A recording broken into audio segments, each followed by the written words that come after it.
We've not got no need for your help. Have no fear, good man. Our labors shall be done quickly. The prowlers to be banished for good. Milton, look! Get out! In the flesh. Hail, Witcher! Let us go inside and greet you as befits an old friend. And you, fear not. We shall put an end to the rule of outlaws, soon.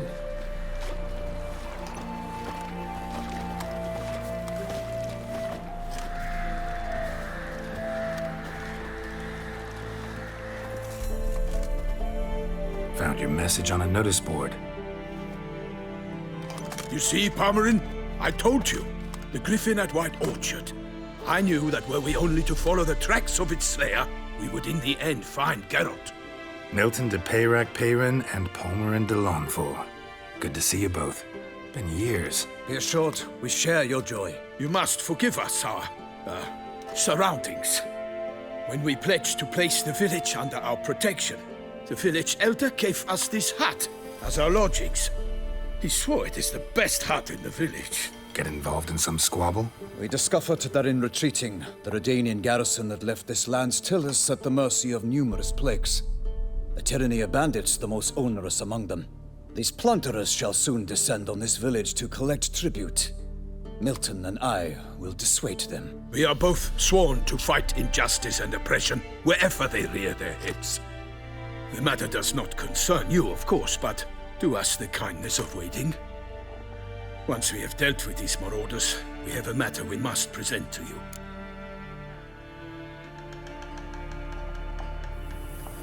So, plan to go out and meet the bandits when they arrive? Fight them? Palmerin wishes first to appeal to their sense of decency. But I expect they will be deaf to this. Yeah, completely. We must afford them a chance to stand down. Many a hardened outlaw has left the path of wrongdoing upon hearing words of admonition. Doesn't happen in these lands. Ever. If they do not heed my reprimand, we at least will know we have done all within our means to evade bloodshed. Fine. Naturally, I'll help when Palmerin's rhetoric falls on deaf ears. Excellent. Then we've but to wait for the rogues to arrive. They's a coming! Hear that? Your bandits have arrived. Let us go out to greet them.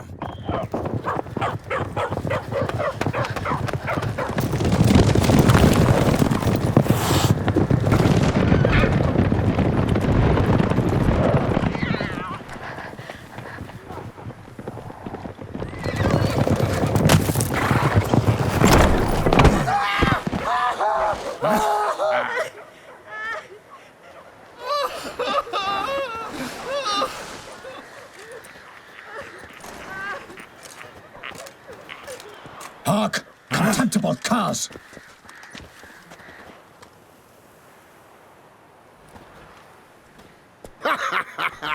He mean us? I, Palmerin de Lawnfall, call upon you to repent. Set your hearts. Do you not see that they are blackened? Regular Punch and Judy here. To prey upon commoners is no honor. To loot their meager stores, abandon the path of shame, and we will spare you.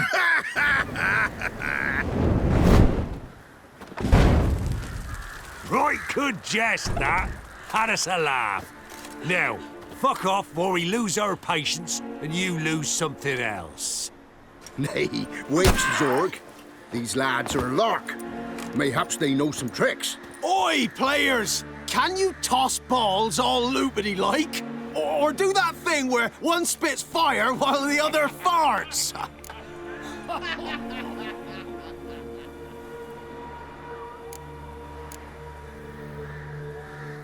Noble Palmerin's giving you a chance.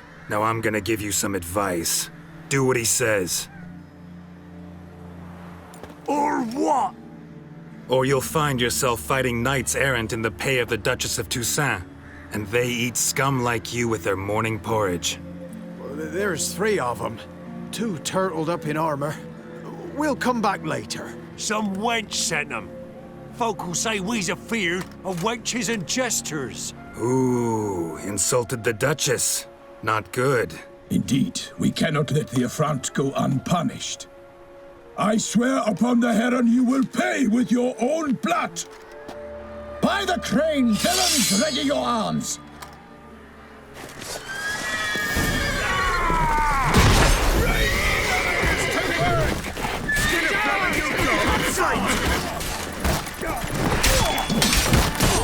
Shut up.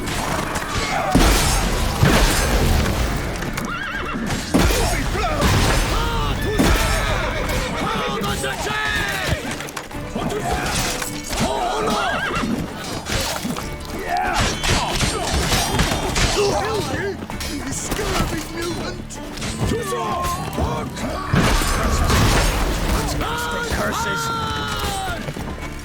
Don't let him catch his breath!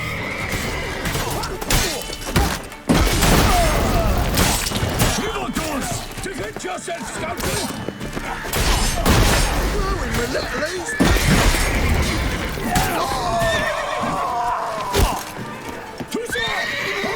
Killed you, you scurvy mutant! Evildoers! Defend yourself, scoundrel!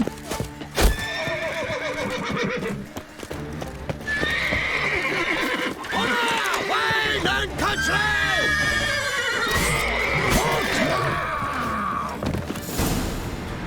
Why do they not emerge? It is over. We have banished the scoundrels, lifted oppression's yoke from their lives. Warned you it'd be like this. Fear you as much as they did the bandits now. Sorry, no fanfares and flowers. You're not in Toussaint. It is true what folk claim. In the north, no noble deed goes unthwarted. It is time to go home. And we shall, my friend. Come, Geralt. It's time we delivered our message.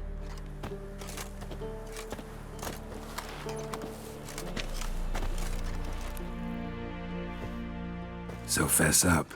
What brings you such a long way? We are to deliver Her Grace the Duchess's message in full, with all due ceremony. For tradition... Is sacred in Toussaint. All right, fine.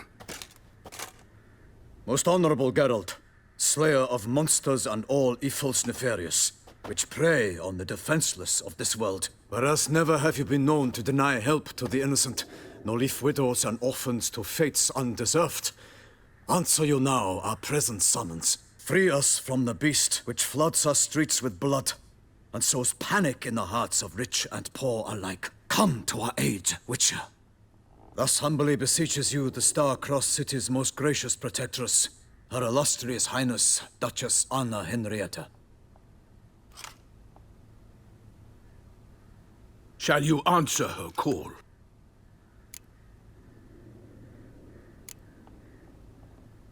Anna Henrietta really say all that? Word for word? Well, in point of fact, she said, bring me the Witcher and dare not spare your horses. Only make certain this time he comes alone. The Ducal Chamberlain added the rest. You know how it is. Yeah, I remember. I might add, be it unofficially, that a hefty reward awaits. Yet the specifics you will need to verify with Her Illustrious Highness.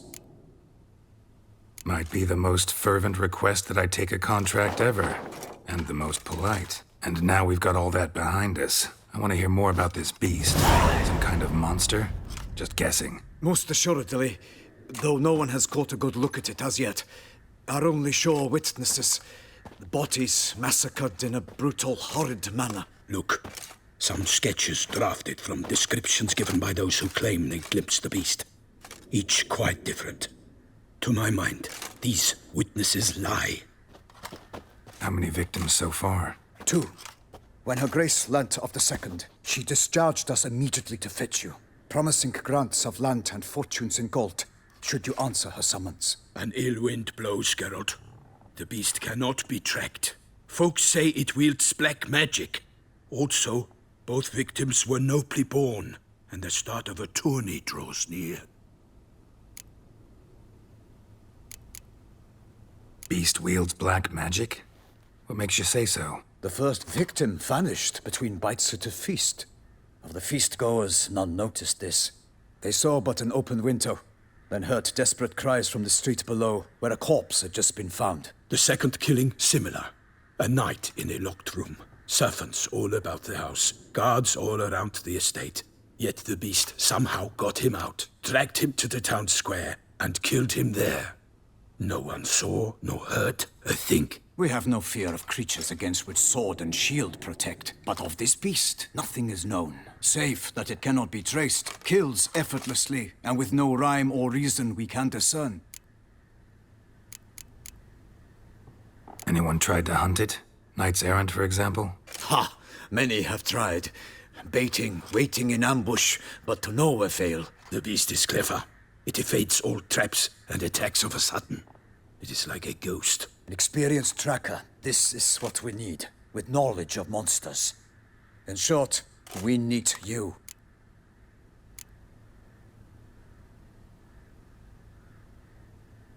Mentioned a tourney. Why doesn't the Duchess just call it off? Simply, it is too late. The guests have arrived. The best knights of all lands, relatives of the Emperor. The beast could be a threat to others, not just to Her Grace's subjects. Got it.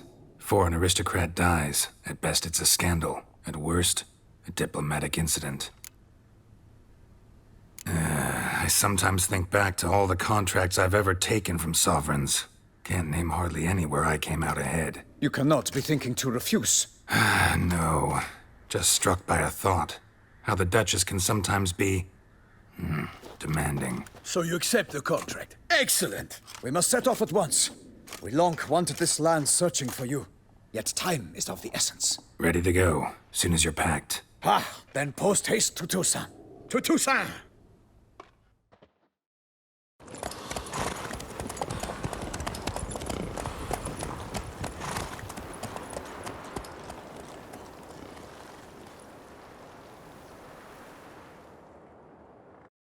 Geralt and Yennefer were reunited, but something even more important happened in Vizima. Geralt learned that Cirilla, his one-time ward, had returned from afar, and she was in danger.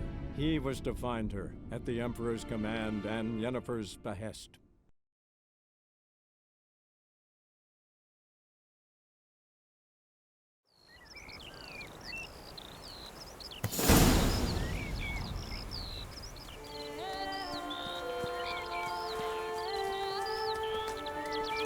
Toussaint, the land of love and wine. Exactly how I remembered it.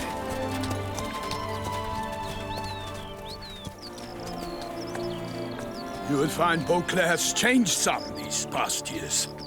Walk about when you have the chance. You will see for yourself. To me, place always seemed straight out of a fairy tale. Knights errant, elven palaces. You insinuate that we are somehow odd? I shall prove you wrong.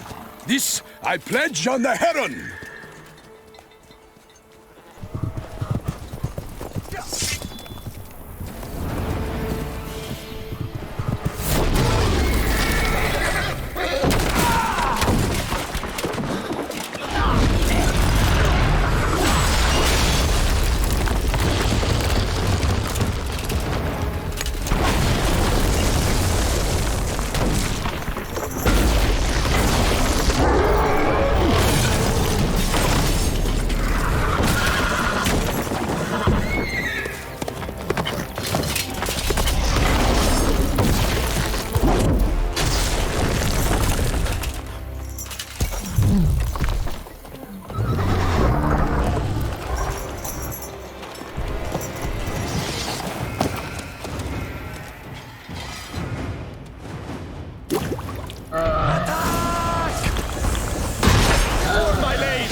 Watch out!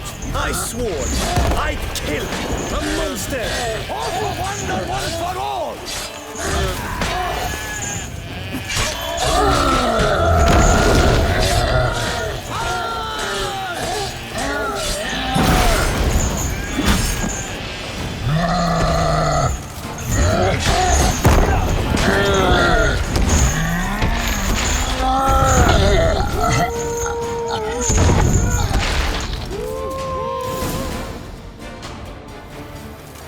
Big beast. Tackling it single-handed?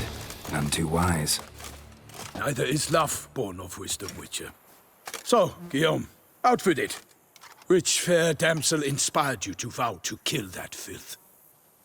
The most beautiful among them. If he wishes to guard her name a secret, he need not reveal it. You I do not know, sir, nor seem you a knight, yet still I am profoundly grateful, nay, indebted to you for your succor. This trophy, sir, is yours.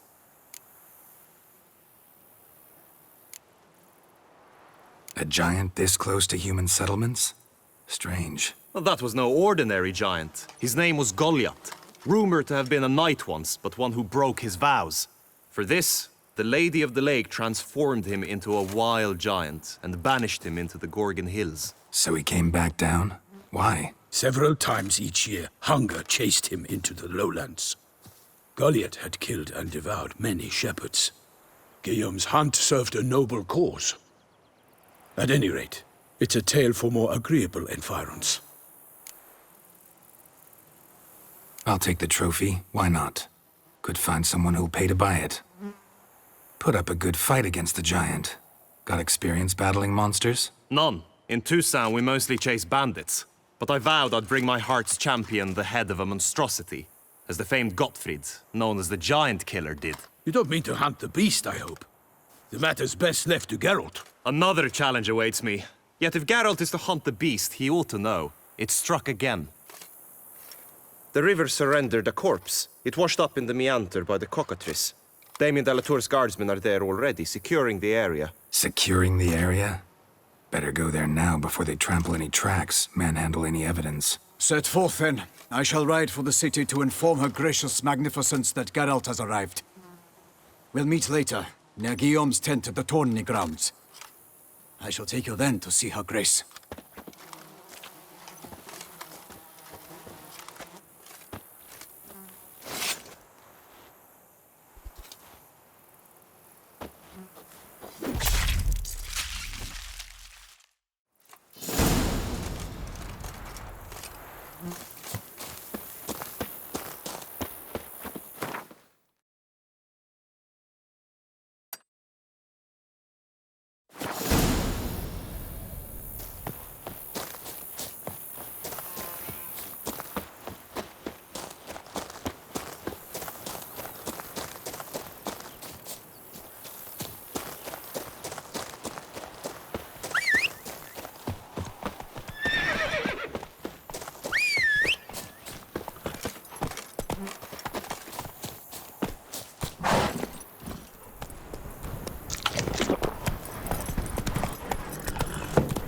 Brave kid, Guillaume.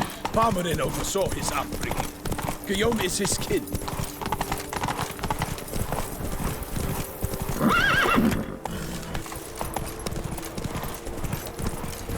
Can't get used to the way you knights talk, especially how you switch back and forth between flowery and, well, near normal. We are knights errant, in the service of her gracious magnificence. When we appear in her name or speak on her behalf, we are bound by tradition. Go. No one here. They must have removed the body already. Let's look around, make sure they didn't miss anything. Hobnailed boots, multiple sets of prints. Ducal guard, clearly.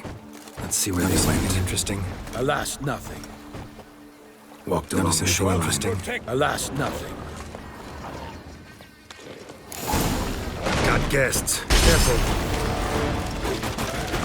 For the glory of her grace, I shall make pate of you!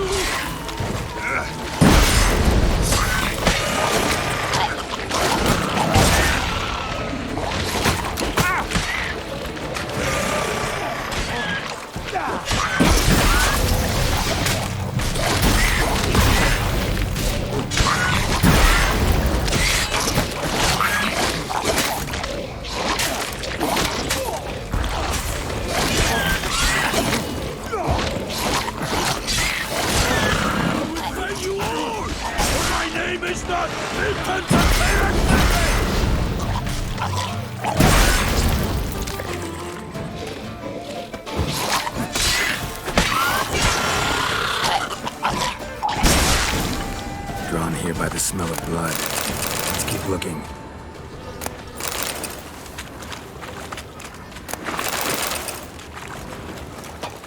Blood. Guard Guardsmen pulled these nets out of the water, then cut the mutilated body free. Gonna dive in, make sure they didn't miss anything. Anything taken by the current ends up in these shallows. Yes, the stench is fierce.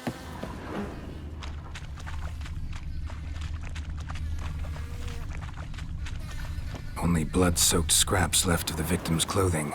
Good quality cloth. A wealthy victim, correct? That's it. Blood. Guardsmen pulled these...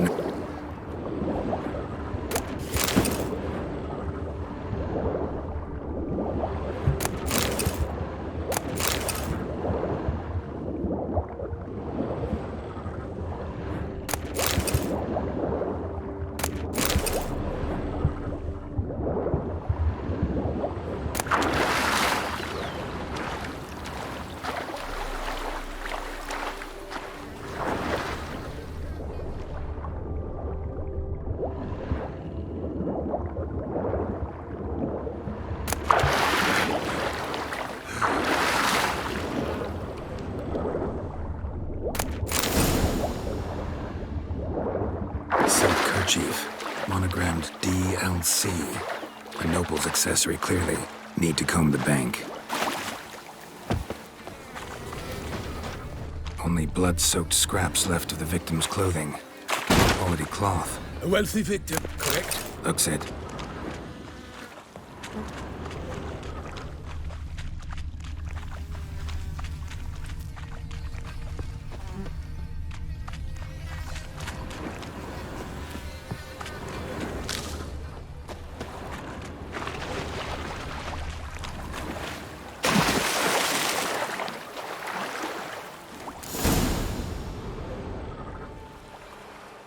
Look, a boat was launched here. Guardsmen must have loaded the body parts onto it, taken them somewhere. Need to find out where. I'd like to look at the corpse before it starts to decompose. The inn. Its patrons must have seen the guardsmen, which direction they took. We should ask there.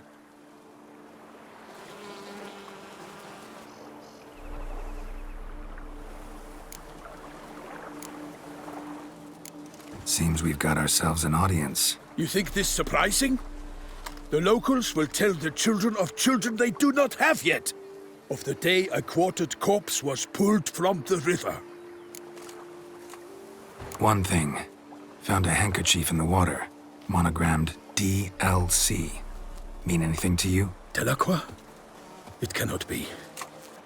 Was it he the beast slew? Seems so. Knew him well? Long past. We were close friends once, but our paths diverged.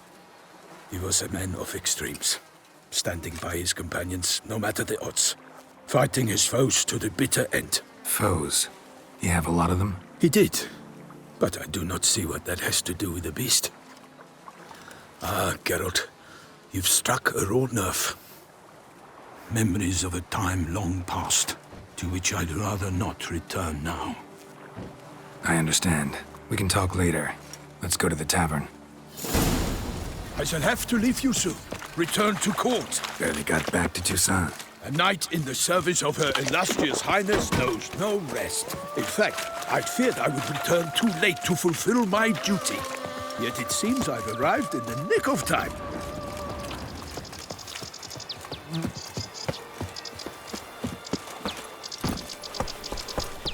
Slower.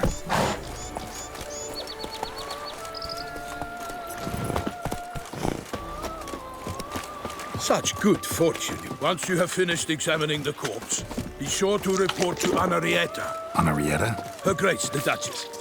I forget myself at times. We address each other by our first names in private.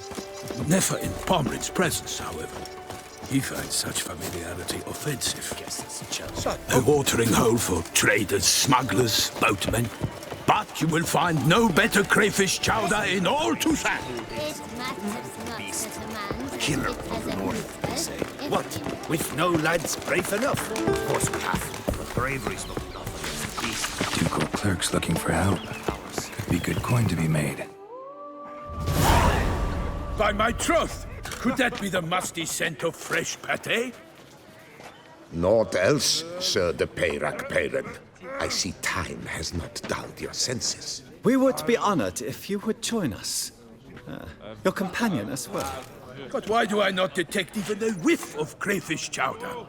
No soup today, on account of there being no crayfish. I reckon you've not heard, but all I caught was a corpse. I awoke at the crack of dawn, as I do each day, but when I looked up, I beheld a blood-red sky. This corpse is precisely why we're here. For the man whom you've invited to join you at the table was summoned from a far-off land by her gracious magnificence. He is tasked with tracking and killing the beast. We invited 2 men to join us, yet since Sir the Peyrak Peyran in temperament is more akin to hare than hound, I surmise the other is the hunter. With whom do we have the pleasure? Like Milton said, I've come from the north at the Duchess's behest to deal with the beast. Yes, but who are you? A knight? A mercenary? A soldier? Geralt is a witcher, a master of his trade. He has questions for you about the beast's most recent victim. I was the one to find the corpse. The sun had just risen when I awoke, sat straight up in my bed, looked out the window, and beheld a sky red as blood. Ask Geralt, please, or we shall be here till winter. Must have been early in the morning. Went to check your nets and then... I stepped out of my hut and saw... By my troth, to the point, man! You found a body ensnared in your crayfish nets. We know this already. What happened then? Did you see anyone nearby? Did you spy anything noteworthy? Anything at all? Not a soul around, just me. As for noteworthy... well... What did you see?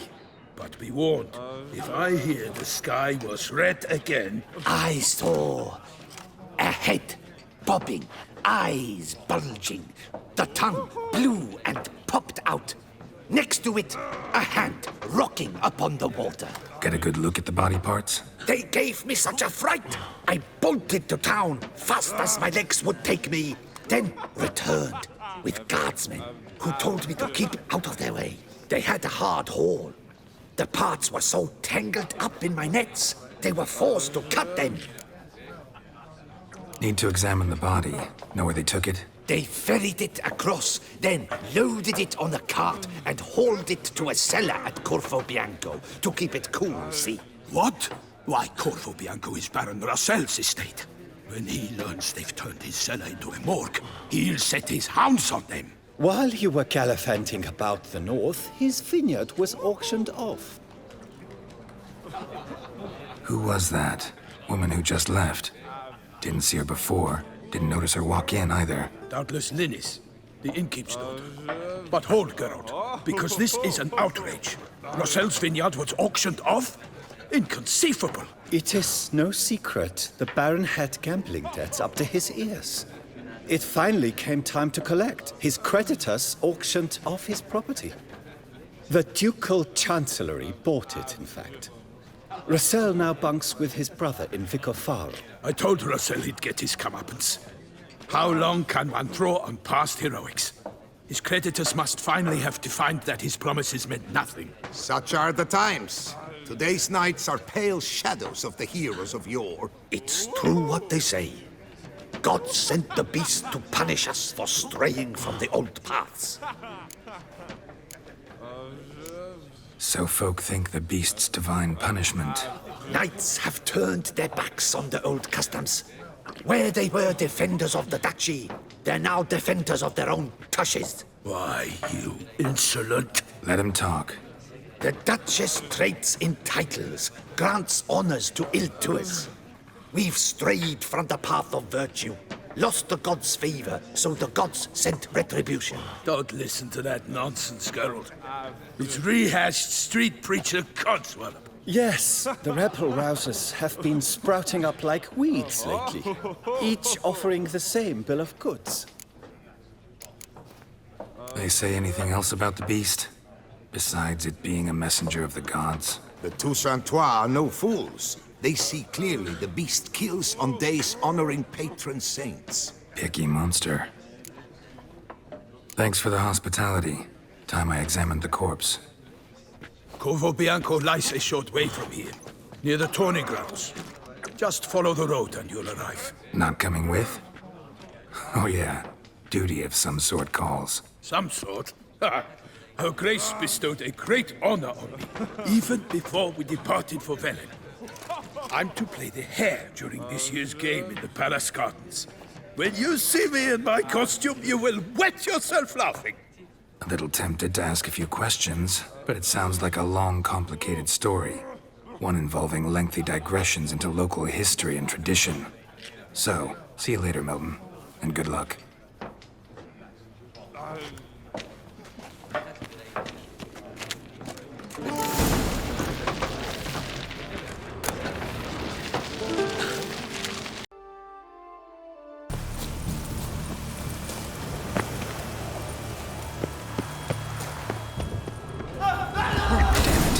Must still be here, in the cellar. Gotta be. Throat torn open by man-like jaws. Man-like, except for long fangs. Killed with a single blow.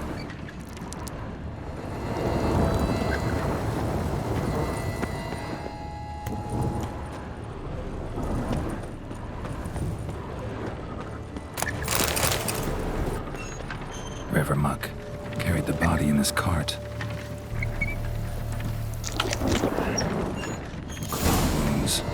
From 5 separate claws, spread of a small human hand, massacred by a vampire.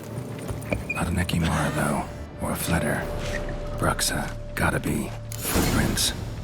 Small, bare feet lead deeper into the cellar.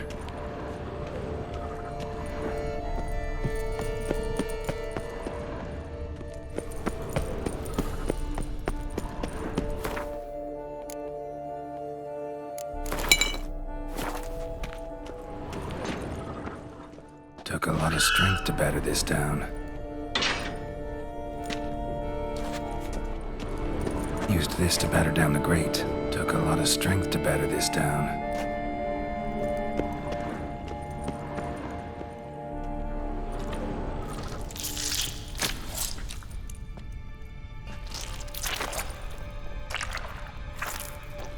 You. Saw you at the inn. I know what you are. Don't know why you killed these people, though. Clearly wasn't for their blood.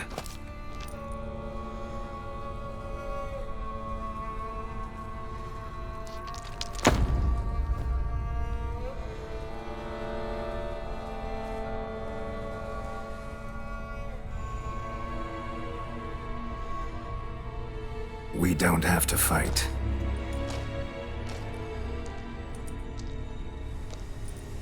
You are wrong.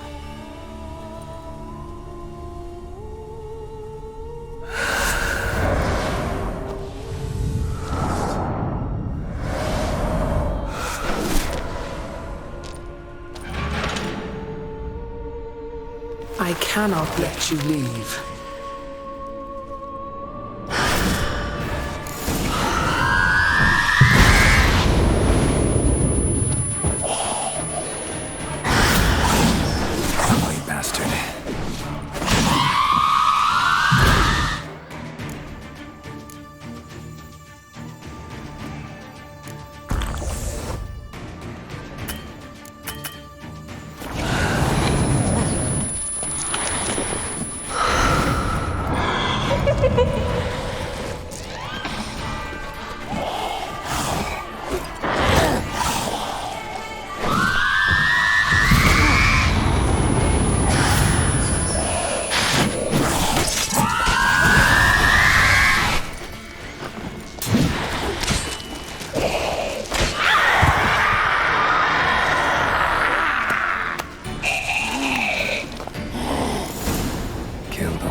What was she doing at the table, though?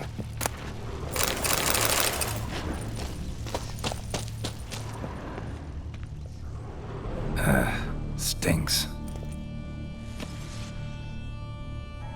Waterlogged.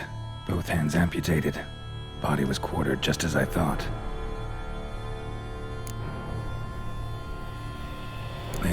for some time. Head swollen, and something took a few bites out of it. Something in the throat. A pouch, bulging with coins. Nilfgaardian florins, from several different provinces. If the murderer did this, means we're dealing with a sentient thinking beast.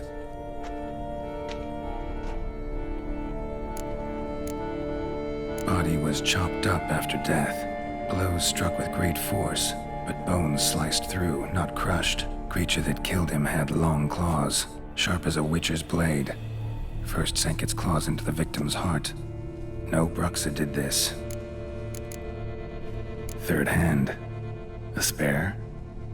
Except it's clearly not the victim's. Guardsmen must have not noticed it as they picked everything up. How's this possible? Still warm. Blood still flowing? Several monster species can regenerate. Never heard of that happening to their severed limbs, though. Or of their limbs seeming completely alive after so much time. Examine the tissue more closely later. Might learn something. So, murderer was clearly a monster, but not a Bruxa. But then why'd the Bruxa come here for the severed hand? And who does the hand belong to? Why the hell's it still warm? Now, pouch shoved down the victim's throat. What's the significance? And why was he chopped up into pieces? Lots of questions, no answers so far. Need to know about the other victims. I'll ask Palmerin to get me in to see the Duchess.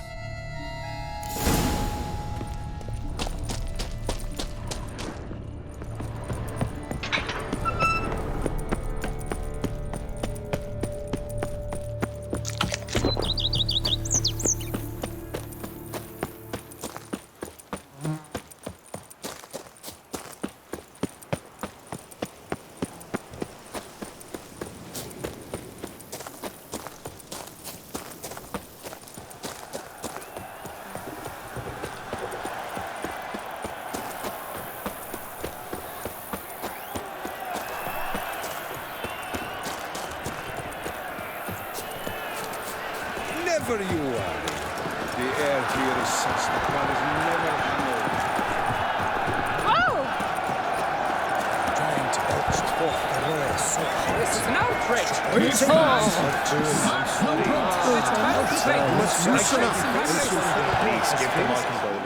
Need to speak to the Duchess, urgently. All right, you scamps. Store is done. Go find your parents. But the Palmerin, what about the story of Riddick and the dragon? Our tales for another time. But take a good look at the man who stands before you now. This is Geralt of Rivia, the master witcher who lent his valiant hand to the defeat of the giant Goliath. Master Witcher, is it true virtue always trumps villainy?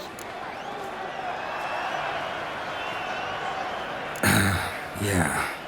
Virtue always wins. But the Black Knight, he's a villain and he wins. The cutter of Casteldacia, too. Moral victory. That's what counts. Rubbish. Now, that will do for questions. Go find your parents.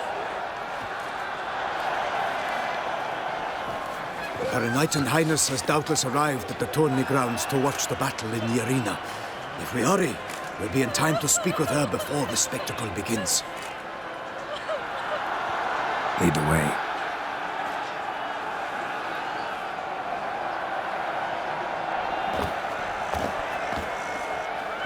Who's fighting? Nilfgaardian gladiators? Close, but not quite. As you will soon see. Someone's gonna fight a Shalmar? With some bells on its tail to confuse it, slow it down? Whatever is the problem? The beast is a gift from the Emperor, no less.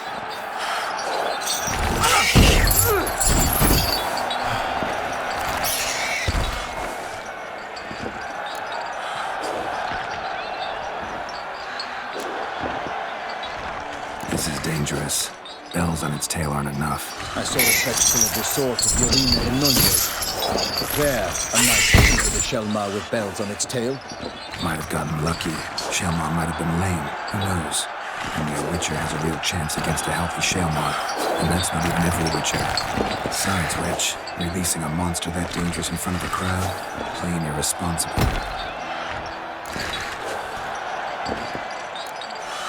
Who's going to fight the beast? Guillaume, the young man you met. Yeah. Mentioned he'd promised his heart's captor a monster trophy. Great love demands great sacrifices. Let's go.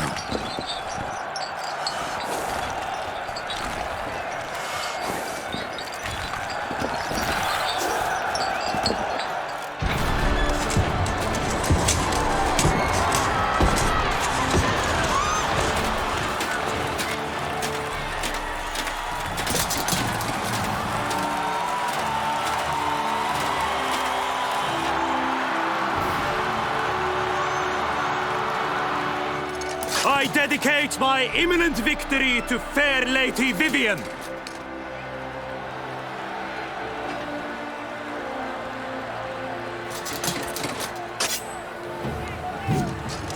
It's begun. The fight shall have to end first. We must wait.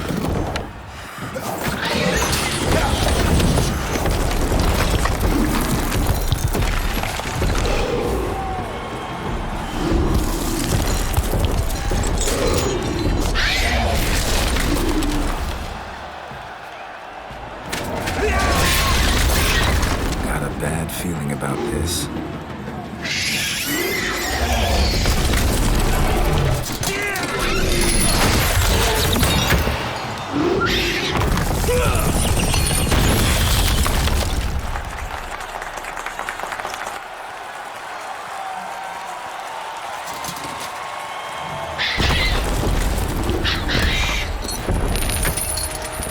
Damn it.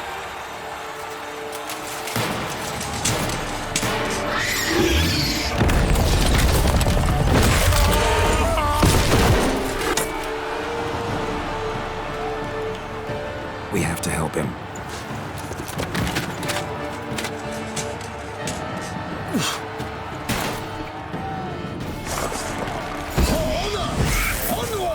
Gotta keep it down. The beast heaved its foul girth, let loose a roar, and knocked him to earth.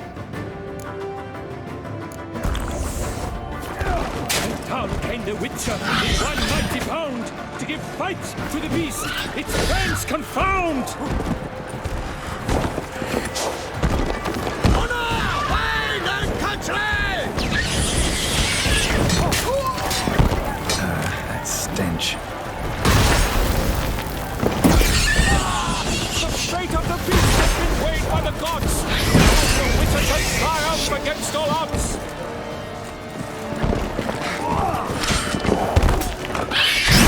So waited till the time was true, then twirled, danced, and spun, struck the monster like true. Huzzah! For the Duchess!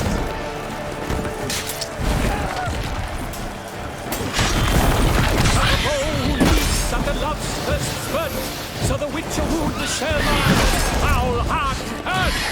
Dodge, dive, flee, faint, its razor strikes belly, Shaelmar's cries ring aloud, blood transforms into jelly.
exhausted, he has breathed his last breath. Avenge, ye Witcher! Fight bravely! Death!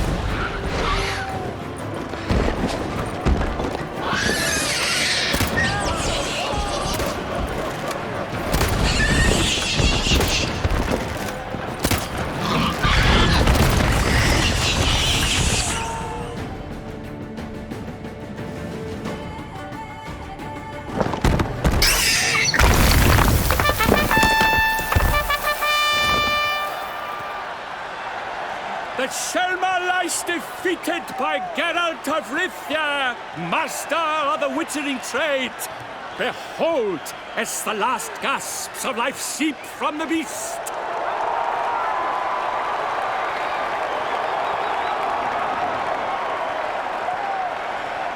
Master Geralt, do what you must. Finish the deed!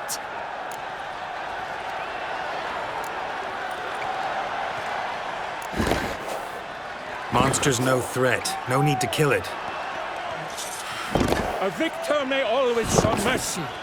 It is his right. Long live Geralt the Merciful! Pikeman, see to the beast.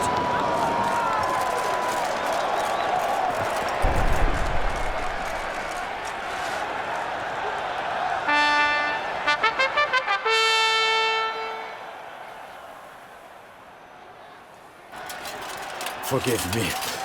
I am not as nimble as in my younger years. You fought bravely. Thanks for your help.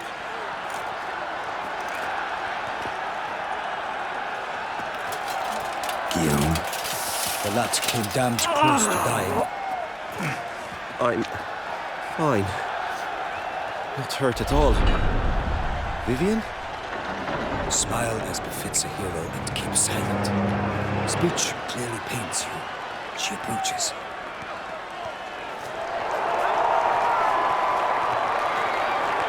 Geralt. We must talk. Vivian. You shall talk later, in the medic's tent. Geralt, magnificent, breathtaking. Your Grace. We knew that to summon you was a brilliant idea. We are delighted, ravished to have struck upon it. And I'm truly honored. See to our young hero. Hop, hop. For we must make off with Geralt. We should talk. We had been long awaiting your arrival. Had nearly lost hope. Then suddenly, that entrance, so spectacular. Your Grace. Shaelmars are dangerous creatures, even to knights in full-plate armor. Nonsense. In Toussaint, knights have battled beasts for mere glory since time immemorial. True. Guillaume suffered a few bumps, scars, and bruises, but in return gained eternal glory as he who slew the monster. What about the crowd? Say the Shaelmar had vaulted into the stands. Would have been a massacre. Geralt, though we value your fortuitous intervention in the arena, we would remind you your services have been retained, and as shall soon become clear, you will be generously compensated for completing another task altogether.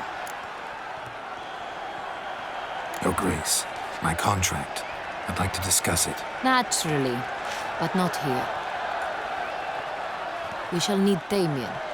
He led the investigation pending your arrival. But wherever could he be? Come, we must find him.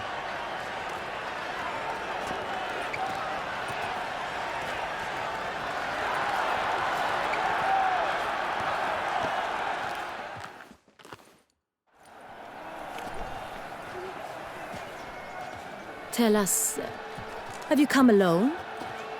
Or did Viscount Julian accompany you? Wish to see Dandelion, Your Grace? Yes. I mean, no. Yes. But solely to tell him we regret. Yes, deeply regret rescinding the death sentence we so justly handed down upon him. If we could turn back time, we would make certain he sat in a tower till he rotted. No, we would ensure he was broken on the wheel, then drawn, hanged, and quartered.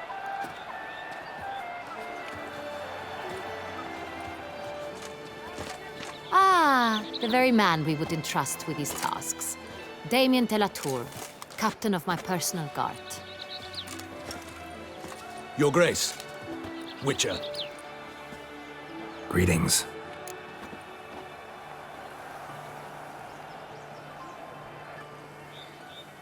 I examined the body of the beast's last victim.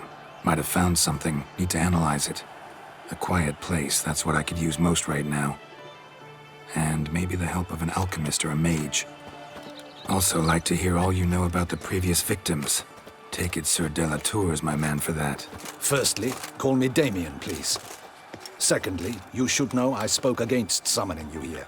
I've heard much about you. You bring trouble, or thus far have, always. And we've enough trouble as it is. Yet we are capable of defeating the beast on our own, without an outsider's help. I've no doubt about it. Damien, we settled the matter of the Witcher's employ some time past. Definitively. Since you have broached it nonetheless, let us discuss Geralt's pay. Are the legends true? Do Witchers usually demand that which you find at home, yet did not expect?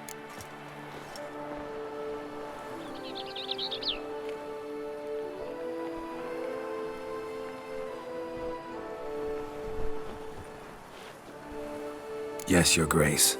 The law of surprise. Time-honored. We shall be content. The surprises we encounter on a daily basis would be of no value to one such as you. What awaits at the palace are edicts to sign and portraits of suitors from far-off lands. I fear you would find little use for either. Thus, we've decided you shall receive the deed to a vineyard, Corvo Bianco, and a sum of coin. You will doubtless consider this adequate. Title to the vineyard shall be given to you at once.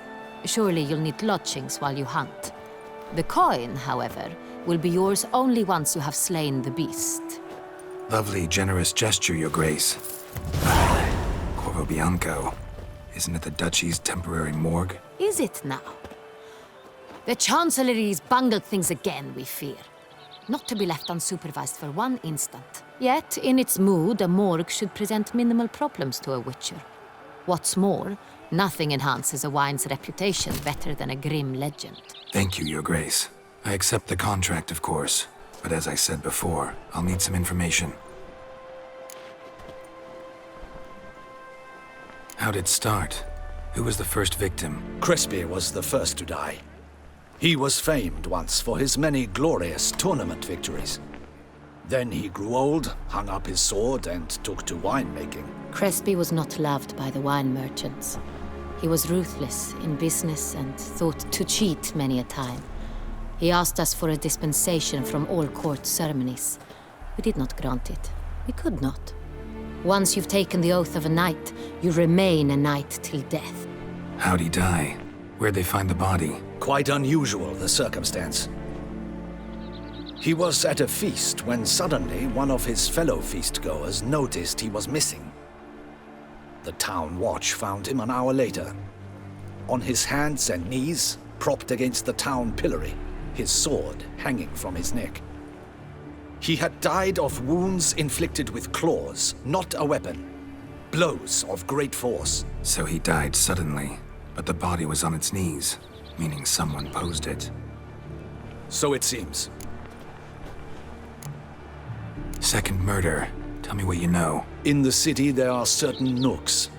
No one reasonable ventures there after dark. Ramon Dulac's corpse was found in one such place. With the first murder, terror gripped the city. Its inhabitants grew wary, kept to safe areas. Consequently, news of the second victim came to us from a group of concerned cut-purses. Criminals fear the beast? Telling in a way. Take it you've excluded the possibility that Ramon died at the hands of these bandits. Do you believe me an amateur? Not hands, but claws killed Ramon Dulac. The wound was deep, clean. His body was found in a gutter, dressed in nightshirt and cap, a pillow placed under his head, and his sword replaced by a bed warmer. Ramon Dulac, a knight who but a dozen years past was an advisor to our father, the Duke. Someone went to a lot of trouble to make him look ridiculous. Maybe revenge was the motive. It's not out of the question. Dulac had shady dealings with the criminal underworld, but no one ever came forth with concrete proof of any misdoings. So, first two victims were knights, best years behind them. The same could be said of the third. Sir Delacroix was wont to claim that in modern times knights face new challenges, enterprise being the latest addition to the chivalric virtues. He made a veritable fortune in the grain trade. Palmerin even nicknamed him Sir de la Stinchi. Found a coin pouch on his body. Contained florins dating from various times, hailing from different provinces of the Empire. Delacroix loved coin, true, but had no patience for numismatics. Lots of similarities between the victims. All the bodies were found in strange places under extraordinary circumstances. Seems the murderer, whoever or whatever it is, has some meaning to convey. These were honorable men. We are horrified by the disdain, the disrespect with which they were treated. These were Knights of Toussaint. Blast it. Might be the point. From what you say, none was a model of virtue. Ever considered that's what the beast's trying to draw attention to? All the murdered men were knights who swore fealty to the 5 chivalric virtues. And even if Knights of Toussaint swear fealty to what virtues exactly? honor, wisdom, generosity, valor, and compassion. 5 virtues. Why are they so important to your knights? Strange question. Your Grace, forgive me. I'm a foreigner trying to understand another land's customs. You are forgiven. According to legend, the virtues we cultivate were bestowed upon us by the Lady of the Lake. How we truly came to espouse them, none remember. In Toussaint, we believe men of low birth should be simple-hearted and obedient. We expect much more, however, of our knights. They are to be soldiers and courtiers, lords and servants. Thus, the need for clear moral guidelines. At the time of his dubbing, a knight vows to demonstrate throughout his life honor, wisdom, generosity, valor, and compassion. Beast seems to be pointing up moral decay, denouncing it. Victims were all humiliated. Might have been murdered to emphasize their lack of specific chivalric virtues. Honor compromised by the pillory. Wisdom by ridicule. Generosity by a coin pouch shoved down a throat. It seems to fit, true, though not perfectly. Can't discount the theory if it's on the lips of everyone in town. Say our reasoning's right. Next murder will be just as showy and denounce the victim's lack of the 4th virtue, valor. We can also assume that victim will be an elder knight. Let's think. At the moment, all the knights are either at the tourney grounds or in the palace gardens. Our annual hare hunt shall begin there shortly. Have you heard of the custom? Milton mentioned something. Seemed excited to prance around in a bunny costume. Not sure why. Hang on. Strange circumstances. A knight advanced in years. The famed cowardice of rabbits. Could it be that simple? Is Milton de Peyrac-Peyren the next victim? Milton also knew Delacroix. Told me so down by the river. Damien! To me, something so obvious. De Peyrac-Peyren, Crespi, Delacroix, and Delac formed the knightly team. It was years ago, but... They were a team? They were close friends, tightly knit, and as such earned the trust of our father, the Duke. We often witnessed him turn to them with delicate matters. Later, their paths diverged. Unlikely to be a coincidence. Beast must know it too. It's a lead, I'm sure. Your Grace, we need to find Milton, immediately. Rather problematic. You see, the garden entertainments are due to start, and he's disguised as the hare, hiding somewhere, waiting for some tipsy courtiers to find him. The hare's hiding place is a carefully guarded secret. We must call off the game, at once. First and foremost, we must remain calm. Damien, order the garden searched immediately, but discreetly. By no means can we disrupt the festivities. Panic will only incite the beast to strike sooner. And you, Witcher, follow me. My gardens, my night, I shall take the fall. A murder is out of the question. I will not allow it. Not near my palace. Horses? Ready our horses!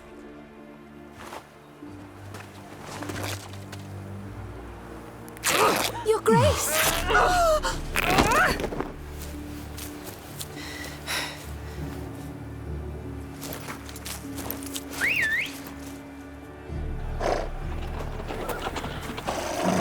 What the hell? Why, I should... Your Highness, I... Mind it doesn't get wrinkled.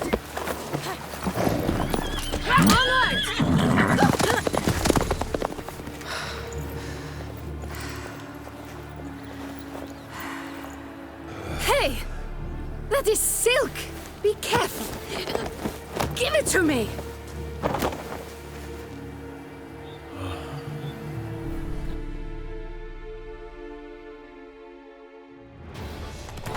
Faster, Geralt! Right like the wind! Have I gone absolutely cuckoo? Your Grace seems right at home in the saddle.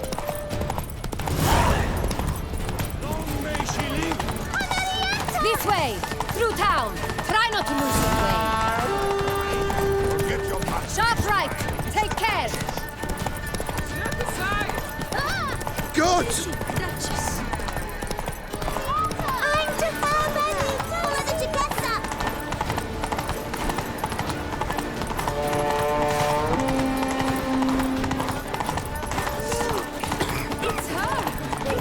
Clear a path! Clear the way, I said! Stinky! Is this part of the game?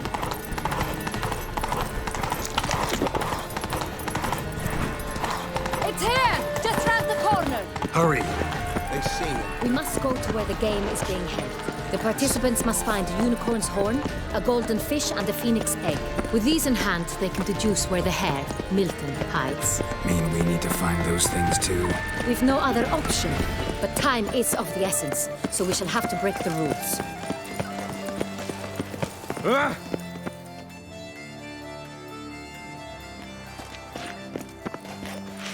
On second thought, through here.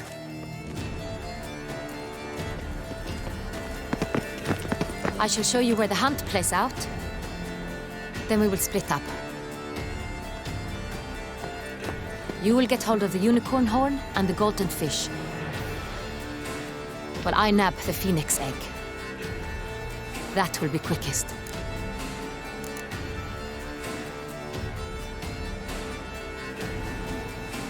Golden fish. Do I need a rod or a net? Please, Geralt. It's not a real fish. Look there, towards the water. See the lights? The hunters are trying to hook the fish from boats. You must simply dive in and find it. The unicorn. How do I catch it? It's terribly skittish, true, but I'm sure you will find a way to earn its trust. It runs around over there, look. The golden fish and the horn both contain things or clues that will help us find Milton. Once you have fish and horn, find me among the other phoenix egg hunters. All clear? Then let's get to it. We've no time to lose.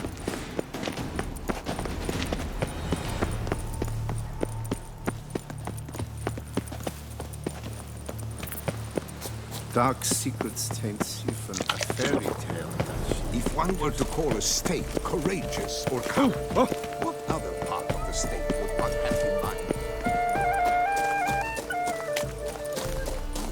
But this is no true unicorn.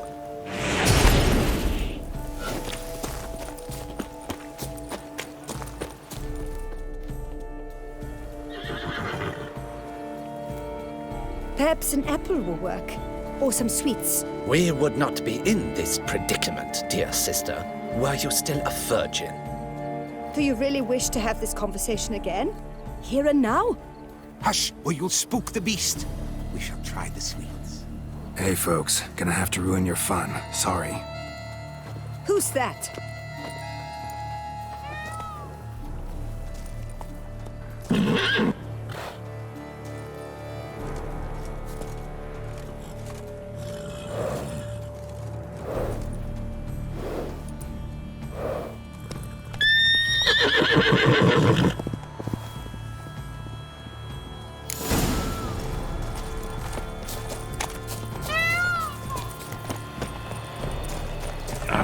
Almost had it. Come on, stay calm.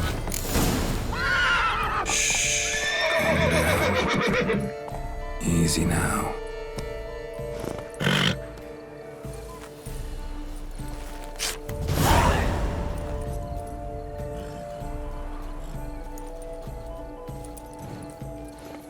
Well, that's hardly fair. Flagrant cheating is what it is. Sirs, we must teach this scamp some proper sportsmanship.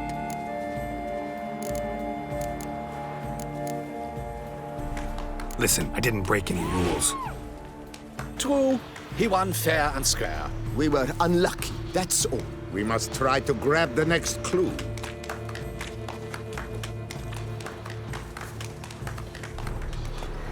Gardens are huge. Be better off on horseback. Unworthy.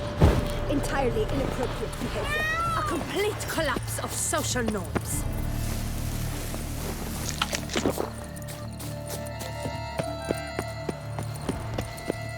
Behold the fair Zampono of Belhaven. About to burst from a surfeit of heat. Lost upon Mount Fort's slopes by a sheep.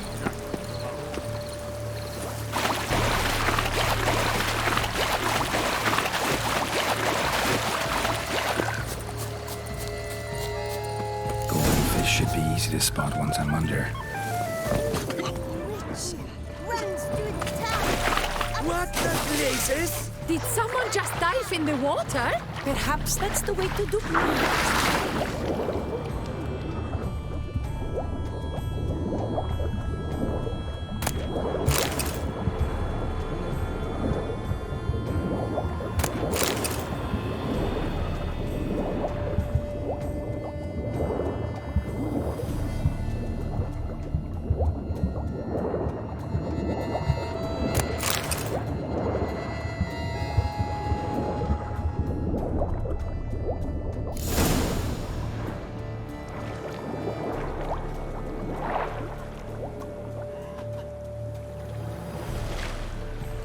Hey, wait. Stop. It's important.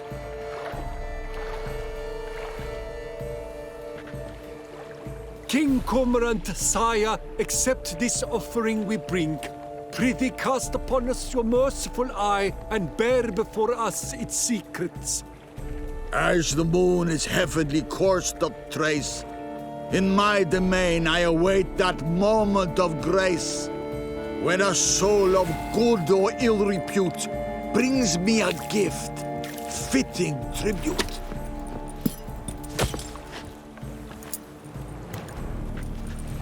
A key. Why, you bomb-botched wretch! He's ruined the game! Disgraceful.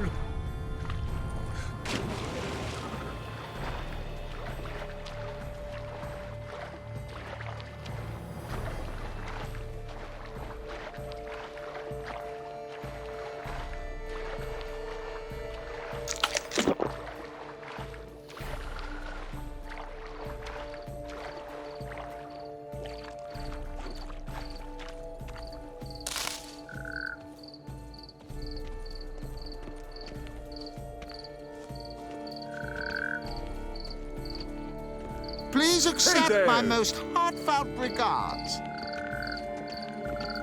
Women love Such are the tears, times, my men good fellow. prefer wine. Positively useless. She can't possibly see a thing. What precisely is that?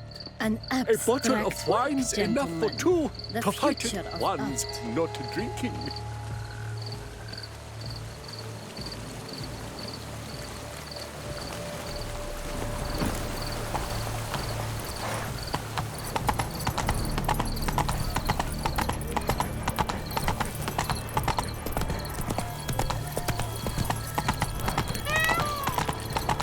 Work doth one know, sloth doth one grant.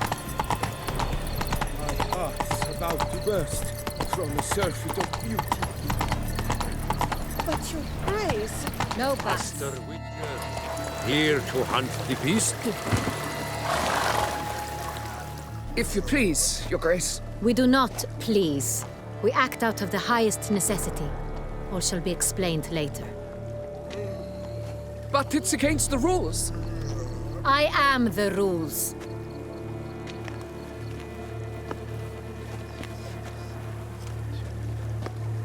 Geralt! At last. Got a key and a clue. And I've another. Show me yours. Who wrote this drivel? I begin like a crone, hollowed out with ease, then end like a mouse, with a head of hard cheese.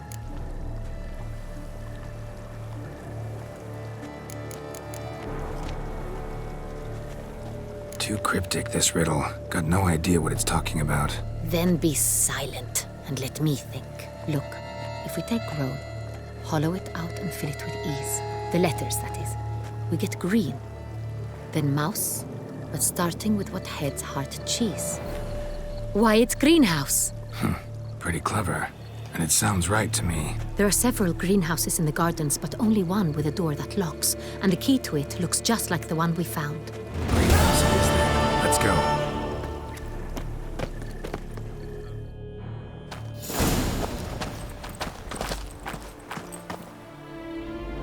Wait here.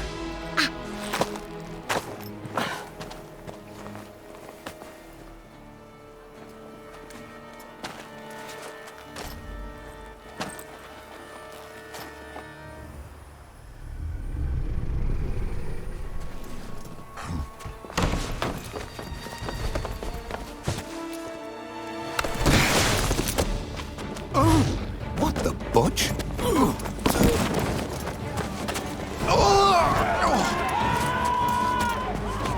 What was that?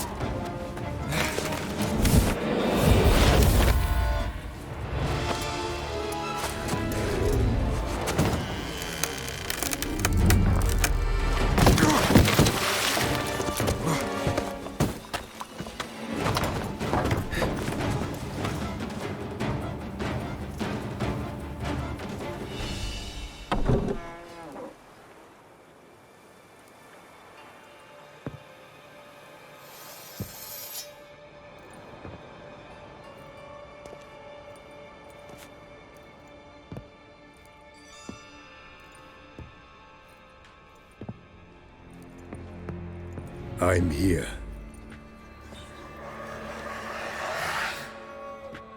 This belonged to you, maybe? It did, but you may keep it. I've a new one. I do not know you. I've done you no harm. Yet first you butchered a Bruxer who was dear to me. Now you pursue me.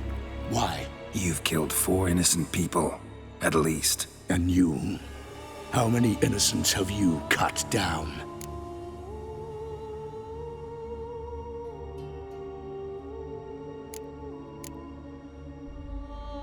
I don't kill innocents. Murderers, though, you bet. I'll soon be done. I've but one left. And you, should you not stand down. And once you're done, intend to leave? Go kill somewhere else? No. I intend to live. Happily ever after.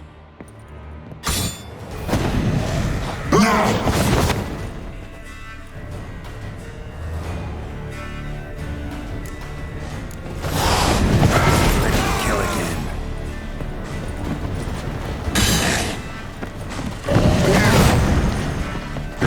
Damn this.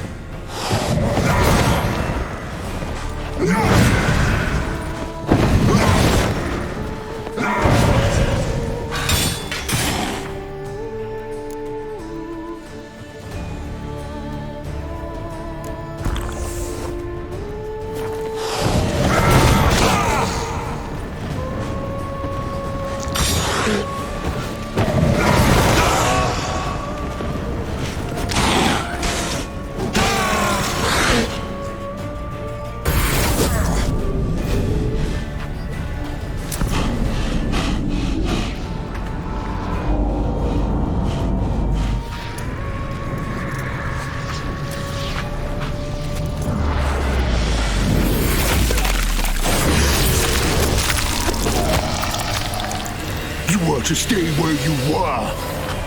Regenerate! I know you're in trouble. I can help. I'll help myself! No, he's my friend.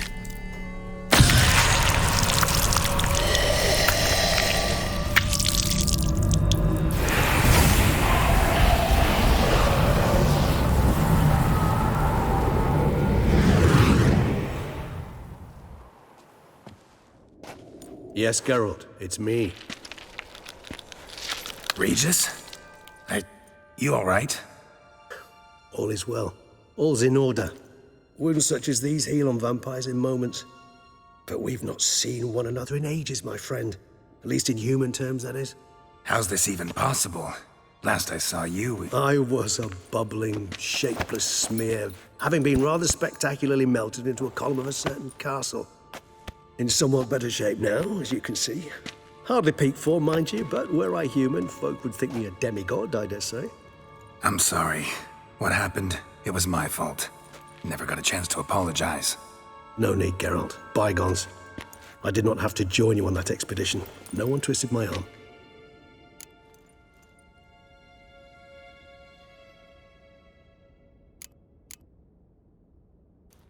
Miraculous regeneration.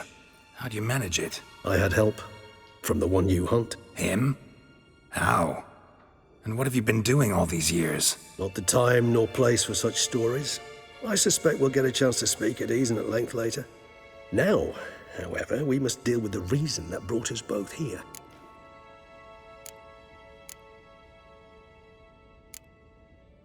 So you being here, it's no coincidence? Your powers of deduction seem to have waned not one bit. I'm happy. I came here for Detlef. I fear he's become entangled, landed himself in serious trouble. So that's his name. He's your friend? You might call it that. Though Detlef is... how would you humans put it? More bestial than I am. But not to worry.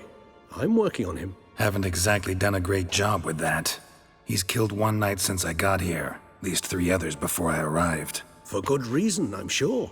Understand, Detlef is not some decadent shit who kills for sport, or to assuage a dryness of throat or a dullness of mood.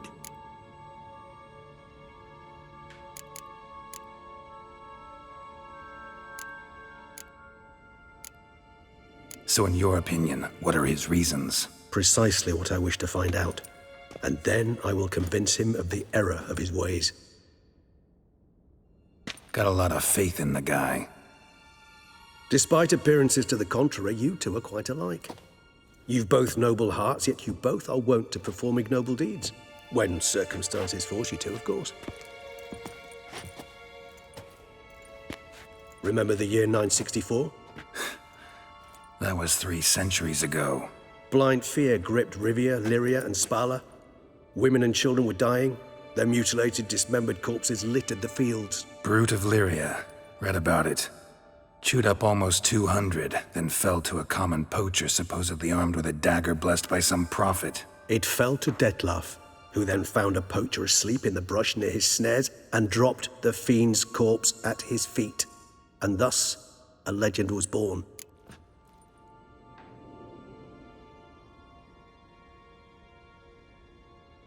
Huh. Vampires rarely help humans. Must have had his own agenda, hunting the beast. You err. He slew it for one reason alone. The monster killed a lad who once, in the street, had offered Detlef an apple, expecting nothing in return. Terribly noble of him. You do not have a monopoly on altruism, my friend.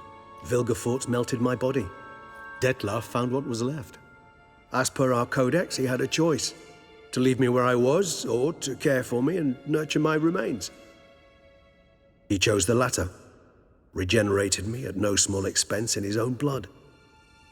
Do you know what that means to a vampire? The gravity of the endeavor? Probably same thing it means to a human. You owe him your life. Much more than that. The act itself made us blood brethren. A bond so strong humans cannot even imagine. Which is why I know something ill is afoot. Always had an overdeveloped sense of empathy. Each vampire has a unique talent. One they hone over centuries. It's precisely what renders us so difficult to classify. Detlef's trump card is his herd instinct, his tribal propensity. In point of fact, he prefers the company of lesser vampires and shuns that of humans. If he walks among you, killing egregiously, it can only mean something's upset him, immensely. Anything specific? Some set of things that'd be likely to set him off? How should I say this? Detlef doesn't understand men. Their world, its rules, its conventions. He's naive in a sense. He doesn't comprehend your games, knows not what it means to lie, deceive. Suggesting he's maladjusted and venting his rage. I'm suggesting maladjustment can at times breed conflict. But is it the case this time? I cannot say, but intend to find out. Gotta find him before something upsets him even more, and all Beauclair is awash with blood. Well, we share a cause then, just like the old days. Not entirely. I mean, when I find him, you know. I know you've a contract on his head. Yet your true task is to stop the beast killing, not necessarily to kill the beast, am I right? All in all, sure. Let us find him. By the time we do, I hope I'll have convinced you Detlef is no monster. Fine, all right already. But for now, evidence is stacking up against him. Hear that? The posse. Knights must have tracked me here. I prefer they not find me here. I've makeshift quarters at Mère Lachaise Long Cemetery. We'll meet there. See you.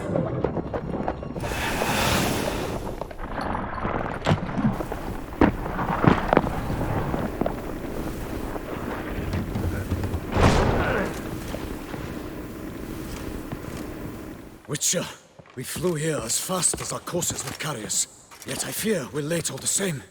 Pray, where is the beast? Still investigating. About to inspect this site. Withdraw your men before they trample all over the evidence. Sirs, we must let the Witcher do his work. Milton's murder cannot go unavenged.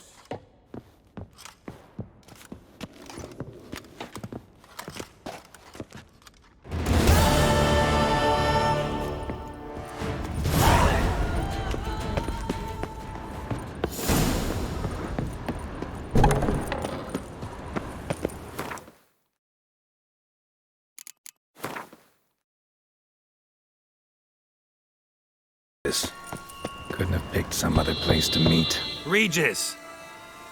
Damn it. Locked. No way I got the place wrong.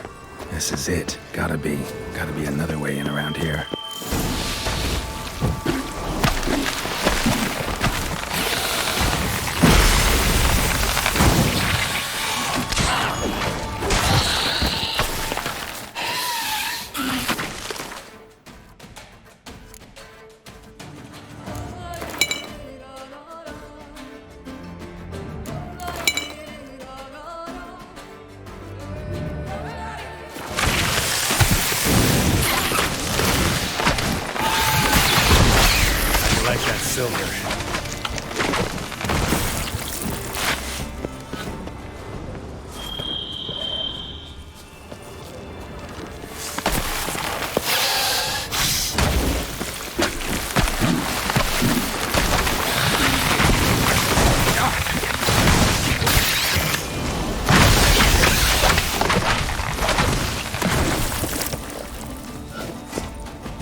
Incinerate these to ash. But it's some stench.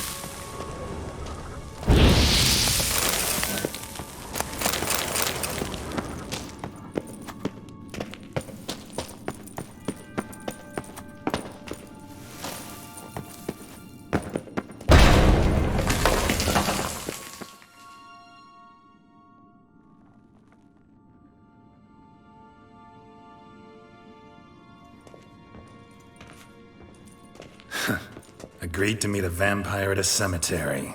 How much more cliché can you get?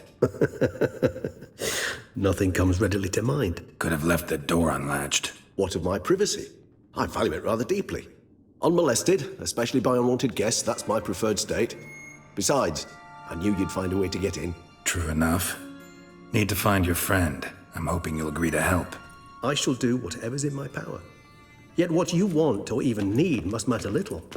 What matters is what Detlef wants. If he does not wish to be found, you will not find him. Ever. End of story. Come on. Gotta be some way.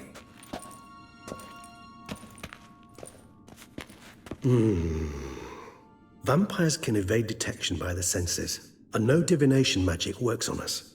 Even the most precise megascope would be useless. And this? Could this help? Wherever did you get that? Off one of the beast's victims, found by a bend in the river. Body was chopped in pieces. 3 of those pieces were hands. Hand with the ring seemed the odd one out. Abruxa had taken an interest in it.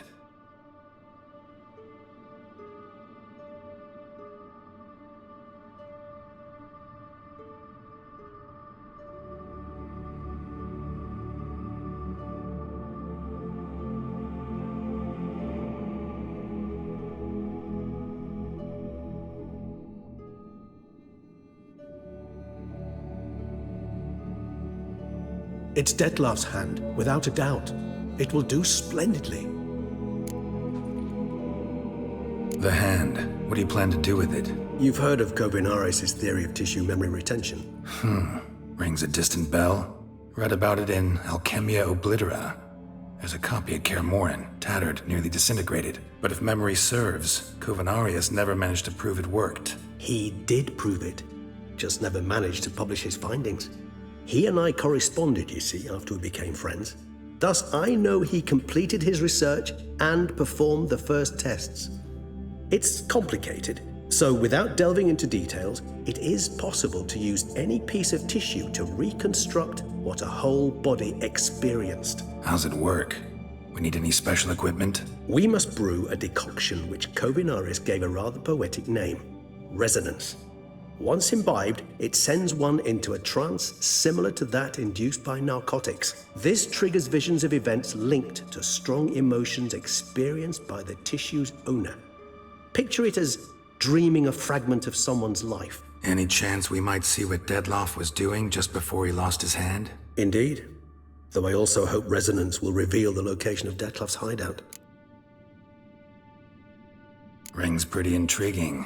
Made of no metal I've ever seen. And the ornamentation. It comes from our home, where we lived before the conjunction of spheres. It's actually mine. I received it from a dear old friend. You might call him a humanist. He saw us vampires as guests here, guests who owe their hosts, meaning you humans and the elder races, respect. Respect?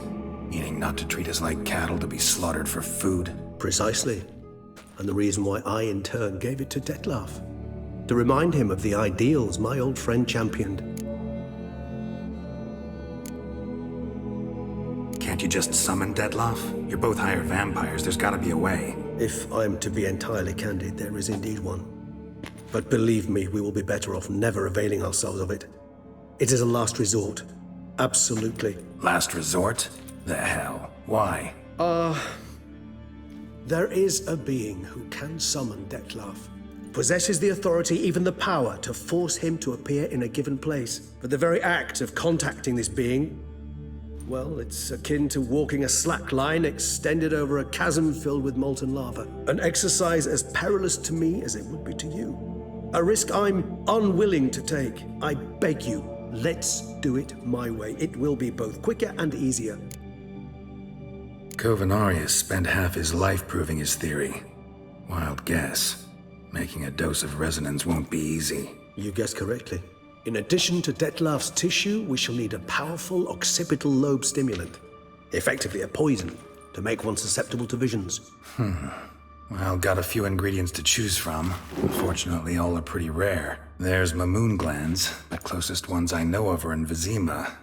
A spotted white saliva would also serve, but they were culled to extinction over a century ago. Could go with a kobold's eyes, but the creatures are sentient. Rather not gouge one's eyes out. Given that we lack the time to sleuth this out ourselves, permit me to summon some help.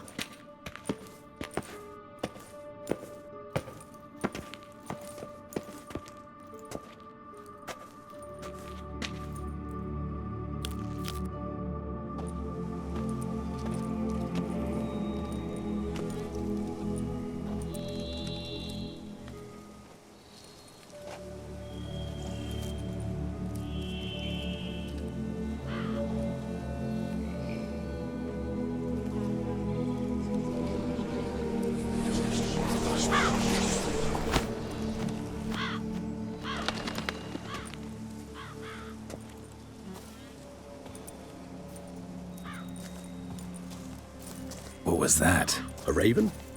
Rather a common sight at this latitude. Very intelligent fowl.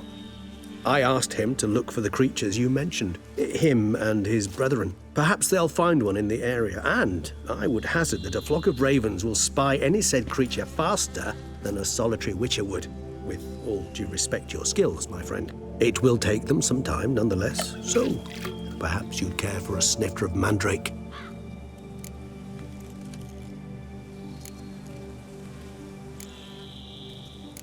Rarely say no to a snifter. Sadly, this is but a weak infusion rather than a proper distillate. Even better.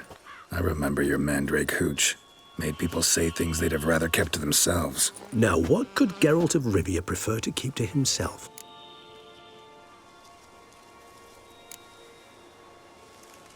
So, think you've set a nice little trap for me? Sorry. Want to get me to confess? Gonna have to try harder. I love a challenge. In that case, my ears are cocked. What must I do? How about you get the ball rolling? Reveal one of your secrets. Vampires, intriguing creatures, must lead fascinating lives. Anything in particular interest you? Curious what you did after you were reborn. As I'm sure you can surmise, but first I was thoroughly absorbed with recovering. As it is, I've still not recovered completely. Yet I was so weak the first year that I could not stand nor move on my own. Detlef bore my weakness bravely, showed great patience. If not for him, I wouldn't be here, and I'd have regenerated far slower. Once I could at last stand unassisted, I set off for Bruges, for my one-time home of Dillingen. There I led the peaceful life of a rural healer and surgeon, enjoying my neighbours' respect and, in fact, constituting the exact opposite of the monstrous vampire the populace imagines. Bruges, you say? Rebirth make you sentimental? Perhaps a dash. But what of you? Where have you been? Ever find your Cyrilla? Back then, yeah. But we parted again soon after. And when the time was ripe, she came back. Defeated the Wild Hunt together. Ooh. Seems I certainly missed quite a bit while I was absent. True enough. But it's a conversation we'll have another time. Need to know more about you now. Gotta ask you the big question. One everyone wonders about. What happens after death? You wish me to tell you if the human belief in the gods is well-founded? Well, that I do not know. We vampires differ exceedingly from you humans. Our matter, that of which we are composed, can exist without form. We require neither a heart, nor a brain, nor air to breathe. But were you dead? As humans understand death, yes. Feel anything? Understand anything? It's rather hard to explain. I felt something very unsettling. Something I cannot even name, for I did no reasoning. Only after rebirth did I begin to understand that what I had felt was cold and unimaginable fear. If not for Detlef, I might have drowned in an eternity of icy terror. Can't have been alive then. Sheesh, experience like that must be vicious. Indeed, it's hard to compare to anything I know. Yet you are aware we don't see death as you do. The way you cling to life, we find it entirely peculiar. You are mortals, ergo it's a foregone conclusion. You will die. It's but a question of time. Thus, I often find myself wondering why you try so very hard. To die at 20 years, 40, even 100, what's the difference? They're all but the blink of an eye. Depends on your point of view. Man who's got 1,000,000 crowns to spend can't possibly understand one who's only got 20. Very true. One's outlook can indeed change much. Got a new life, new body. That give you a new start? Blank slate? Starting all anew is a very broad concept. What exactly do you mean? Your blood addiction, say. Wondering if your body's the same, if it still remembers. Maybe if you drank now, you wouldn't get hooked. All addictions are a form of slavery. Re-addiction's not a risk I'm willing to take, just to test a hypothesis about corporeal regeneration and whether propensities carry over. Fair enough. Curiosity, that's all. Sorry. Not to worry, Geralt. Curiosity is a natural reaction under the circumstances, apart from which I've always valued that trait in you. Always fascinated me the way vampires can regenerate. A hand growing back is one thing, but Detloff recreating you out of a wet smear? Something else entirely. A difficult and laborious process, but one that's possible, as my presence proves. But I've heard you too had quite the adventure. They say you lost your memory. For a bit, but Triss helped me get it back. Actually, pretty damn lucky I only had amnesia. Yes, you humans are rather buggered in those terms. To strip you of life is, well, it's just plain easy. I've always pitied you in that regard. We vampires are much harder nuts to crack. If a member of another race kills one of us, we can be reborn with a living higher vampire's help. However, if one of our own strikes the deadly blow, death is permanent. There can be no rebirth. One of the chief reasons why vampires long ago swore never to fight one another.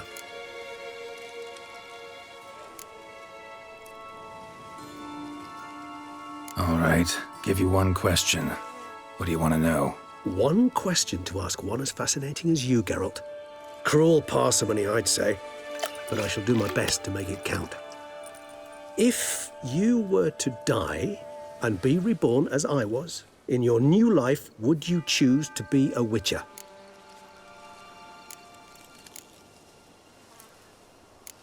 See, Regis. Doubt I'd know how to be anything else. Ever tried? See, you're determined to get an answer, to find out if I like being a Witcher. Just refuse to ask directly, as always.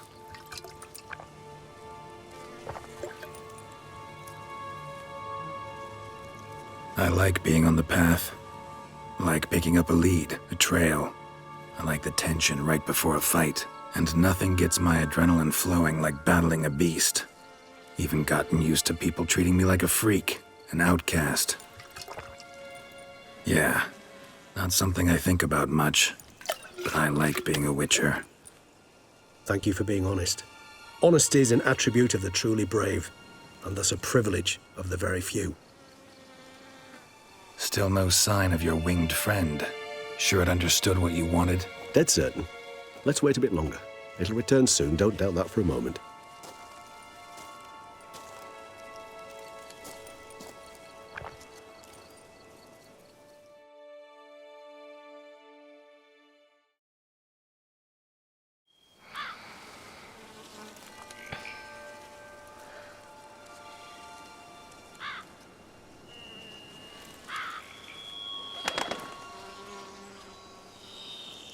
Ever vigilant, even in his sleep.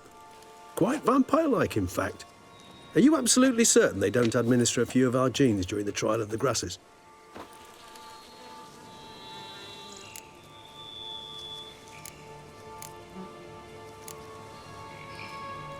Appreciate the compliment. Got something for me? You were right. No kobolds or mamoons for miles around. Knew it. Allow me to finish. You see, there's this spotted white.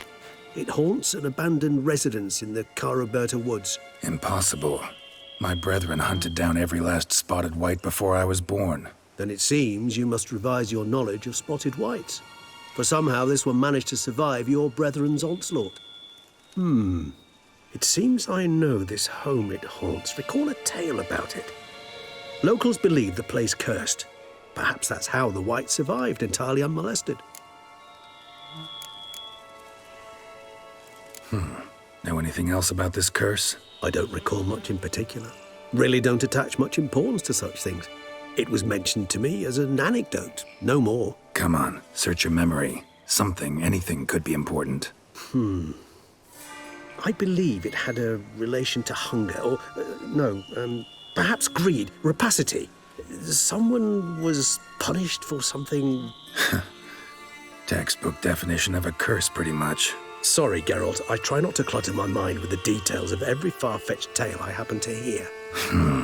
What are your thoughts? A specimen of a species thought long extinct, and a curse, in one place. That a coincidence, or are they related? Ah, professional curiosity. Personally, I've nothing against you delving into this dilemma, but please remember we need the White's saliva. Nothing beyond that. Whites rarely appear in the woods, even less likely to find them in abandoned human homes. They inhabit remote wildernesses, old abandoned cemeteries. What's your point? This might not be a spotted white after all. Your little helper might have made a mistake. I sincerely doubt it. Ravens are devilishly intelligent creatures, and they've highly developed observational skills. What exactly did they observe? The area around the estate. It's covered in spoons. Spoons? Spare me the skeptical smile. I'm but the bearer of this news. Or perhaps this spotted white is a hoarder. Or the spoons are somehow related to the curse. Let's do this. Start making your decoction while I go get some saliva from that white. Uses it in its brews. Do you imagine the white will simply sell you some? Worst case scenario, I'll bring you its salivary glands. They ought to do as well. For a moment there, I imagined you asking the white to spit into a vial. Quite amusing as a thought, but the salivary glands will do fine indeed. So, see you later. Yes, till later. I shall start by perusing some tomes. Tomes? Thought you were gonna make this decoction. We require one last ingredient. Alas, obtaining it could prove a trifle toilsome. Thus, I hope to identify a suitable alternative. All right. Good luck. And to you, my friend.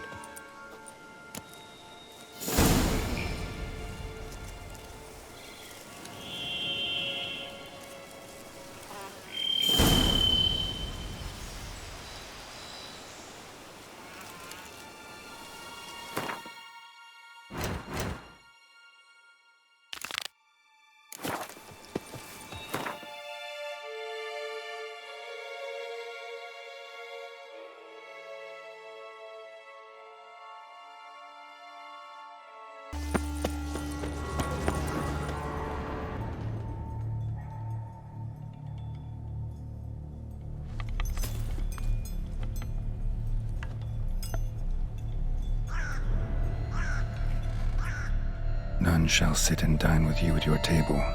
No spoon you have shall sate you. Never again shall you wish to spy your reflection in the mirror. Sounds like a curse, all right.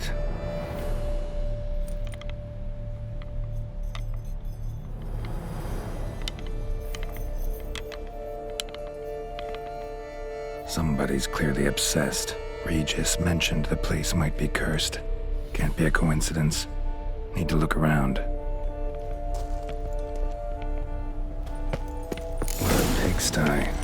Need to search it thoroughly. Find a way to collect some white saliva. Spoon's incredible. The craftsmanship. Must have graced a rich man's table. Smashed mirror. As if someone couldn't stand to look at themselves.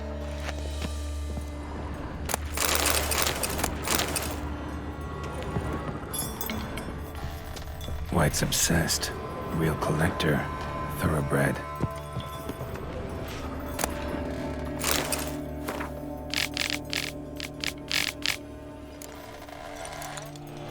Poor girl.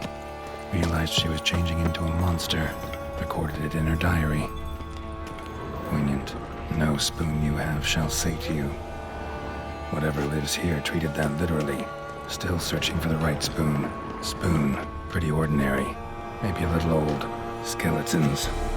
Doubt they came here willingly. This have anything to do with the curse? None shall sit and dine with you at your table. It'd make sense.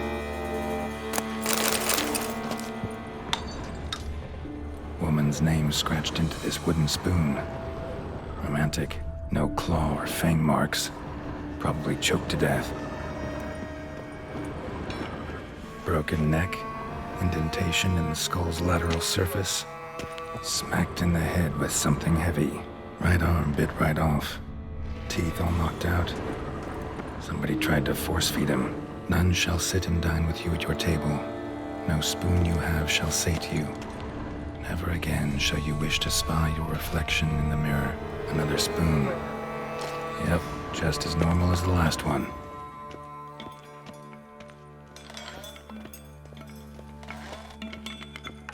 White's obsessed. Real collector. Thoroughbred.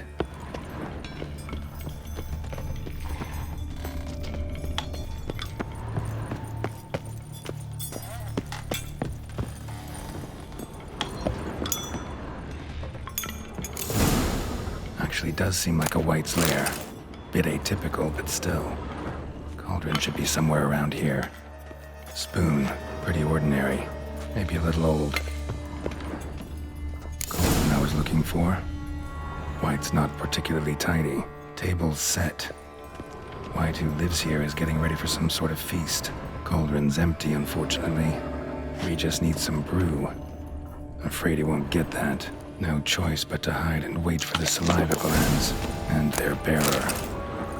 Need a spot that'll let me observe the cauldron. Another spoon.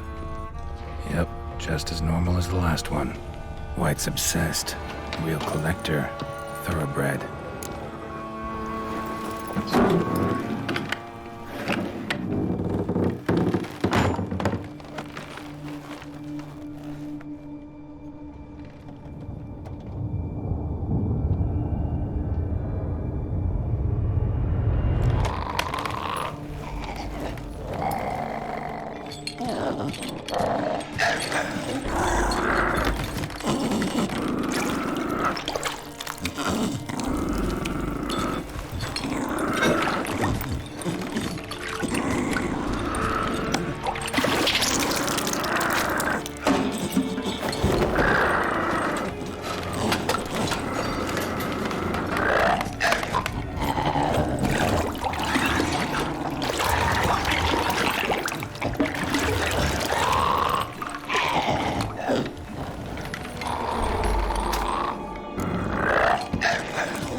Not gonna hurt you.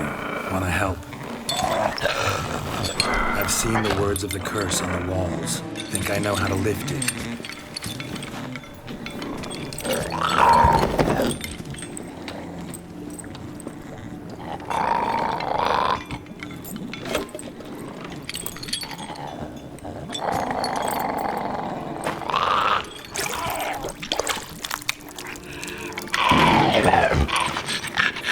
Tried to bring folk here, convince them to sit at the table with you, right?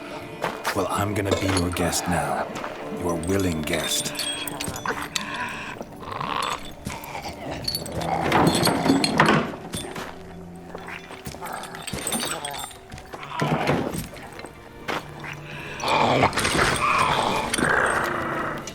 Just need a bit for Regis. And now we'll tend to you.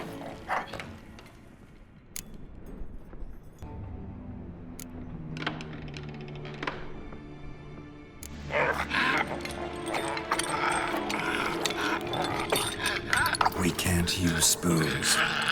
No, that won't work. You've been looking for a spoon that would feed you, but there's no such spoon. We need to eat without spoons.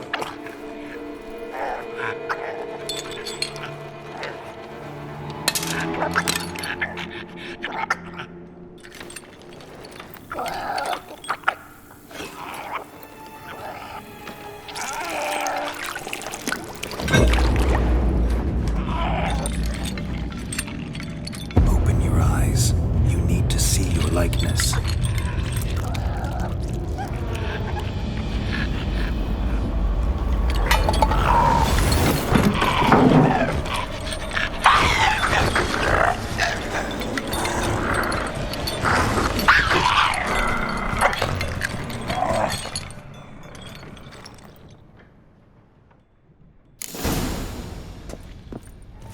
Think it worked. Just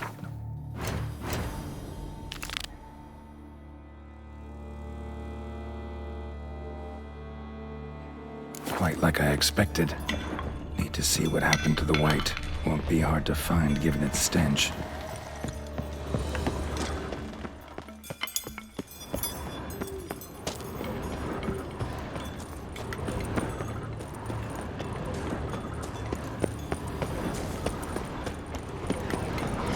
Show me what you got.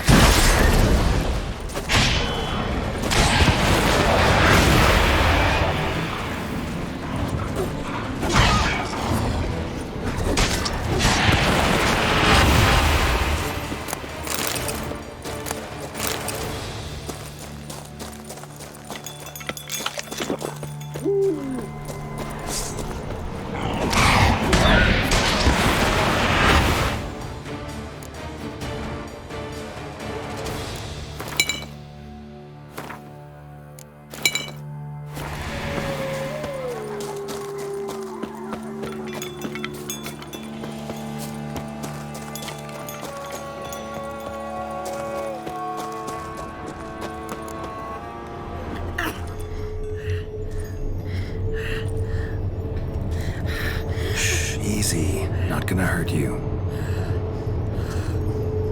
Eat. I must eat.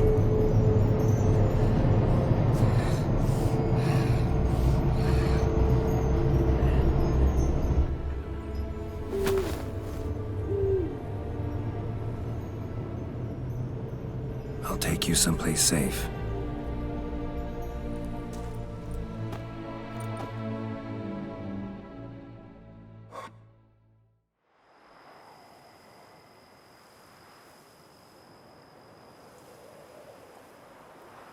So I took her by the hand and led her here.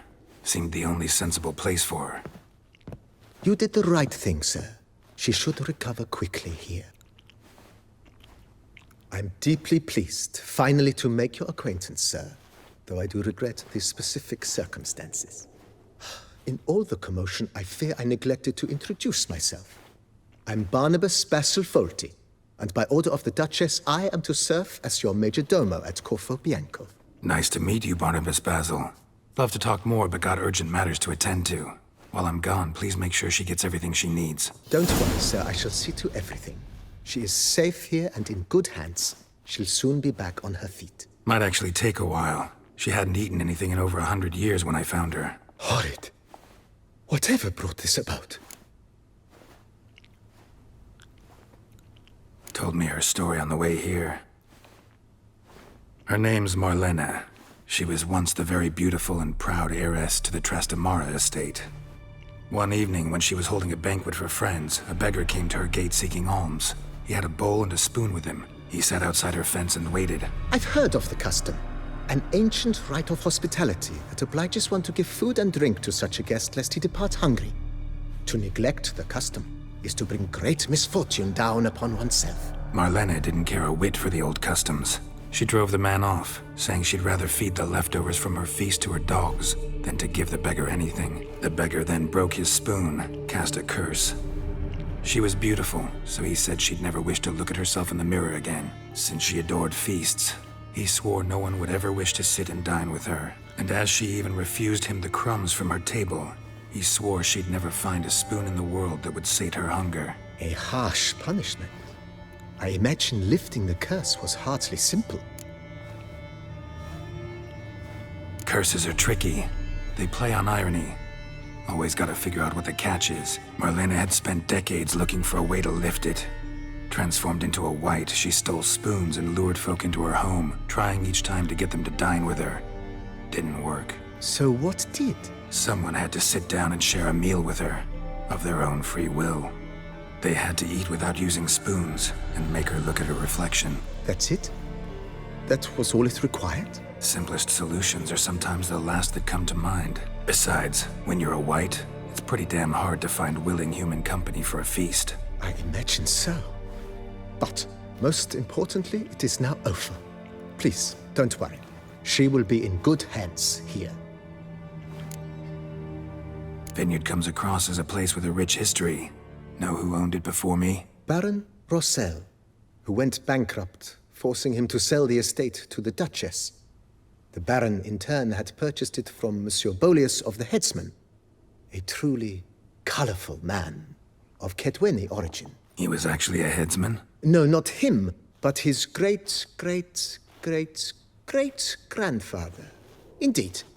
Apparently, he was a common cutpurse who somehow secured for himself the post of ducal headsman in Beauclair. went about his work with an exceptional penchant. They say he chopped off more heads than there are grapevines in the ducal vineyards. He never hesitated, not once. Never sliced unevenly, never botched a job. For his exemplary service, the Duke granted him a title and this estate. Monsieur Bolius, on the other hand, was an engineer in his younger years. Once retired, he settled here and took to producing wine. Sadly, misfortune struck, and he lost his sense first of smell, then of taste. Additionally, he could not drink alcohol. His medic forbade it. Shame that. He gave up making wine? Not at all. He made even more of it. Began throwing wild balls to which he'd invite friends from far and wide in order to treat them to his wine and delight in the fact that at least someone could enjoy it. It's the sort of man he was, Monsieur Bolius. Mind giving me a little tour de Corvo Bianco? Not in the least. Follow me, please.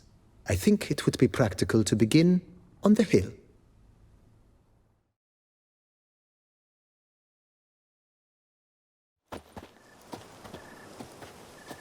Behold, sir, your estate in all its splendor. Pretty vast. Indeed. And now, sir, allow me to show you a handful of interesting details. Follow me, please. Been a major domo all your life? Yes, I come from a long line of major domos. My father was a major domo, as was my grandfather before him, as was my great-aunt. In fact, she was the one to start the tradition. Great-aunt? A hard woman.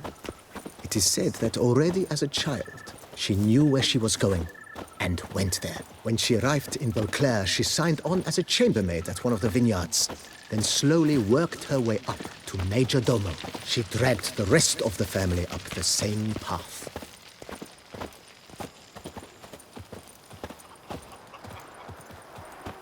The servants' quarters. I occupy the green home. With the Duchess's permission, I have hired a full staff. Their salaries to be paid from the ducal treasury. Nice of her. Not the most sightly part of the estate, I admit. But I think it worthwhile for you as master of the domain to know where the help stays.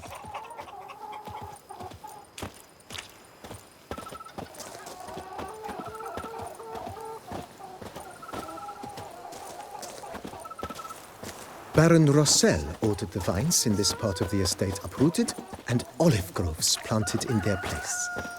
They look beautiful, especially come spring. Don't look at all bad now, either.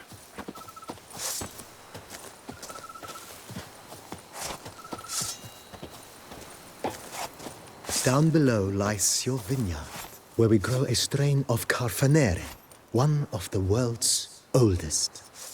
Aged in oak barrels, it provides for an exquisite wine with distinct blackberry, wild cherry, plum, and cinnamon notes.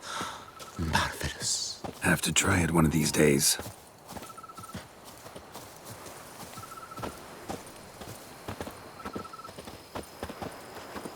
Nice well. Picturesque. Yes, though it ran dry long ago. During the raucous feasts Master Bolius held, he would order it filled with wine. There's a tale about a guest attending a Bolius ball for the first time and thus unaware of the custom. He had suffered great heartbreak and had decided to end his life by jumping into the well. The festivities were coming to a close, and the well was nearly empty when the suicidal guest finally jumped. Instead of killing himself, he merely broke his legs. To numb the pain, he drank the wine. Drank himself to death? Not at all. When found the next day, he had concluded he'd witnessed twin miracles. The water had been changed into wine, and he had survived. He retired to a monastery in the Dragon Mountains and began preaching the wisdoms of Lebioda.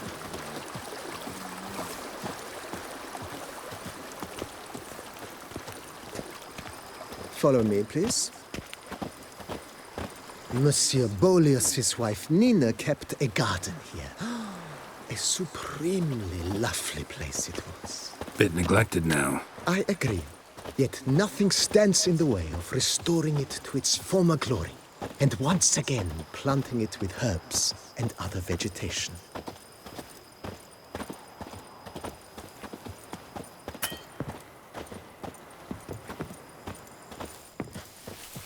Madame Nina planted diminutive, delicate flowers and herbs here. One might say their aroma still hangs in the air. You're quite the romantic, Barnabas Basil.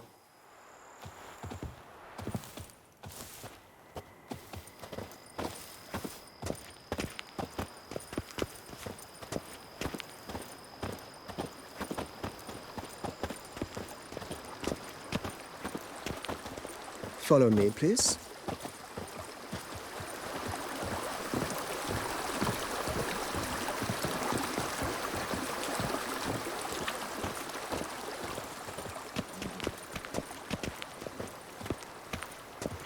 This served as an additional wine cellar in years of plentiful harvests. Bit of work, and it'll make a fine stable for Roach.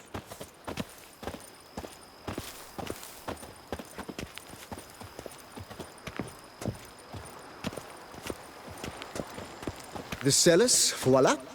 During Monsieur Bolis's time, wine was kept here, but Baron Rossel used it to store olive oil as well. I took the liberty of cleaning up the mess, which I made while fighting the Bruxa. Thanks, Barnabas Basil. Appreciate it. Follow me, please.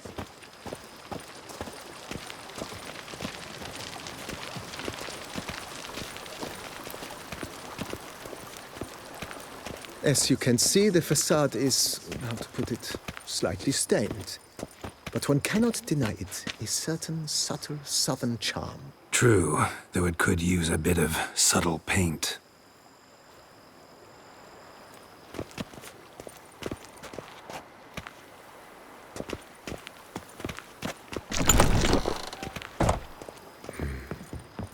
And welcome inside. On the left is the master bedroom. On the right, the dining hall and kitchen. Upstairs, you shall find the guest room, currently used for storage. Not a bad idea. At the moment, the house is only minimally furnished. Yet I believe we will, together, devise some innovative arrangements. A few paintings, for instance, would breathe new life into the abode immediately. With that, sir, you've seen the full lay of the land. Corfo Bianco is a beautiful estate. Though one must admit, time has taken its toll. Forgive me for being forward, but if you were to choose to invest a small sum towards its beautification, consider me at your service on the matter. Think I'll take you up on that. Be sure to come and see you if I decide to do any remodeling. Mentioned the place could stand to be spruced up. Oh, most decidedly, sir. The question is where you would like to begin this rejuvenation. Been thinking about the outer walls. Maybe a fresh coat of paint or some patching. If I might dare to make a suggestion, why not start with a general renovation? I once oversaw such work at Admiral Rompelli's summer residence. The effects were simply breathtaking. Not only did the residence positively sparkle afterwards, but we also made room to display the Admiral's armor and weapons, of which he was a passionate collector. It's in your hands then. Make the place shine. I shall get to work immediately. Within a day's passing, I shall have sent for the crew which rebuffed the Admiral's residence. They are the finest specialists around. Highly skilled at what they do, it shall not take them too long, I wager. 2 days after they begin, your eyes will behold your residence in its refurbished, rejuvenated, beautified state. Is there anything else you require, sir? Got these spacious grounds. But maybe it's time to make them more, useful. Oh, yes. We certainly should. The way I see things, given your trade, sir, you would be wise to put in a grindstone and an armorer's table. A good way to start things off, don't you think?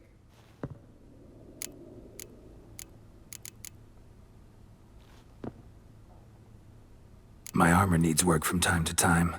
You know, oil this, reinforce that. Could use a decent work table where I could do all that. Admiral Rompali once hired a specialist who made the finest armorer's tables this side of the Yaruga.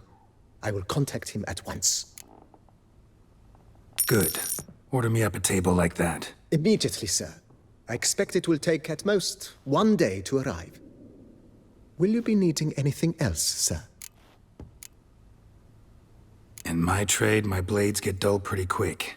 Could use a grindstone, professional grade. Of course. No one would consider that an unnecessary extravagance, I would wager. Then send out for one, please. A high-quality stone to be set up in the yard. Of course. I shall send a runner to town at once. I believe you shall be grinding to your heart's content by tomorrow. Will you be needing anything else, sir? Know what? Changed my mind. Not in the mood to talk about redecoration today. But I wanted to ask you something else. I shall be glad to answer your every question, sir.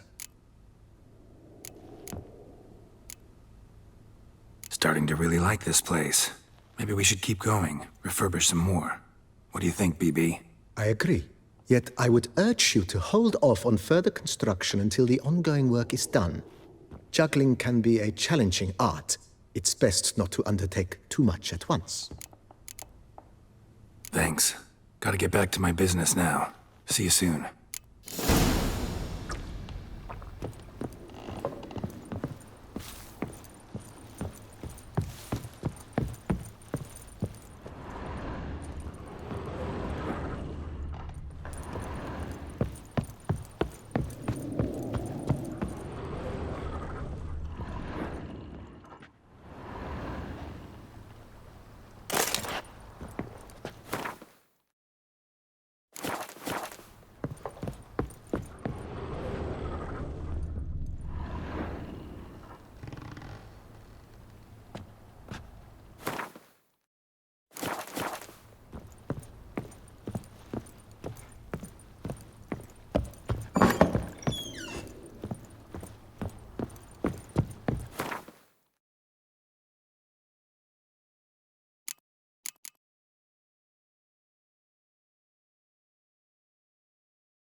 Pleasure to welcome you once again to the as yet humble confines of Corfo Bianco.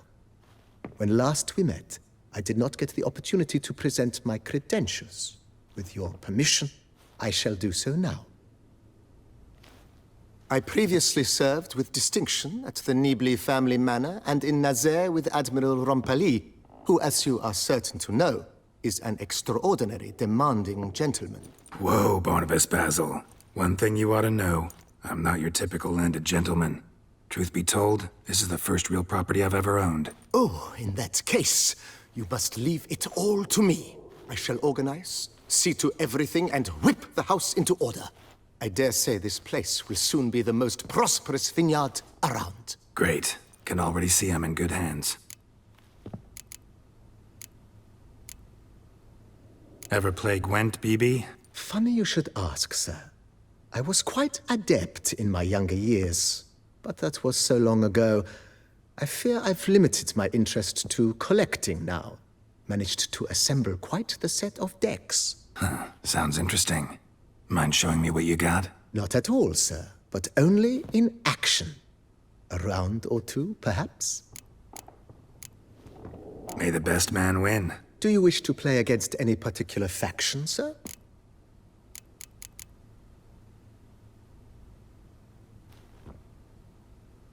Play as the Northern Realms, will ya? As you wish. Would you prefer I use my strongest deck or a weaker one? Feeling lucky today. Use your strongest. At your service, sir.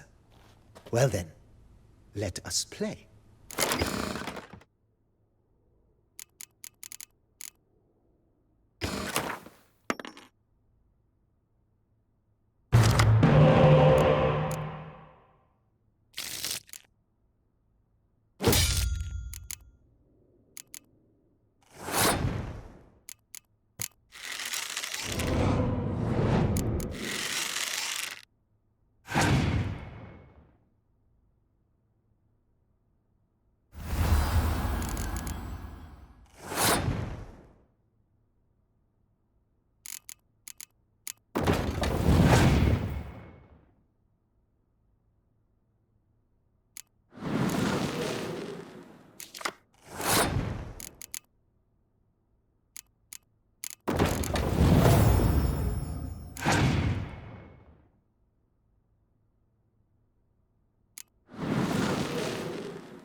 congratulate you on your victory.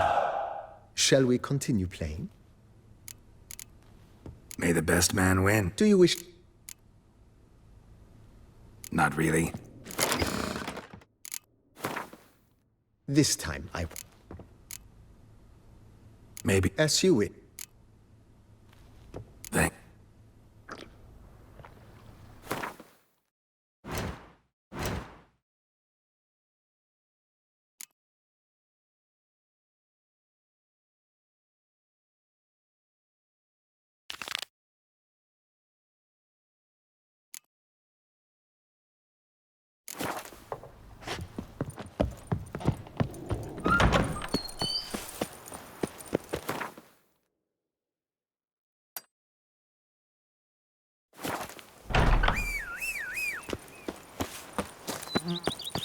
To think you chased off Philip Fourfinger's hands. You've earned my regard, sir.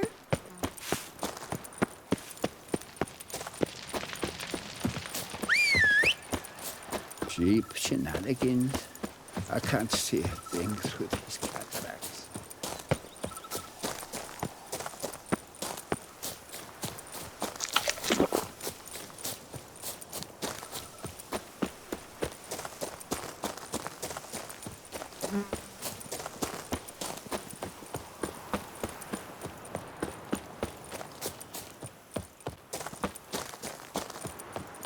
I'm watching your flinty hide. Witcher!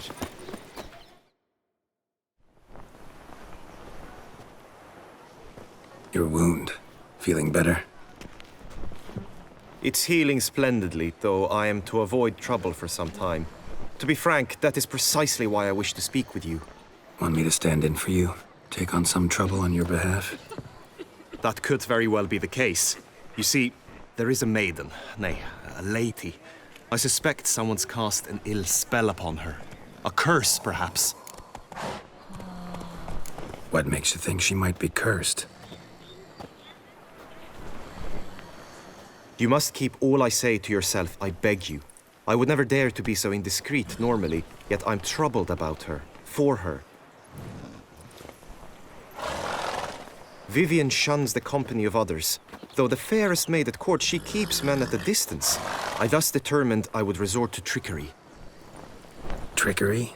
That even befitting of a knight? In war, yes. And what is love if not battle?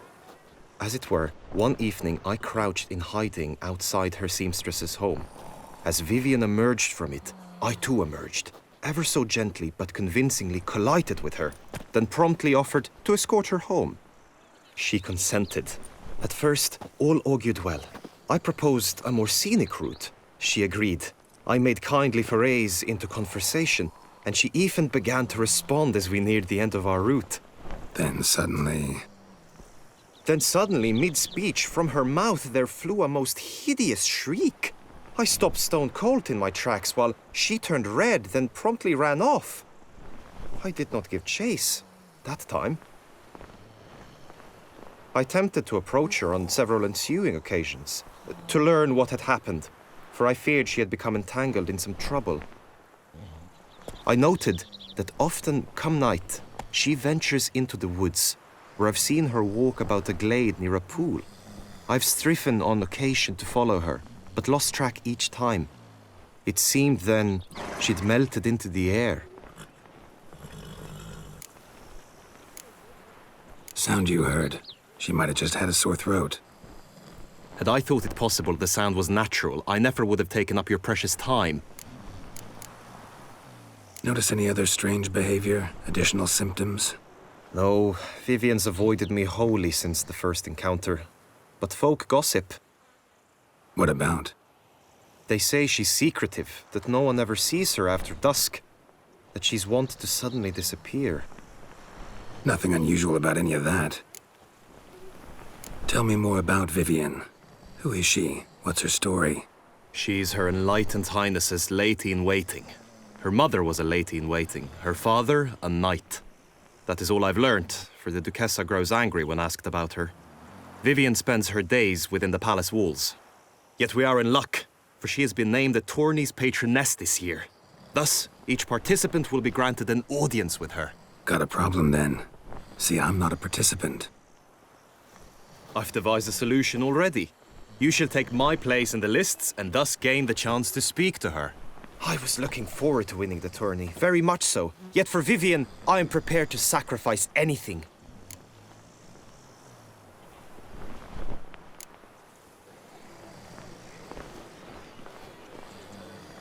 Fine, I'll look into it. Gotta admit, piqued my curiosity. I shall be forever in your debt. Now, we must ensure you are not eliminated from the tourney before you can meet Vivian. Meaning? Could you show me how you shoot, ride and fight, perchance? And you must learn the tourney rules, know how to apply them in practice. I did not mean to suggest I doubt your abilities. Everyone must train, even a witcher. Besides, the tourney contests must surely differ, require skills you don't usually apply, races above all. The choice is yours. Where shall we start?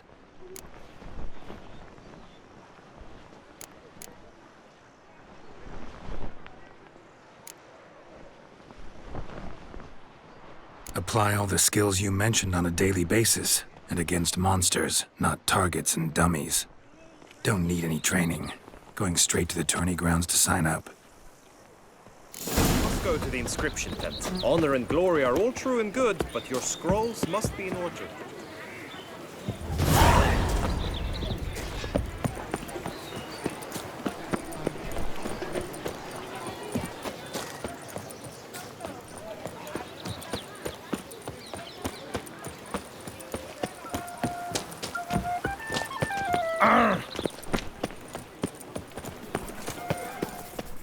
Greetings. Want to join the lists? Naturally. We must first see to formalities, however. At Guillaume's request, I have looked into your personal history in its heraldic aspects. Really? What did you come up with? My findings show you may take part as Geralt of Rivia. What a surprise. Or as the Honorable Ravix of Forhorn.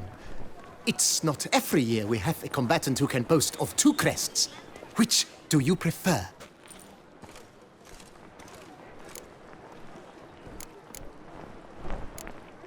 Kinda curious what you could have learned about Geralt of Rivia.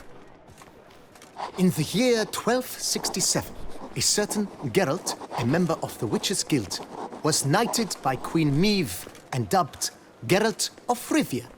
This was in honor of his distinguished service at the Battle of the Bridge, said structure spanning the Yaruga. But I wager you know of which battle I speak. Yeah, those were the days. Kahir and I led a fistful of Nordlings against an entire Nilfgaardian battalion. Won that battle just because we absolutely had to cross the river. Ravix of Forhorn? How'd you manage to dig that up? Here in Toussaint, we treat heraldry very seriously. One visit to the ducal archives.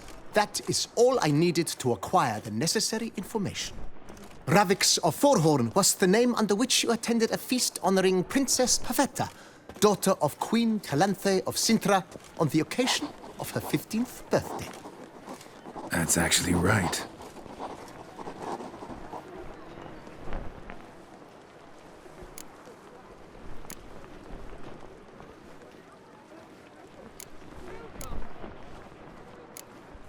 The Honorable Ravix will do. You may now take the shield bearing your crest. I'm a witcher. Shields aren't something witchers ever use in combat. Who mentioned using it in combat? Not I. The shield commemorates your participation in the tourney. You may take it as a souvenir. In that case, thanks. Have you been instructed as to the tourney's challenges, prizes, and vows? If not, I do hope you will allow me to tell you about them. Guillaume told me a bit about the contests. Rather make sure I'm clear on them, though. An admirable thirst for knowledge. There are contests 3. A shooting range, where you will compete side by side with an opponent. A horse race, during which you will seek to complete the course within a specified time. Any targets hit with bolts or dummies felt with blade will increase the time you have. Finally, the group melee in the arena. crowned with a duel against last year's champion. As each contest ends, its results will be posted on the board outside my tent. This way, all will be apprised of who leads at any given moment. Convenient.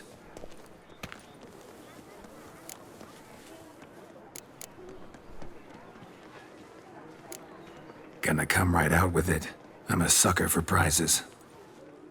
The winner of each contest shall receive a trophy.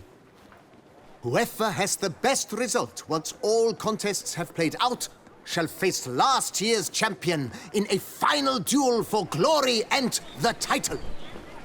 Should you defeat the reigning champion, the grand prize will be yours. This year, a sword forged especially for this occasion by the one and only Cornelius of Isengard, a famed master weaponsmith.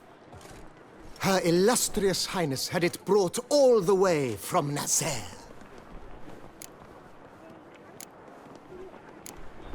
You say something about vows?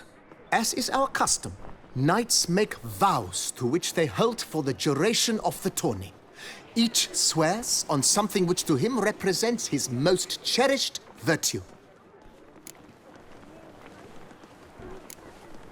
Feels like I know everything I'd ever want to know about chivalric tourneys. Splendid. In that case, you must make your vow. Upon what would you like to swear it?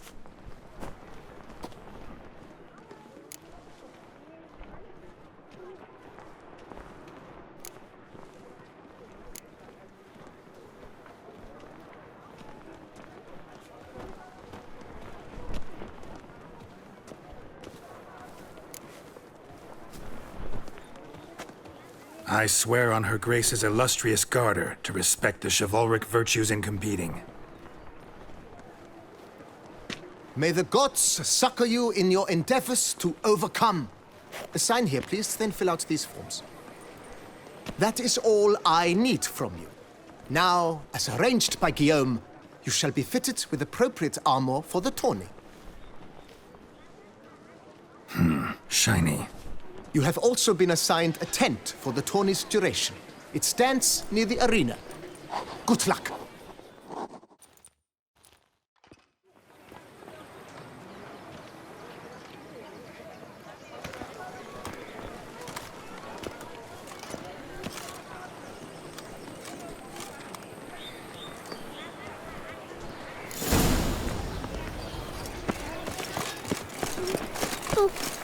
Right, Edric clams, ducks nipples, get them while they're on.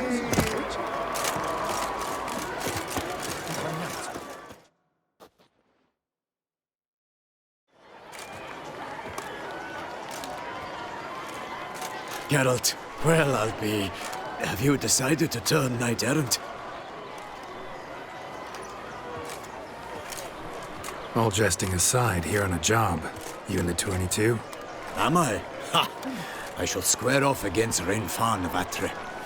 I saw him just moments ago, a nervous wreck, stuffing his nose with fish steak, no less, as if that would aid his determination. Guessing that's against the rules. But who's to tell the Nilfgaardian what to do? Listen, Geralt, I've a tip for you. The timing of your marksmanship duel is such that you shall have the sun in your eyes. Makes no difference to me either way. Nor will it give you any pleasure. Since, as it is, we must both wait, play me in a round of Gwent. Should you win, I shall swap with you. To me, a southerner, the sun is no hindrance. Never turn down a round of Gwent.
congratulate you. We shall swap as agreed. We've passed the time rather nicely. Lady Vivian should appear forthwith. I'm off to face my first challenge. Good luck.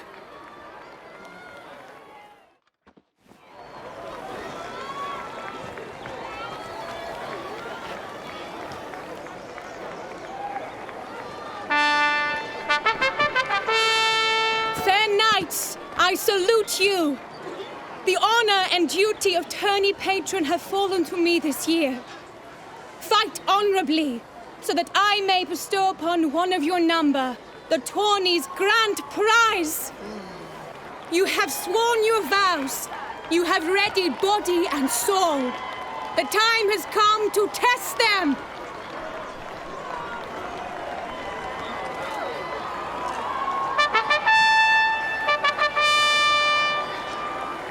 Behold Horm Akispark of the Mechtian royal line.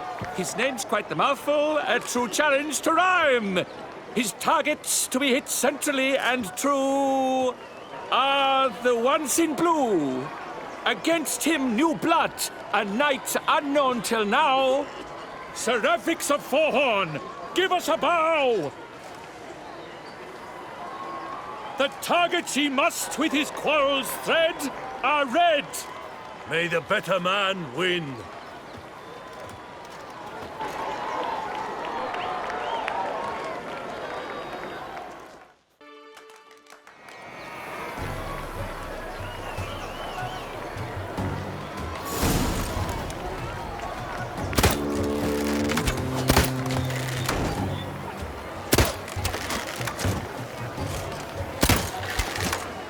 Brave Seraphix has hit over one half of his marks.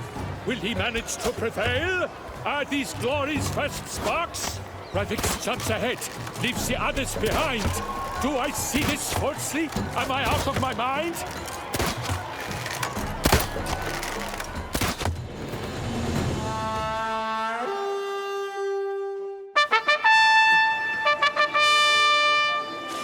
Seraphix has won! His boat struck the goal! Yet even this cannot soothe the ache in his soul.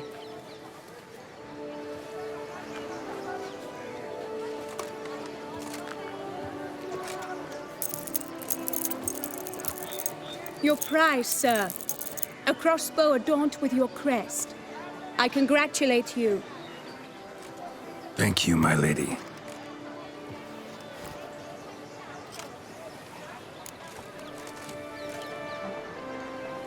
My medallion's vibrating strongly. Can only mean one thing. Magic.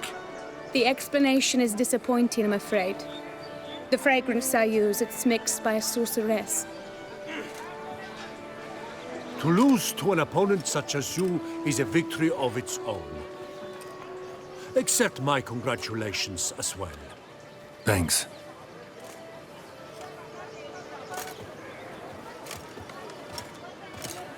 Good work! In the interim, I managed to determine which tent Lady Vivian occupies. Perhaps you could find a clue within it. You're right. Vivian's cursed in some way. Sensed it when she opened the tourney. In that case, we've no time to lose. Let us go.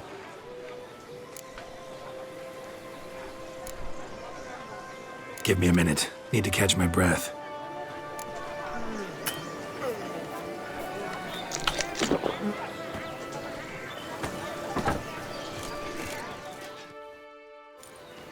Are you ready? May we go? Yeah, let's go now.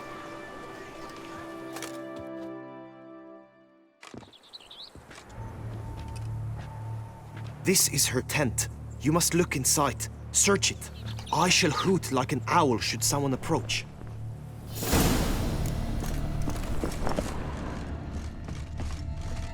Oriole feather.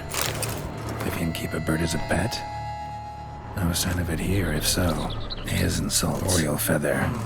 Used to make keep a bird as a pet? No sign of it here, if so. Oriole feather. Vivian keep a bird as a pet? Clothing's all dark green and here, if so. Seems Yen's not the only one with a fixed color scheme and powerful magic at work here. Someone approaches. Quickly! You were supposed to hoot. We shall speak later. We must return to the tourney now. It's time for the second contest. Sirs, what seeks you in my lady's tent? Inspiration? Be gone from here!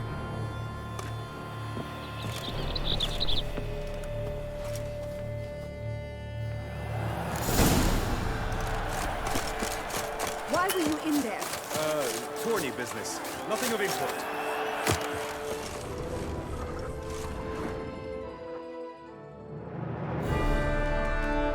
Behold, gallant knights and ladies decorous! Gaze at the host assembled before us! Look upon chivalry's best and most storied! Come from far lands, here to seek glory! Hear now their names as I shout them aloud! Savor their titles, of their presence be proud! Palmerin, the Baron of Lonfal! Linus of Metida! Rainfarn of Atra! Horm Makaspar of Meikt! Donimir of Troy! Guy de Boisfren, in service to the Duchess! Delwyn of Craigiau! Count Tai of Dondal! Ansay of Lyria and Rivia a prince! Graphics of Forhorn! For Gregoire of Mount Gorgon, let out a roaring cheer! The faint fire of silence, tourney champion from last year! Today's winner of contests, his victory to secure, shall face a Gregoire in a challenge severe! Does ignorance demand a bard intercede? Does someone need telling how tourneys proceed?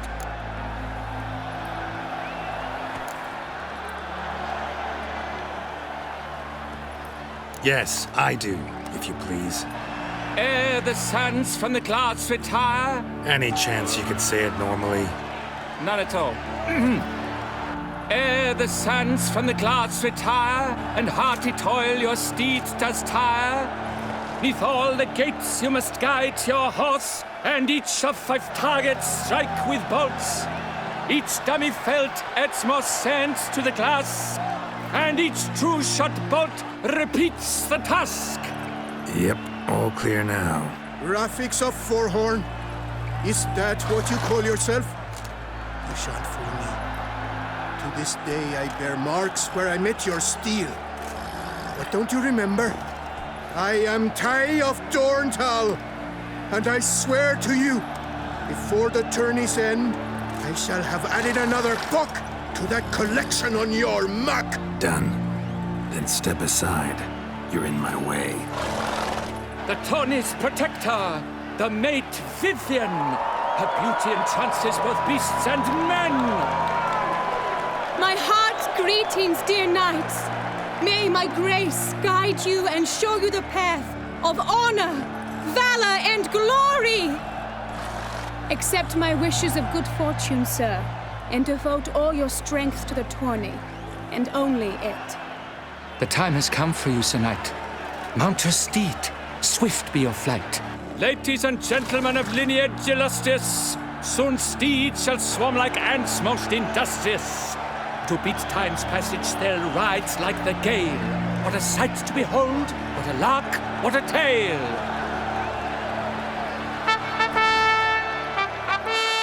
Before us, Sir Ravix of Forhorn dubbed, his spurs flash like lightning, to a shine they've been wrapped.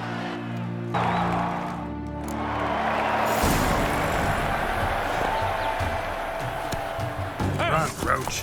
And he's up! Lead a thunderous roar, who pounds the ground. No legion of drummers could make such a sound. I shall be famous one day, as famous as you. They say storks bring babies.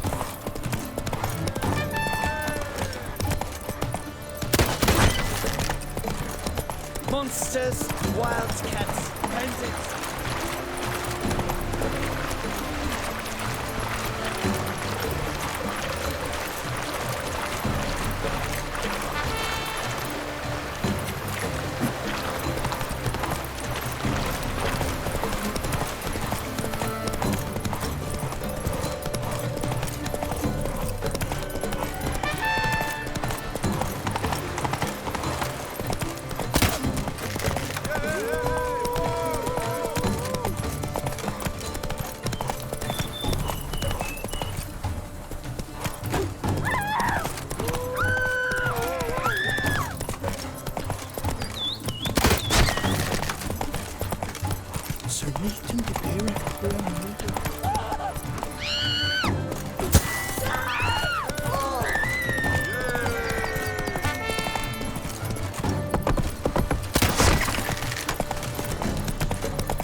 monsters, wildcats, bandits.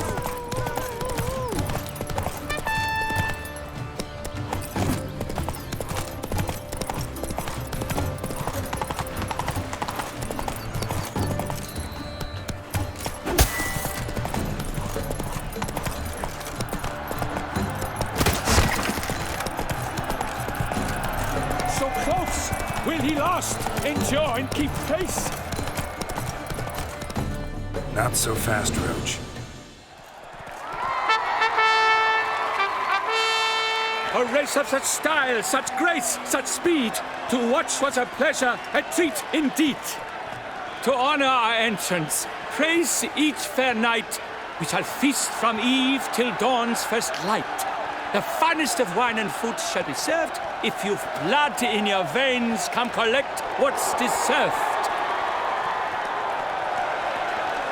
I congratulate you. Here, your prize. A saddle adorned with your crest. Many thanks. By the way, my maid saw a man with white hair sneak out of my tent. Would you know who it might have been? No idea. How juvenile.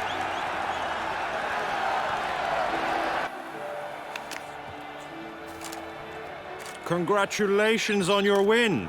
In stellar style, no less. Ah, I no longer regret I was not able to participate.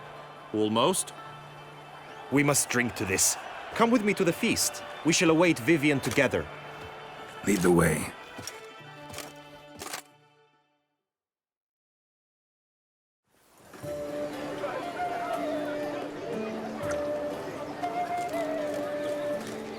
So, any thoughts on Vivian? Her beauty's striking. That is not what I ask. Still too early to say anything I'd be willing to stand behind. Managed to figure one thing out. She uses powerful magic, masking illusions.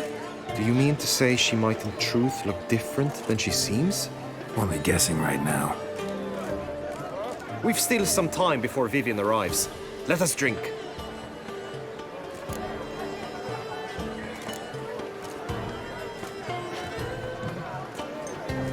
To Vivian, may you find the means to aid her. To Vivian. When I first laid eyes on her, I finally understood what all those poems and ballads were trying to say. Love's not poetry alone. Sometimes it's prose. Sometimes it's just plain ugly. You say that only because you do not know Vivian as I do. A life with her would be sweetness itself.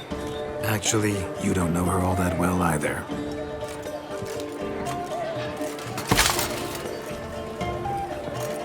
Dropped something. I demand satisfaction. You've insulted me twicely. And twicely ought to be enough. You refuse to duel? Then I shall show you how I treat cowards!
Nothing, Ty. Might want to give some serious thought to whether you want to face me for a fourth. I shall kill you, freak! You got your chance, sir. You failed to seize it, and now you must leave. We shall meet again, mutant!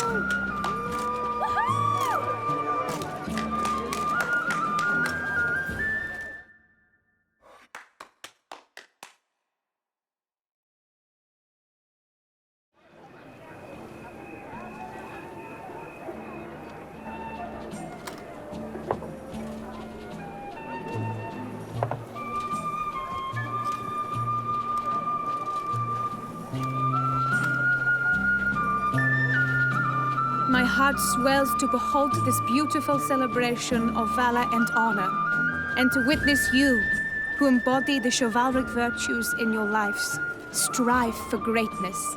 Yet, after a time of combat must come a time of peace and respite. Thus, I invite all who fought in the tourney to this feast held in your, and none other's, honor. And should any among you crave solitude, private tents await you nearby. The group melee shall take place on the morrow. Glory shall be within grasp for each and every one of you. The best among you shall have the honor to face our reigning champion, the famed Gregoire de Gourgon, victor of last year's tourney.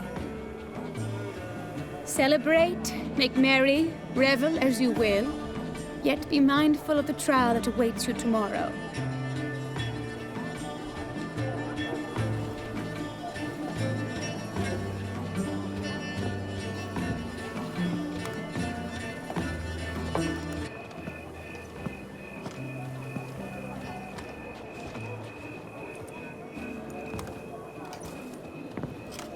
Follow her. We shall meet in your tent before your last contest. You must help her.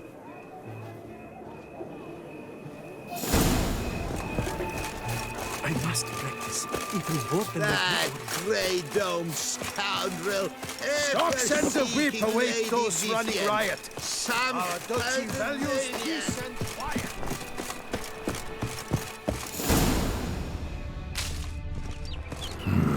Strange. I was sure I'd find her here.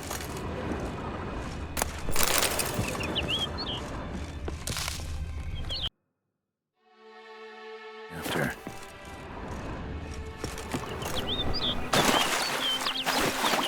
Looks like the bird's leading me somewhere.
through the cave.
Witcher. Lady Vivian? Counted on me getting lost. I did. I thought you no different from the knights. Good at tourneys, hopeless in the face of true danger. I was mistaken. Hear you come to this clearing often. This is where it all began. And as I was not able to evade you, save myself from you, then I want it done here. In this very spot, with no witnesses. Want what done? While you are a witcher, you were hired to kill me, were you not? Then do so, now.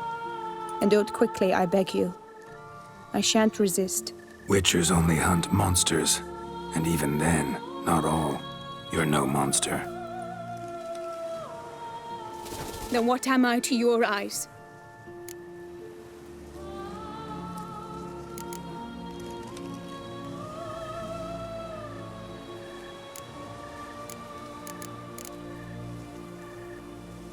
Why should I guess when you could tell me yourself? If you've no contract on my life, why take an interest at all? Did Guillaume put you up to it? Is that why? He wanted to help you. Asked me to do him a favor. Frankly, if I can do something for you, I'll do it, willingly. Why should I trust you? 'Cause the Duchess trusts me? 'Cause I'm a freak, too? 'Cause cases like yours are my bread and butter? Take your pick. You shall not turn on me. Use what I say against me. You shall not tell anyone?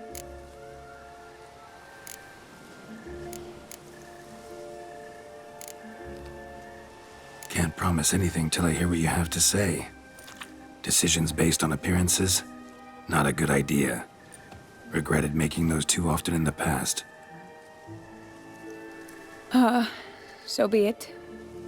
I shall tell you what my mama once told me. When she was with child, expecting me, she and my father spent much time together near the wood, here in this clearing. Mama loved to listen to the orioles sing. She would stroke her belly and say, "My daughter should be as beautiful as that bird. Such is my wish." But a creature dwelt in the wood who envied my parents their happiness. One day it appeared before them to say the whole wood belonged to it, and they had dared to delight in something that was not theirs. It demanded payment. And when my parents said that they had nothing, it claimed their unborn daughter as its own. Parents ever describe the creature? They called it a nymph born of the deep woods, with no mother or father. But I was too young, too distraught by the curse's onset to ask after details. What happened after that? Nothing at first. I came into the world a perfectly normal child, and my parents forgot that day's events. But 15 summers into my life, the curse began to show.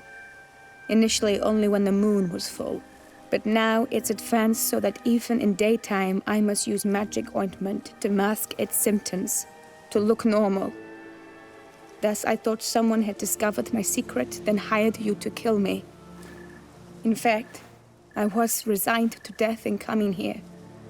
Perhaps death would be preferable to my complete and permanent transformation. For I fear that is what lies in store.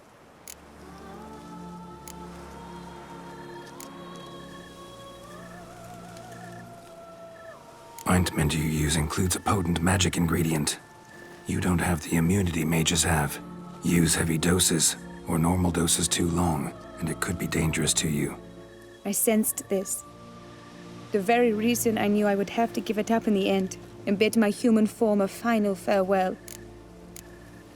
The curse, it could be reversible. Once ran into a baron transformed into a cormorant, ostensibly for good. Managed to cure him completely. And you truly think you could do something like this for me? Can't guarantee a thing. Tough case, yours. You were cursed before birth. That alone complicates things. Also, you claim the curse is increasing its hold. Symptoms are progressing. Could try transferring the curse onto someone else. What? Out of the question. I shall not allow it to ruin an innocent's life. Is this the only method you know? Only one that's completely safe. So there is another.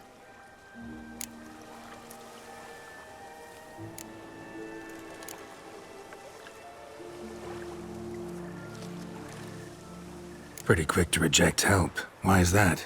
The curse once transferred would probably have a weaker hold on the new host. Lots weaker. I do not even wish to hear of it.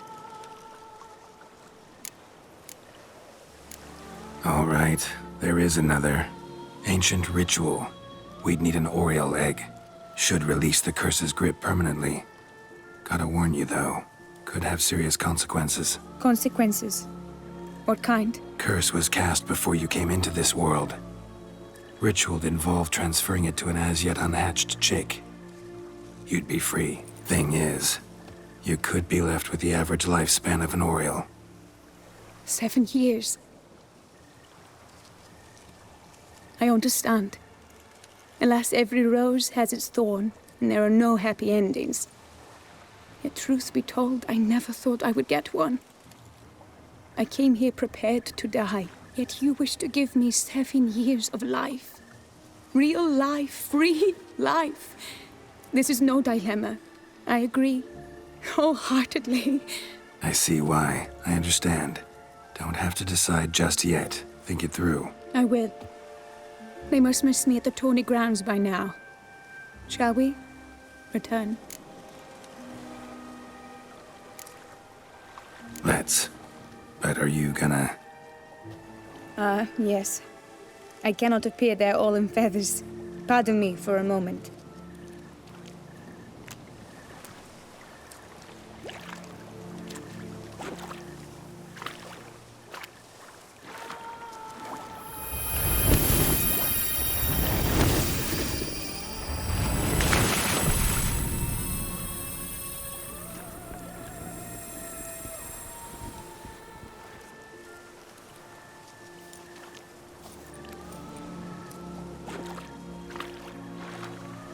You can change at will?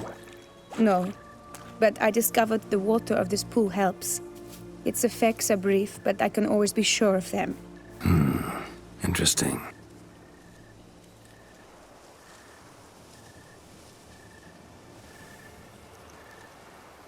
Come.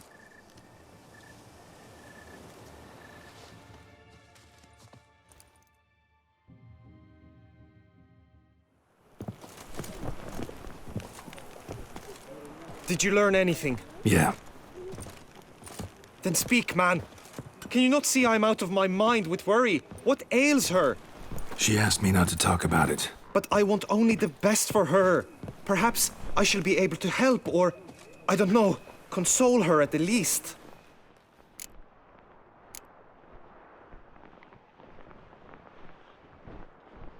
We were both right, actually. It is a curse.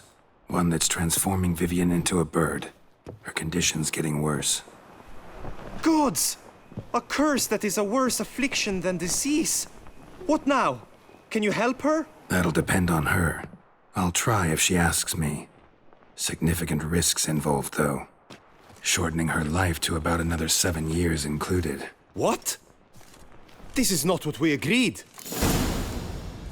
Tough case. Curse's hold on her grows stronger every day.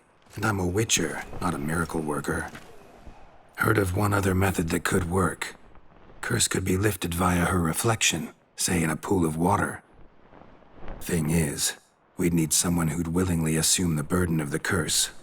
Take it on in her stead. You mean become a bird themselves? Theoretically. See, curse grows weaker once it's transferred. Might end up as just an appetite for seeds and worms. All outcomes are on the table, though. Death included. I am prepared to sacrifice. Give my life for her. Just as King Fridank's knight did for the beautiful Queen Sero. Knew that already. But are you prepared to swallow bugs for the rest of your life? Yes. Which method do you believe to be best for Vivienne? Don't know yet. But you have some notion, have you not?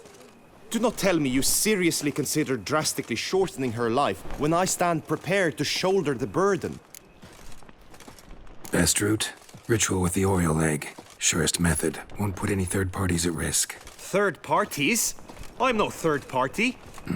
Let me talk to her. Could very well appreciate your eagerness, change her mind. But it'll have to be her decision. I'm counting on you, Witcher. And I'm content we finally know something. What now? We know all, so you need not see the tourney through. You could withdraw. True, I shall get an earful from the Herald should you fail to show for the last contest. But it's nothing I can't handle. So, what will it be? I don't back out of anything. I'll take part in the last skirmish. Besides, Vivienne will be busy till the tourney's end. Indeed. In that case, you must meet the other knights of your team. They await near the arena's entrance, by the training ground. Got it. Thanks.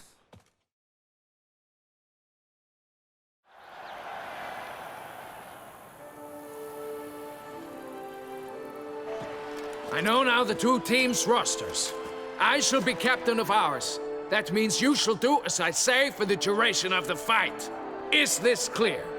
Palmer and Alonful will lead the opposing team. With this skirmish, we commemorate the Battle of Fox Hollow of 1218, when a Hans of Southern outlaws led by Haller the Brown attacked Toussaint only to be driven off by brave knights, thus setting a precedent.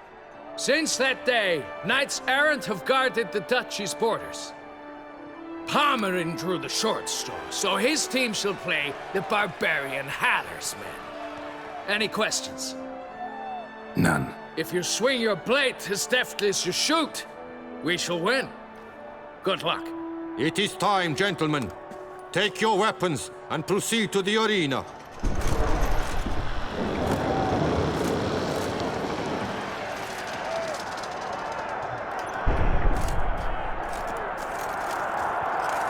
A cheer for the knights, the ladies, the lords. For our next entertainment, the teams shall cross swords. 2 rifle crews, 2 coteries shall fight full tilt till one's dropped to its knees.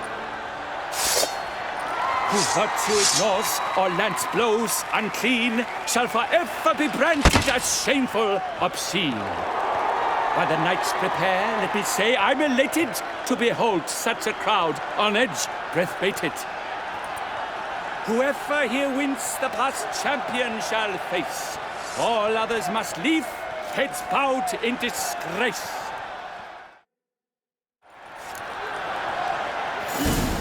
Let us begin! Crowd, race a ruckus! Blood, sweat, and tears shall soon follow in buckets. Let's dance. No mercy! Honor! Wayne and country!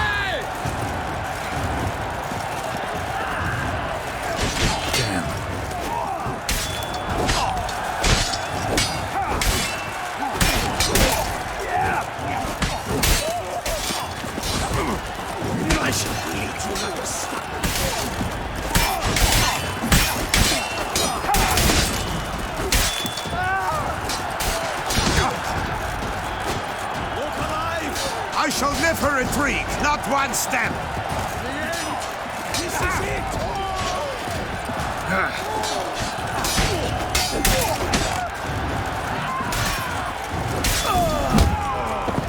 Witcher act always smooth.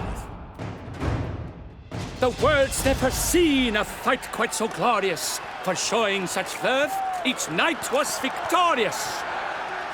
Yet in tourneys as in life, but one champion may reign.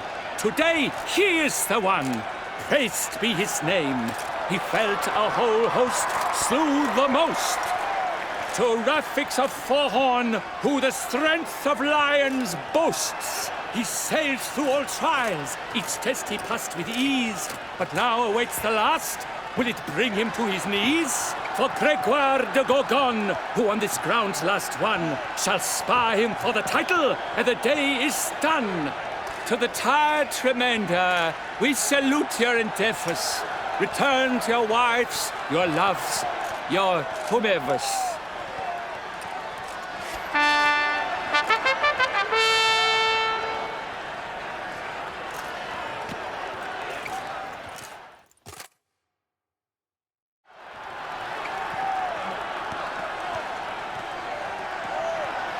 It is time. Step into the arena.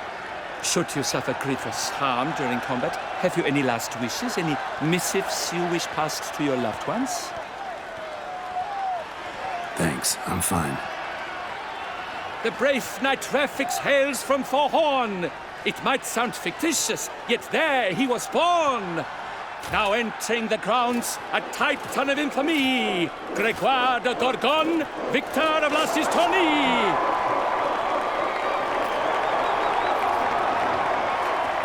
I wish both combatants good fortune and fame.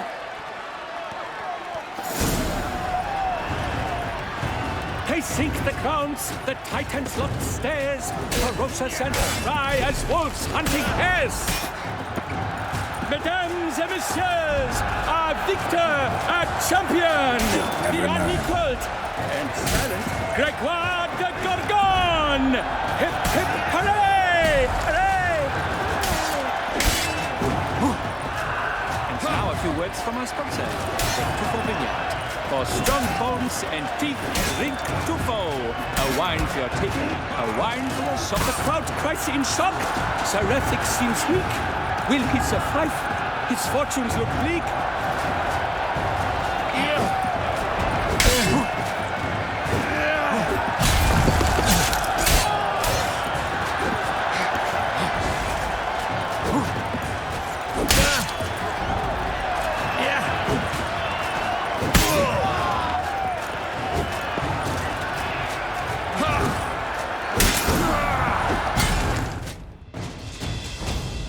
Rafix of Forhorn, this year's champion, a sight to behold. He defeated Gregoire de Gorgon. Hail Rafix, Rafix, Rafix, Rafix.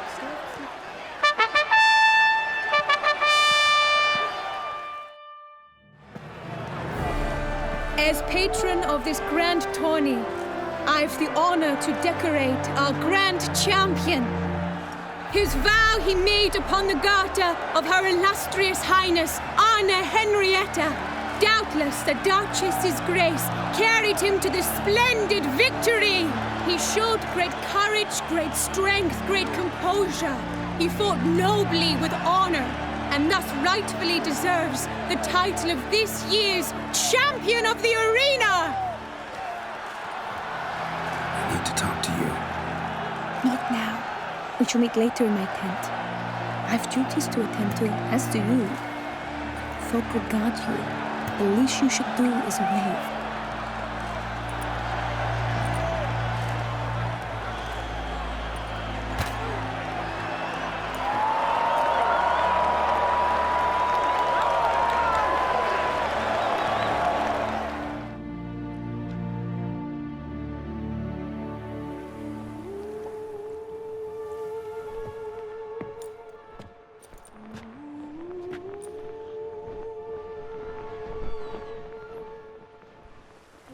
Greetings, my lady. Have you decided? I have. I stand by all I have said. I wish to endanger no one and thus choose the method involving an egg. If it's to be the egg of an oriole, I know where to find one. There is a nest in my clearing. Might you explain the nature of the ritual? Its exact course? Sure. Want to tell you something, though. Think we should try the alternate method first. I was clear. It is out of the question. Let me finish. Second method's less than reliable. To put it simply, might work, might not. But it will.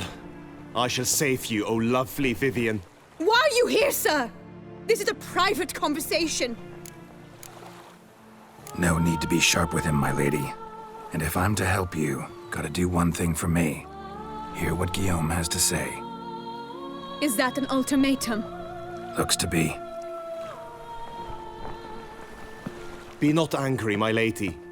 You no longer bear this burden alone. I know all. You told him! I know a curse afflicts you, a curse which grows more severe by the day. I understand how you feel. My aunt, Countess de Lawnful, once contracted a strange illness which ate away at her from the inside. She grew weaker by the day, the light fading from her eyes.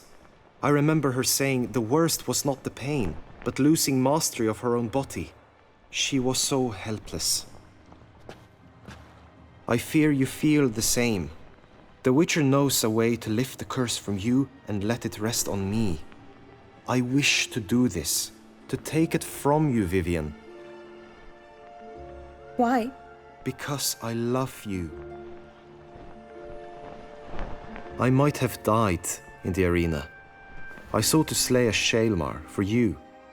But now I see the fool I was. Now I see how I risked my life for no purpose. Yet, with this, I can truly do something for you. I do not wish to inflict this horror on anyone. You saw how it looks, Witcher. I turn to you as one elder and hopefully one wiser as well. Do you think this a good idea? Honestly, don't know. Already told you both I can't predict the ritual's side effects. Guillaume's right about one thing, though. He's risked his life in completely pointless ways. Till now. You've now heard the expert opinion. Let us do this together, Vivian. Very well. I was prepared to die. Thus I am also prepared to attempt something mad. Now we must go to my pool in the woods, yes? Everything's agreed, so no point wasting any more time. Let's go.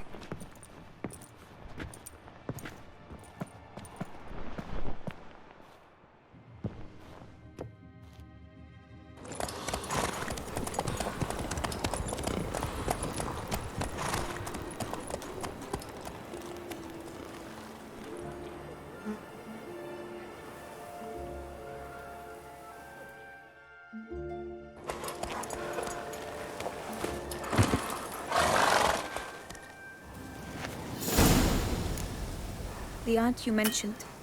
What became of her? She passed on.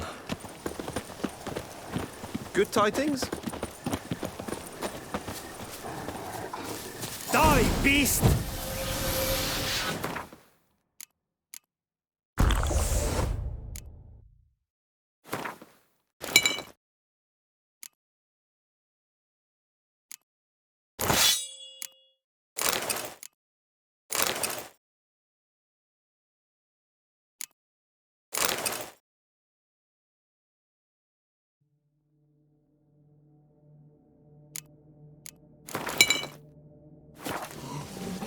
Attack!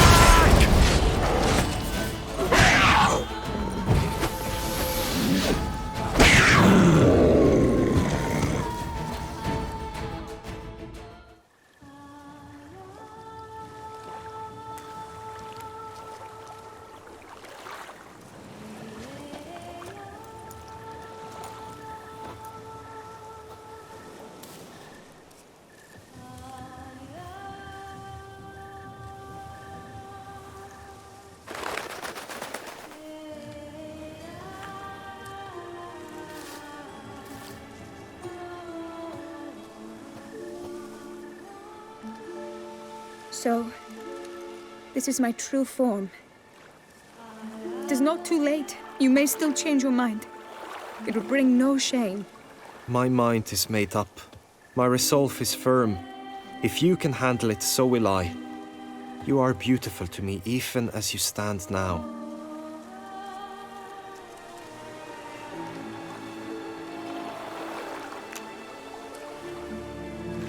Oh, that's clearly rubbish.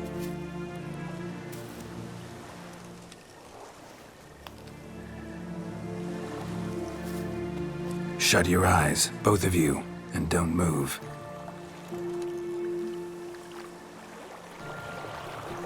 Guillaume, Yes, my love. if you become as I am now, I wish you to know I shall not leave you.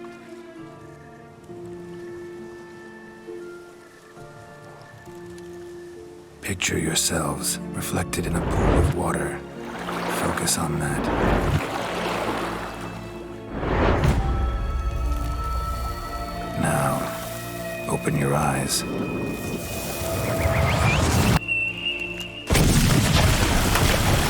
Damn, think it might have worked.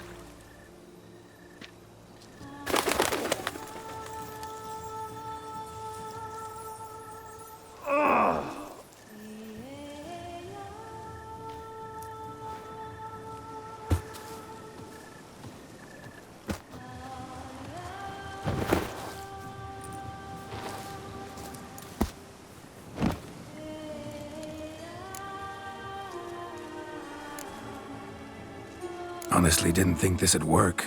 Doubted anything would happen. Read about this ritual in grimoires. Descriptions all seemed dramatic, embellished. All stipulated a condition that seemed improbable. What condition was this? A real bond between those involved. True love. How do you feel? In general, you feel it change, Guillaume? I was struck hard, as if by a battering ram, but now I feel not at all different. Apart from a slight itch on my skin. Are you certain it worked? Yes, something happened, definitely. Must be an intersection beneath this pond. Powerful magic at work here. Look at Vivian.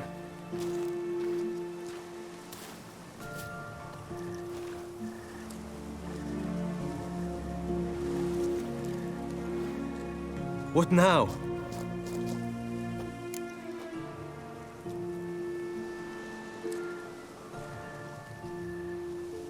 Now? Now you get to live together. Happily ever after. Still, watch yourselves carefully. Notice any troubling symptoms, find me. Naturally. I thank you, Geralt. Oh, and your payment. At last! I've so much to make up for. Balls to attend, distant lands to see. Free at last, as a bird. Ha! I find you droll. I had not noticed before. But you will not fly away without me. That remains to be seen, I think.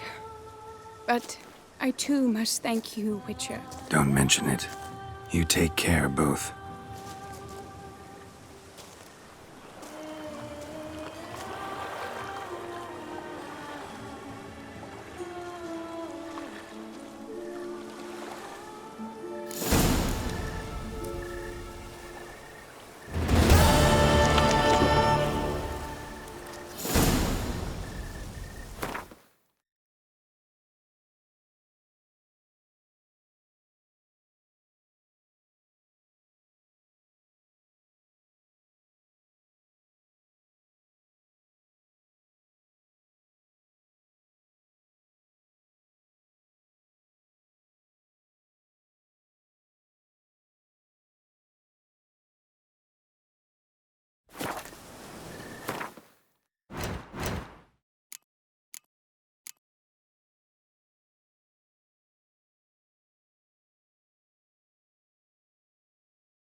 Faster.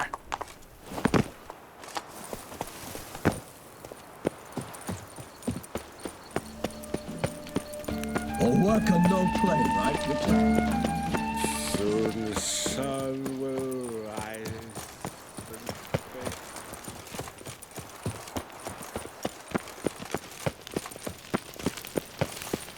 The guard brings peace to our domains. Flaunt it.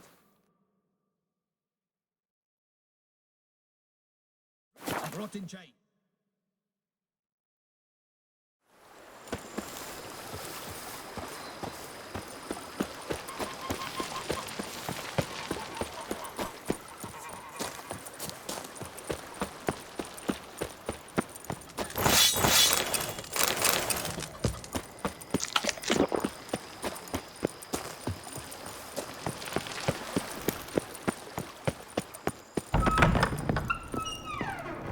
I do not know how I will ever repay you, Witcher. Don't expect to be paid.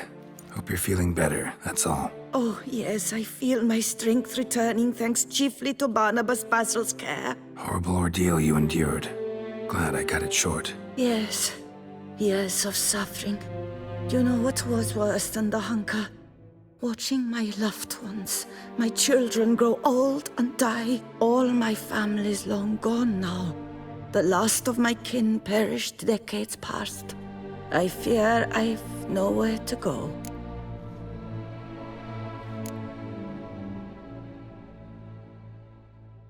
This is a big house, big estate. You can stay here. Truly? I could never infringe so on your hospitality. Yet, Yeah. after all I've suffered, the years of starvation, I've but one dream. At last to prepare food that fortifies, nourishes, to delight in the tastes and smells of spices, to sit at one table with others and eat. Don't see a problem if that's your dream. You could help Barnabas Basil in the kitchen. Eating his meals. You know he's not a culinary virtuoso. Nothing could make me happier. Thank you. No, thank you. House could use a woman's touch. I've one other thing I'd like to tell you. Many years ago, my father assembled valuables for my dowry. I never wed, so they remained unclaimed. These baubles are no use to me now, but to you, well, perhaps let them be a token of my gratitude. If you wish to find them, you must go to my old home, to Trastamara. The dowry lies hidden in a barrel in the cellar. There are several barrels. You must give each a knock until you find the right one. Do just that. Thanks. You sure you don't feel lonely out here? I cannot say yet. Too little time has passed since you freed me of my thrall, but somehow, for now at least, I do not feel drawn to the city, to others. Visited others' homes as a white. Yes, but ever at night, when all were asleep, I went in search of spoons. Remember, you can always change your mind. Decide you've lived here long enough, just say the word. I'd never wish to seem ungrateful. And I'd never want you to stay against your will. I'd never expect someone with your past to feel drawn to the kitchen. Do you fear I will cook in your home as I brewed as a white? Counting on you having slightly better taste as a human. Of that, you can be sure. I loved cooking, even as a child. My gran was a true master in the kitchen. Her spit-roasted ox was famed throughout the land. Thought you were a lady, owned an estate. Do you mean to say a woman of my rank should have had a cook? You're right, of course. And I had the best of cooks. But I devised the dishes myself. They only prepared them. See you later. Take care, Witcher. And remember, you always have warm food awaiting your return.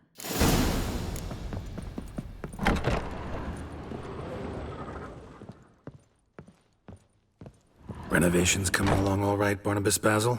Superbly, sir. General refurbishment has been completed.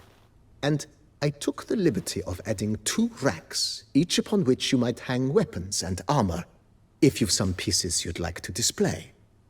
Likewise, I have prepared a few spots in which new paintings might be hung. In News, the laborers dusting out the cellar have made a most unusual discovery. I believe it's something you'll wish to see. If you say I should see it, I'll go see it right now, BB.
How might I be of service, sir?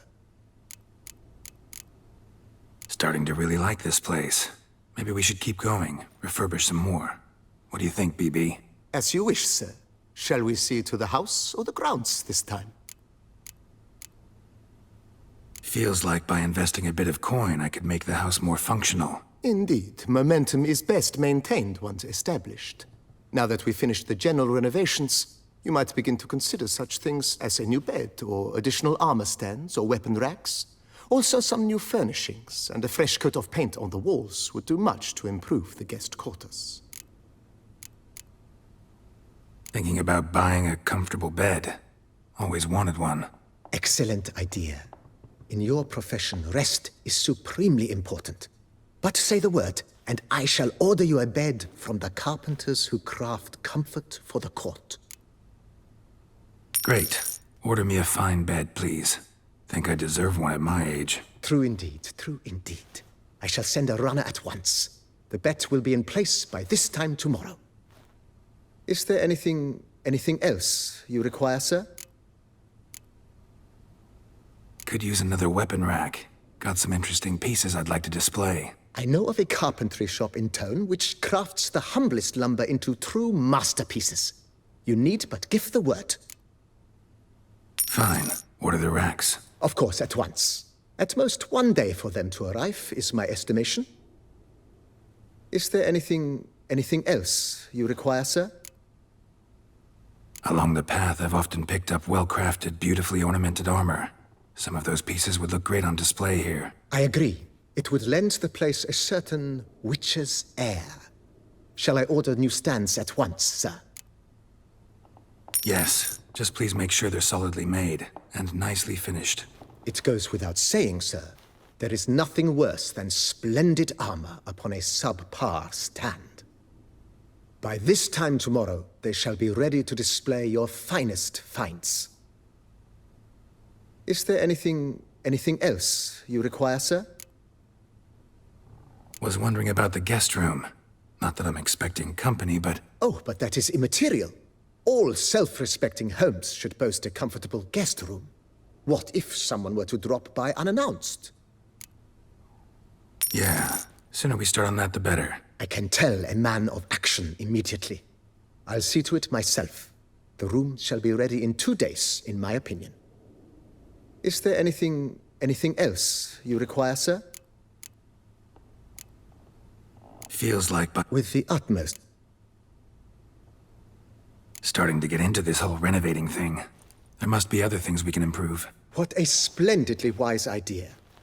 Now that the general refurbishment is done, why not see to the grounds?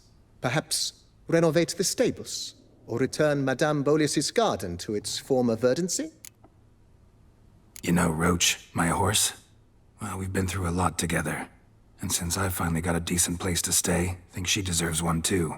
Oh, a sturdy stable testifies to a most honorable owner. Just say the word, and I'll have them start working on it at once. My Roach deserves the best. Have them refurbish the stables. I shall get to work at once. Yet finding workmen and completing construction takes time, though likely no more than 2 days. Will you be needing anything else, sir? So, sometimes I have to brew a potion, but I can't find the herbs I need growing anywhere nearby. Well, you're in luck, sir. The flower garden, once kept by Madame Nina, Monsieur Bolis's wife, seems the ideal place to cultivate herbs. In fact, it's roomy enough to plant shrubbery. Good idea, Barnabas Basil. Herbs there will save me hours of painstaking searching and harvesting. The idea is yours, sir. I am but the humble executor of your will. I believe we shall have sown the first seeds in 2 days' time. Will you be needing anything else, sir? Starting to get in? With the utmost. Vineyard comes across. Baron? He was actually a... No, not him. He never had... Monsieur Boat, sadly. Shame that. Not at all. Thanks. Gotta get back to my business now. See you soon. How might I be of service? Thanks.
look around some. Nothing interesting here. Full.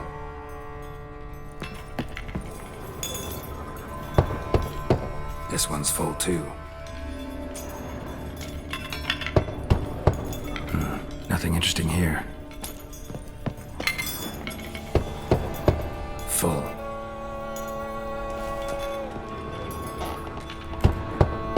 This one's full too.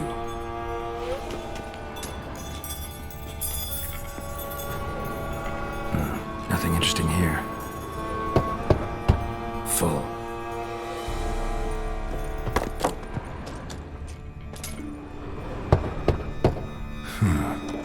Strange. That's awful pretty. It'll look great in the house.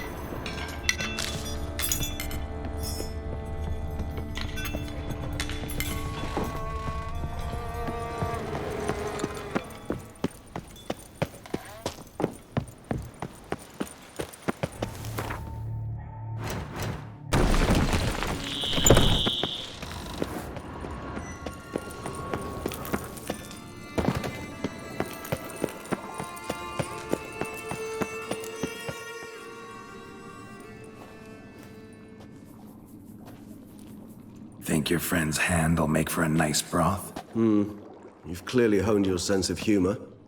But we are not cannibals, Geralt. I took a fragment of tissue from their hand.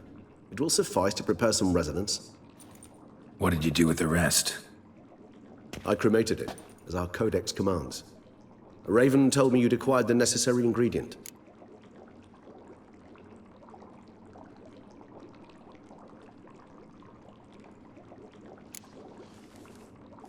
Pretty helpful creatures. Calling them often? I try not to overdo it. But they can be so useful. As they were now, when I merely needed to be sure I could arrive in time should things go sour. Managed fine alone, but thanks for the thought. Gonna need much longer to finish brewing resonance? Mentioned a last ingredient, too. What about that? That, I fear, might prove troublesome.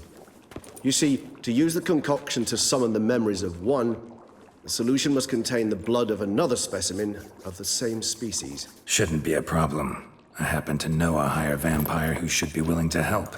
Right, Regis? It's not that simple, I'm afraid.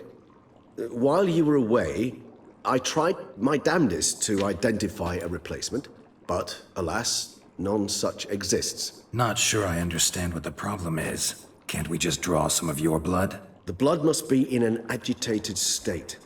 As I'm certain you know, higher vampires can change their corporeal shell. As our flesh changes, so does our blood's chemical composition. To make a long story short, I shall need to induce in myself a state of strong psychokinetic arousal. In brief, madness, rabidity. And that stands to be very, very dangerous. Dangerous? Why? I mean, you'll still be you, right? True.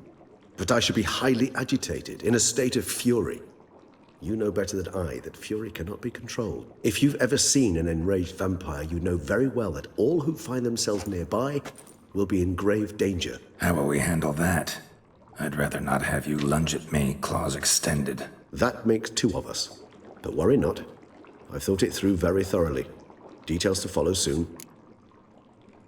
All right, so what do you want to do? We shall visit Tesham Mutna, an ancient vampire estate. There we will find cages suspended in the air. I will enter one, be confined.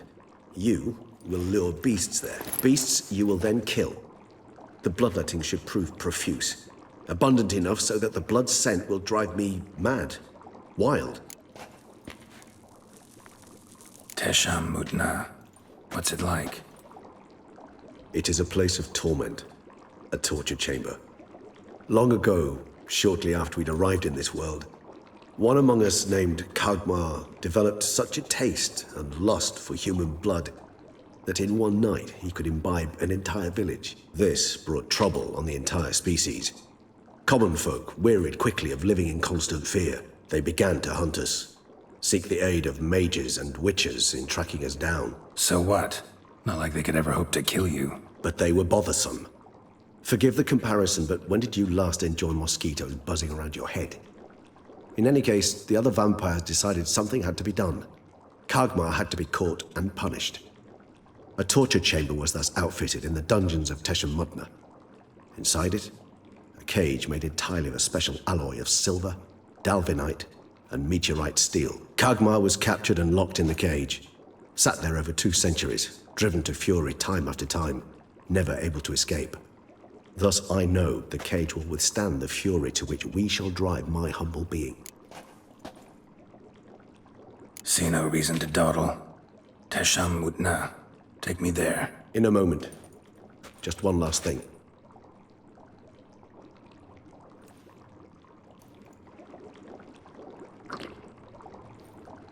What was that?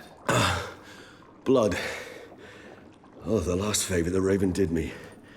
I've also taken some Sancurium, a solution that sharpens one's sense of smell. 1 drop of blood shall smell like a gallon to me now. You crazy? You're a recovering addict. Your outrage warms my heart, Geralt. But you must remain calm. I have no choice.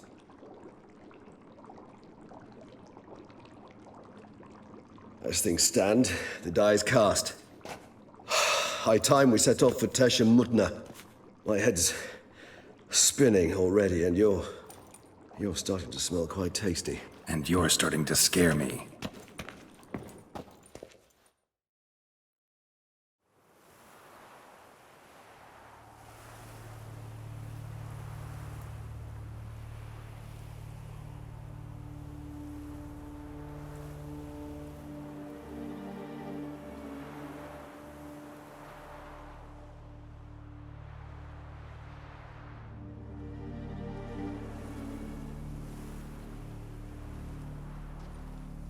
We have arrived.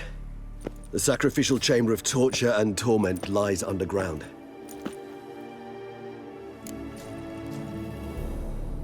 You lead.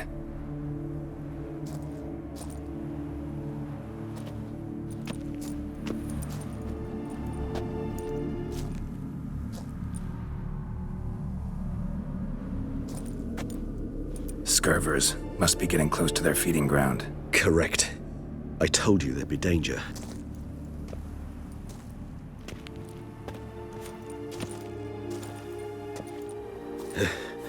Beyond this wall lies an ancient vampire dungeon. Seen a lot of things in my time. Nothing quite like this, though. I feel honored. A man with such a wealth of experience, yet I'm about to show him something new. Now, to open it.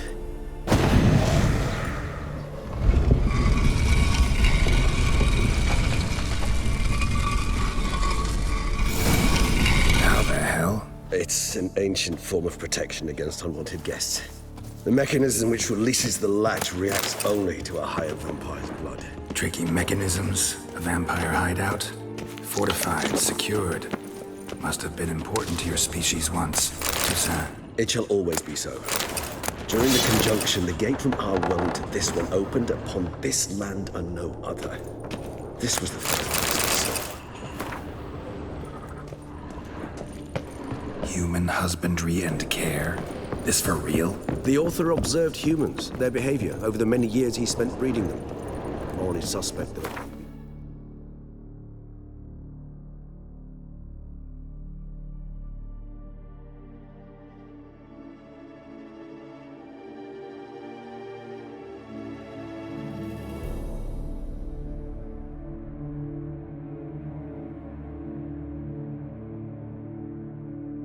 It's a thorough survey of the topic.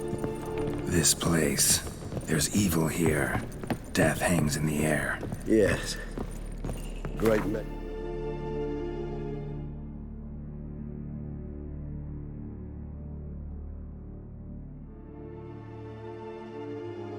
Things have breathed their last here. Glyphs are carved into the rock. Coated with blood used to be. They mean something? They're envoys, symbols of, well, what you would call tribes, dispersed throughout the world after the conjunction. My ancestors placed them here to remind us all where we came from. Your kind assembled a peculiar little library, and this was symbol mean. Which tribe's the this? Symbol of the Todead. Those who went east beyond the Blue Mountains.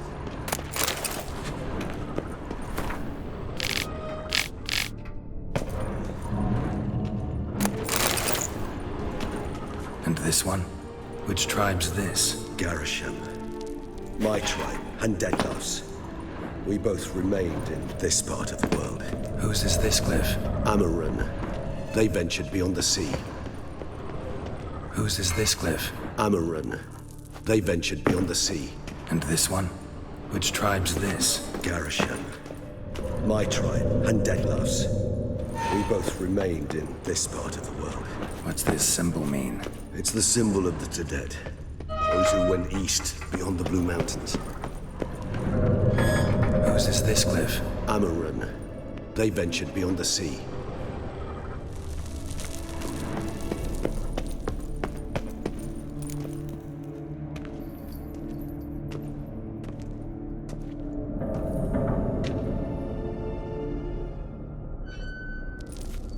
Charming place.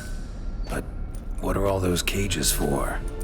Mentioned one vampire being kept here. Yes, well, you see, humanitarians is something my ancestors were not. They concluded Kagmar would best be punished if he were tormented with the scent of blood he could not taste. Thus, they also kept humans here. Humans whose blood they slowly let.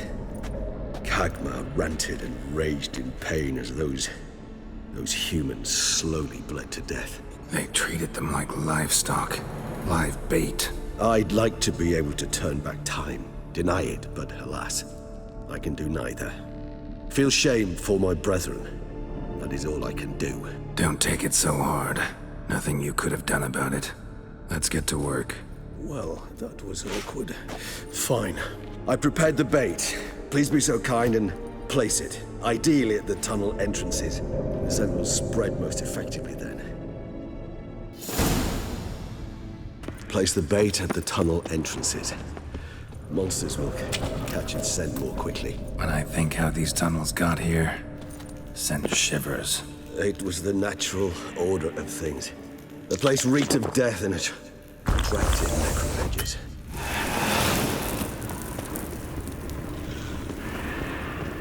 This'll hold. Doesn't look like anything special.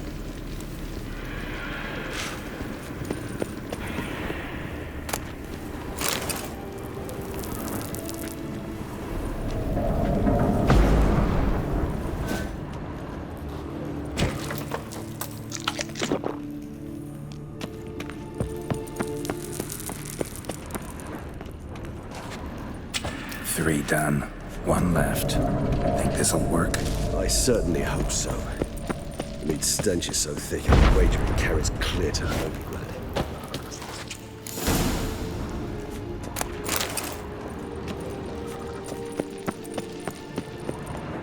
Bait set. What now? I shall enter the cage. You must chain me inside. The bars are made of an alloy that will prevent me from transforming into mist. Kinda thought you wouldn't want to. I shall be in great pain. My sole thought being to stop that pain. I cannot know what I will do.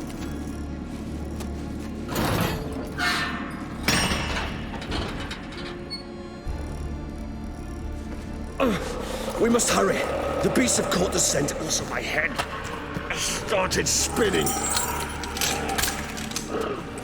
That the blood? Someone who's never experienced a vampire's bloodlust does not know the true meaning of thirst.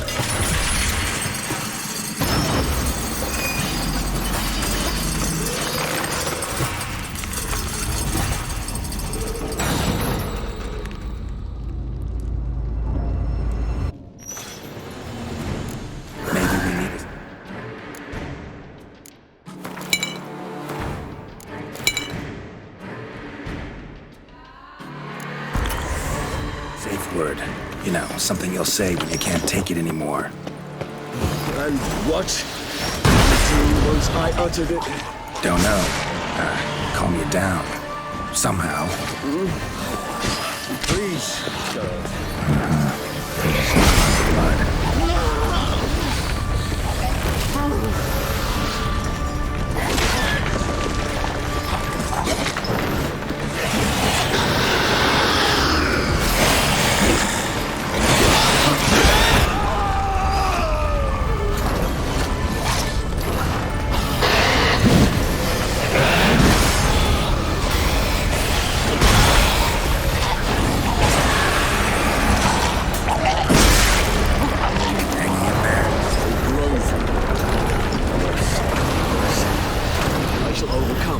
Good, because I can hear more coming.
Dry in a few hours. Scent won't bother you.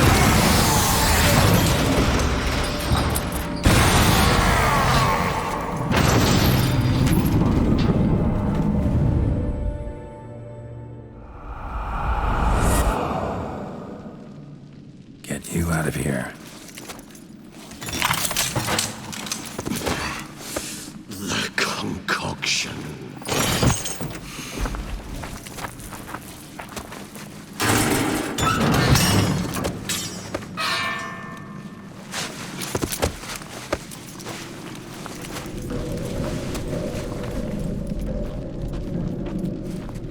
Finish it in this state. Tell me how. I'll help you.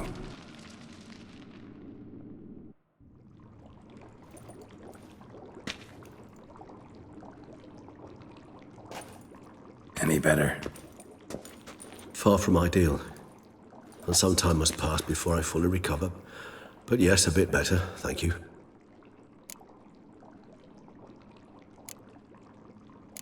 Never expected it to be like that. You didn't tell me. We need not discuss it. But we do. Because if I'd known you were going to subject yourself to torture... What would you have done? Found Dettlaff some other way. I did not wish you to use any other way. Did that occur to you? No, because I thought no being would ever willingly subject itself to that kind of pain. You vampires aren't any different from us in that regard. I told you, the pain is my way of paying my debt. The enormous debt I owe Dettlaff. If I had to do it again, I would, in a heartbeat. Resonance. It's ready. Are you certain you followed the formula? The proportions were exact, the brewing time precise. This is important, Geralt. The slightest deviation could cost even a witcher dearly. Relax. Got some experience brewing potions. Very well. In that case, let's begin.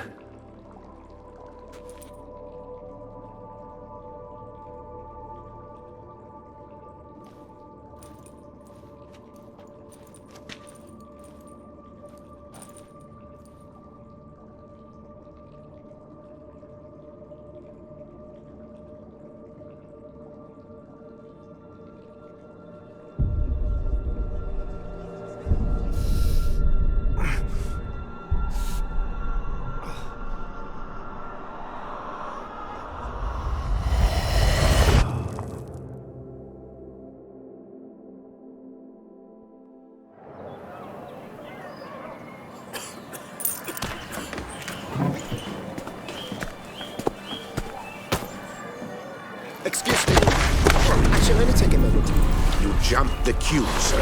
But, Count, sir, you must understand. I've a meeting. Sir, Count, you were next. Please, take a seat.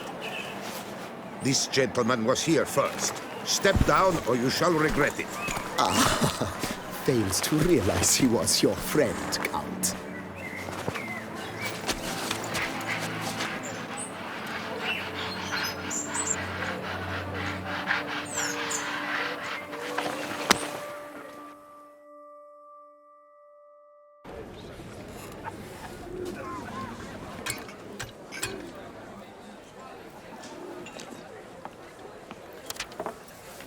It was then I ordered him to give up his seat and step off the stand. If only you'd seen his face. We got him good, didn't we, Detlef?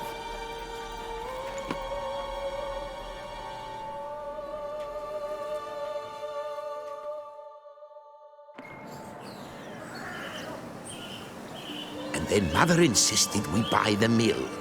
Curious, eh?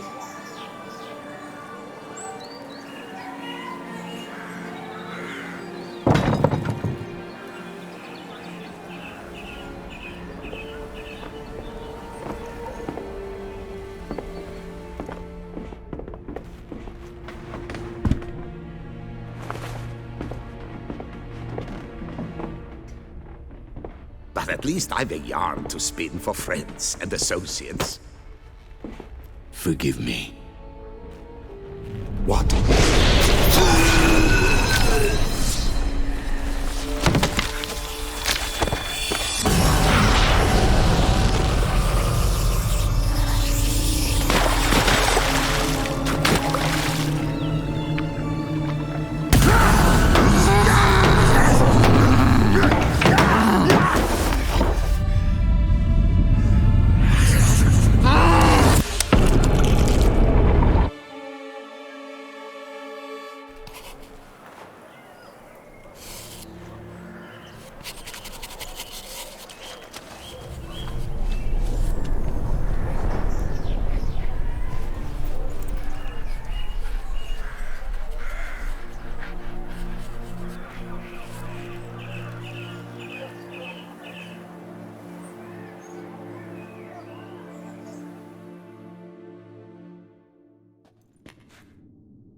Awake at last. You ride like a squirrel caught in a snare. I'd begun to fear they were death throes, that you'd departed. Sure wasn't pleasant, but it worked. What did you see? Delacroix. His death did not come easy. Seems Detlef had made friends with him. Still killed him, and chopped up his corpse. And he was overcome with fury, remorse. Cut off the hand that had committed the murder. Interesting. And entirely unlike the Detlef I know. See anything else?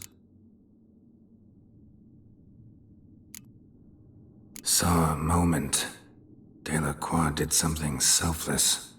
Was kind to Detlef.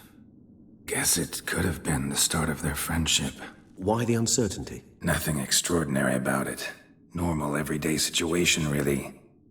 Visions were supposed to issue from strong emotions. Clearly the situation provoked such emotions in Detlef. Keep in mind, he did later murder Delacroix. Killing someone who's grown dear to us, it's bound to elicit strong emotion. Vampires are no different in that regard. Did you see anything else? There was something. Showed up twice in the vision. A bootblack stand. Detlef first met Delacroix there. Went back after the murder, actually. Peculiar. Stand was somewhere in the Port District. And the bootblack acted as if he knew Detlef. That would be even odder. Perhaps we should have a chat with the lad. Though I would expect no breakthroughs. It's our only lead. I'll go talk to him. Coming with? I shall join you later if it's no trouble. I don't yet feel strong enough to venture out. That's fair. Rest up. Be back as soon as I learn anything.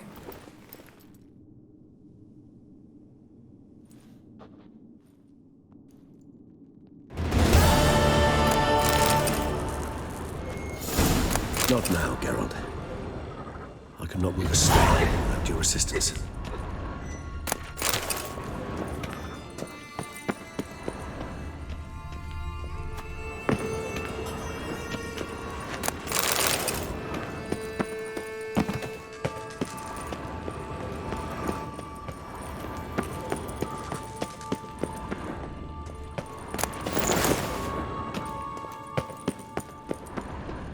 Nahalani's eye.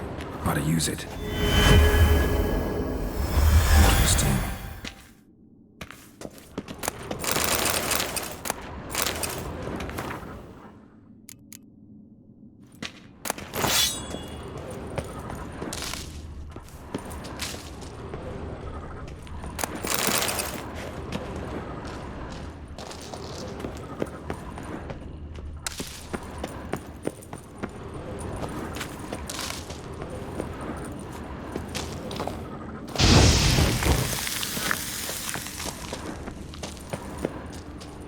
Decaying bones. Kikimors must have tunneled into the grave.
You can't pull one over on me, Witcher. I can see.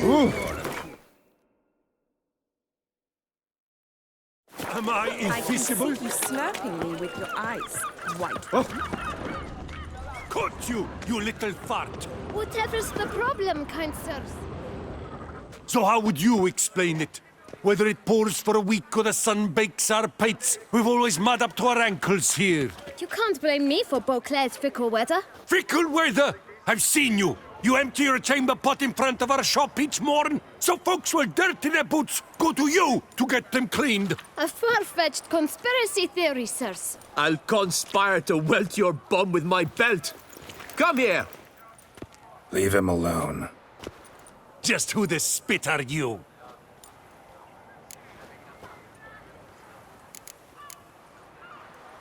A Witcher, and I'd advise you to go back where you came from. I thought witches defend men from monsters, not cheats from justice. Need to talk to the boy. You can chat to him all you like, after we tan his hide. So stand down. Not gonna happen. Won't it? Well, then we'll thrash you as well, which is all the same to me. But move. We'll break your legs, vagrant! Teach you to help stop laws and cheats!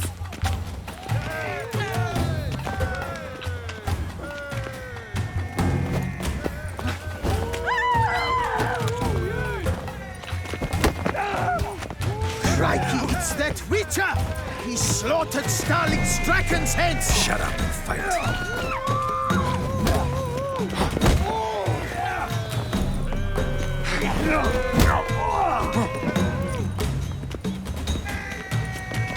Lads, charge! Take him for a ride! But move.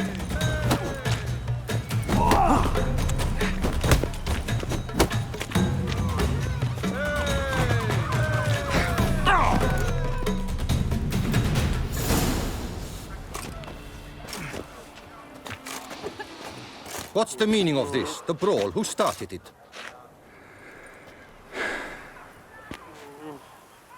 I'm investigating the Beast, on the Duchess's orders. Ah, yes. We've heard of you. And these men, what are they doing?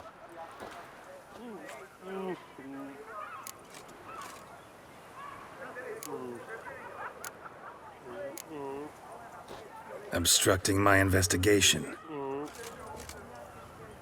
Understood. Right. A few days in the clink ought to teach them not to impede official duchy business. Come on.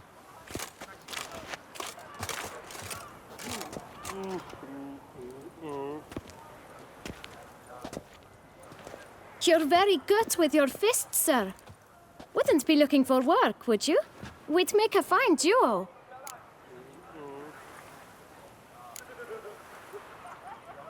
Yeah? How you imagine that working? Splendidly. That's how. I suggest a partnership, where I see to the boots while you stand guard.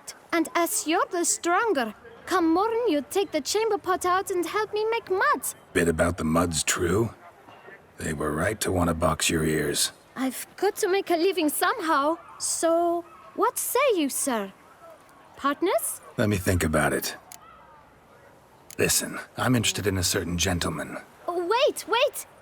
Before we get to talking, please, take a seat. But my boots are clean.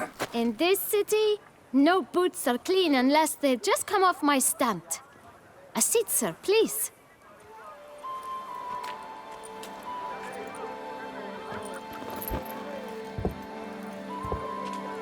So then, who was it you wanted to ask about? One of your patrons. Tall, elegant black frock. Not from around here. An arrival? Indeed. I hear a faint bell ringing. A modest sum might make it sing out loud and clear. How much? Let's say 500 crowns. What? Gotta be kidding me. What would you even do with that kind of coin? Expand my venture.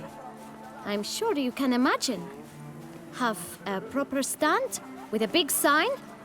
I want a new box too. New polishes, new brushes. And if I've enough coin left, I'll buy a share in a launderer's. Get wastewater for free. Got it all planned out. I should think so. Capital is all I require. All right. Let's see if we can't figure something out. Ah, see? I knew we'd clinch it. Fine. Guess I can agree to that. 1,000 thanks. I shan't forget it. Now to the matter at hand. I know the fellow you seek, though I don't know his name.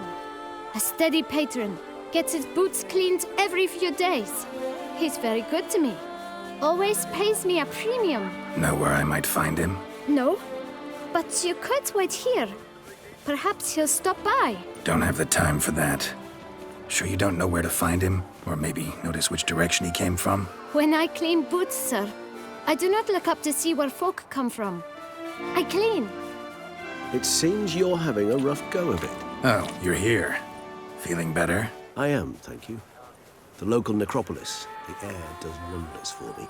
Now, if I might intercede, I dare say I've the right question to ask. Young man, you see this vial?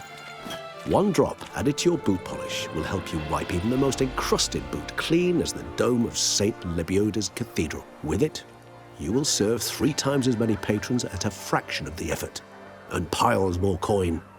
I'm prepared to give you this vial if you tell me where the man we seek lives. But you won't hurt him, will you? The gentleman's art, true, but he's kind. In point of fact, he's a friend. Yet we had a falling out of sorts and would like to straighten matters out. I leave his boots at the door of a house near the port. The door is red, but I do not know if the gentleman lives there. Worth checking. Might happen on a lead. Would you let me scrape the dirt off your kickers before you go? With all due respect, sirs, your boots could stand a cleaning. Thank you. Perhaps later.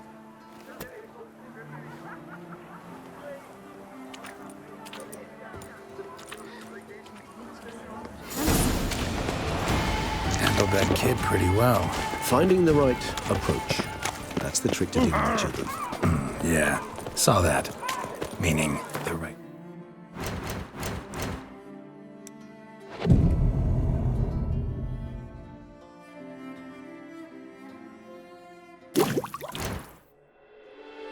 thing to bribe them with.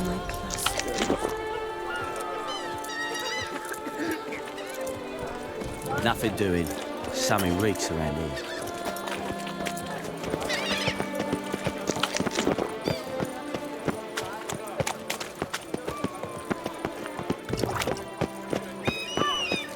Red door. One the boot black mentioned.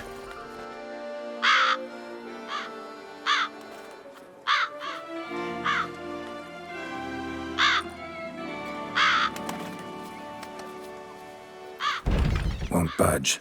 Gotta break it down. You might just as well stand out in the street, pound on a drum and holler, "Detlef, I'm coming for you." A bit more finesse, I implore you. Let's hear your idea. Give me a moment.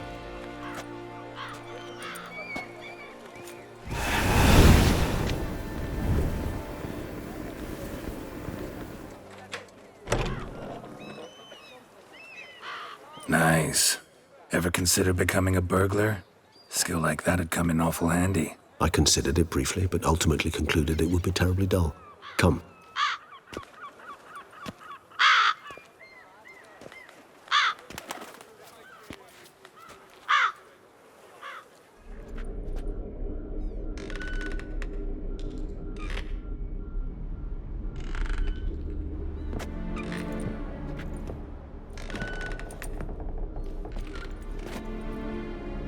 He here? Sense him. No, he's not here, but he was here recently. His scent is still strong.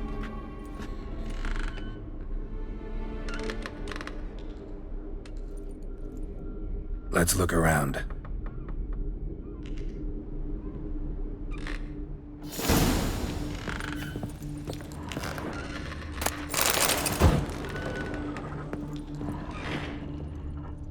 Old toy. No use to anyone. Shame. Must have brought someone joy sometime. Somebody fixed this recently. No dust mark. Somebody moved this here recently.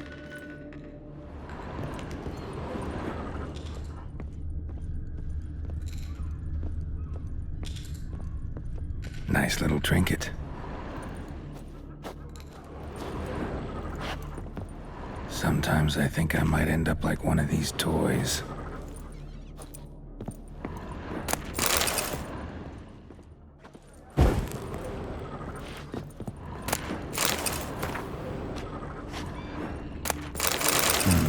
Somebody fixed this recently.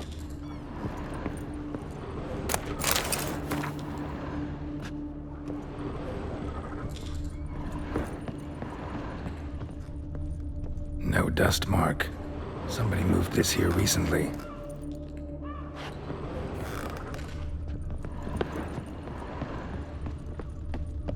Attic. Let's go.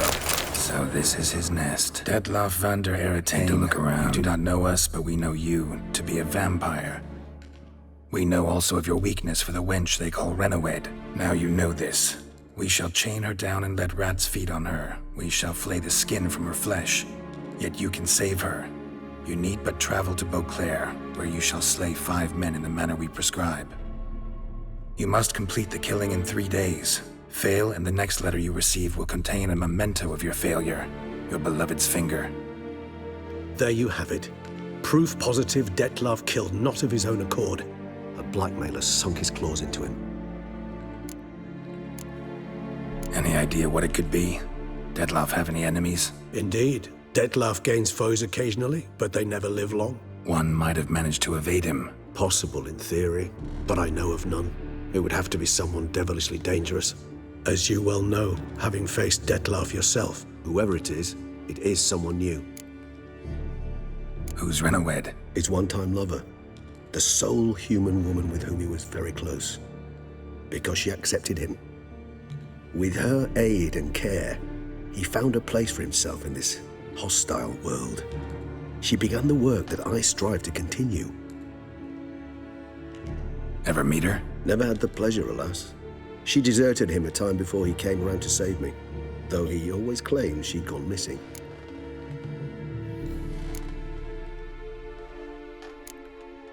Take it you have your doubts. I know humans better than he does. Their capacity to be disloyal, dishonest. I also know she took her things. Not something one associates with the kidnapped, or those who disappear against their will. I'll save you the trouble of asking. No, I don't know why she left. I can, however, hazard a guess that Detlaff grew angry one day, showed another, more monstrous side. Detlaff's anger could frighten anyone off, though most who see it get no chance to flee. Detlaff have trouble letting go, accepting that she'd left him? Is that so hard to believe? Do you know no humans who've struggled with just such a thing? And Detlaff is so much more emotional than most humans. Not only was she his beloved, his lover, his mate, she was a member of his pack. And one never leaves one's pack voluntarily. Detlaff ever try to find her? I mean, if she was that important. Higher vampires have their ways, all kinds. Should have been easy as pie for him. Geralt, as you rightly noted, we are vampires, not miracle workers. He searched for months on end before giving up. Clearly Renawed knew him all too well. Enough to cover her tracks, leave no way for him to find her. Even if Renawed did abandon him that time, looks like someone's actually kidnapped her this time. Hard to argue with that. And hard to foresee what he's prepared to do to free her, get her back. He's prepared to kill, that's clear. As would you be for Yennefer. He kills for he cares for her deeply. And that blood, those individuals, they mean nothing to him. Yeah, I get it now. He's out to rescue a female from his pack. Exactly. Right, so someone's blackmailing him. We know that. Still have no idea who. Need to look around some more. Tools were used recently. Detlaff unwind by fixing toys between murders. Really now, Geralt, must you? Nice tune. Indeed. I'm not certain why, but it reminds me of home. Our true home from before the conjunction of spheres. Tools were used recently. Detlaff unwind by fixing toys between murders. Sometimes I think I might end up like one of these toys.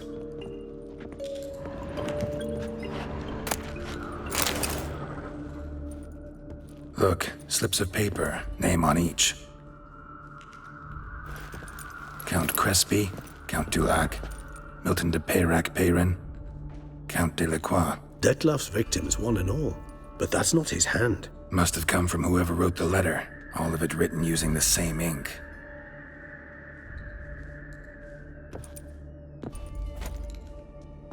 See the color? Ink was dyed with cinnabarite. Rare mineral, pretty much found only in Nazaire. But I fear it means very little. Anyone could have imported such ink. Fair enough. Still worth remembering. Look, this slip is stained. With wine. Not much to go on either. Especially not in Beauclair. Perhaps. yet perhaps also worth remembering. Blackmailer. Kinda curious who it could be. Why is that? Regis. Somebody kidnapped a vampire's lover. Bold to begin with. Now they're forcing the vampire to kill. A vampire you yourself insisted no murderer. Blackmailer's skilled. Someone special. Astute. Now that I think of it, I'm beginning to wonder if... It's not one of your kind? Another vampire? Precisely. The plot thickens. Just a hypothesis. Wouldn't set my heart on it till we know more. Right you are. Let's sum up what we know. Seems Detlef's being blackmailed. Someone's been feeding him his victims' names. All noted down using one and the same Nazari ink, and not in his handwriting. Not much. But enough to ascertain Detlef's innocence, clearly. Actually, it is. Detlef's being manipulated. Some lunatics turned him into a tool, making him kill. So it would seem. But this illuminates a path of action for us. We must find Renowed, render the blackmail senseless. The lunatic or ticks will thus lose hold on Detlef. That's one idea. Could be worth a shot. But what about Detlef? He gonna go on killing while I'm out searching for his lover? He will not. I shall convince him to stay his hand. Assure him you're a friend seeking to help. I'll await him here. He's sure to return sooner or later. Think he'll listen? He will. Ought to wait with you, maybe. No, he'll sense you from a mile off. Simply fail to appear. I'd better stay alone. You must trust me on this. Fine. Need to report to the Duchess first. So be it. We'll await you here. Detlef and I both.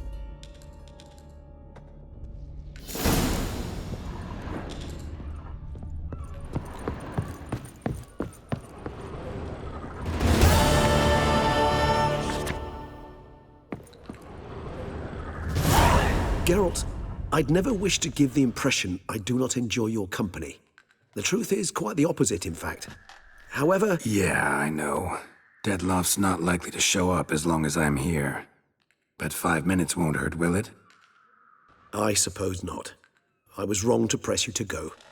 You wish to ask something? Been meaning to ask you. How'd you and Detlef meet?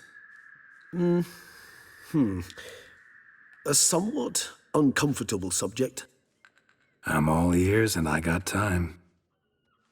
As you well know, during my teething years I had a spell during which I abused blood. Among vampiric youth I was, all false modesty aside, rather popular. I ran with the plasma crowd. I made a great many acquaintances, one of whom was Detlef. But our paths soon diverged. You see, our band had an appetite for chasing youthful capers. Blood-guzzling contests, that sort of thing. Let's turn into bats and terrify the ladies. Detlef thought it all foolish. He was right, of course. Though I only came to understand this later. Sorry, just can't imagine you as a young vampire rabble-rouser, renegade, punk. You know of our exceedingly long lifespans. They allow us plenty of time to change. I, for one, thank the gods for that. Just wondering, what if Detlef doesn't show? He'll show. Tell me, how's this work? When I need a short answer, concise, quick, you're likely to give me a scholarly lecture.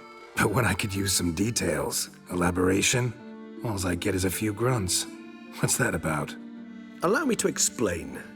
When speaking of facts, tangible matters, I do indeed strive to express myself precisely and at length.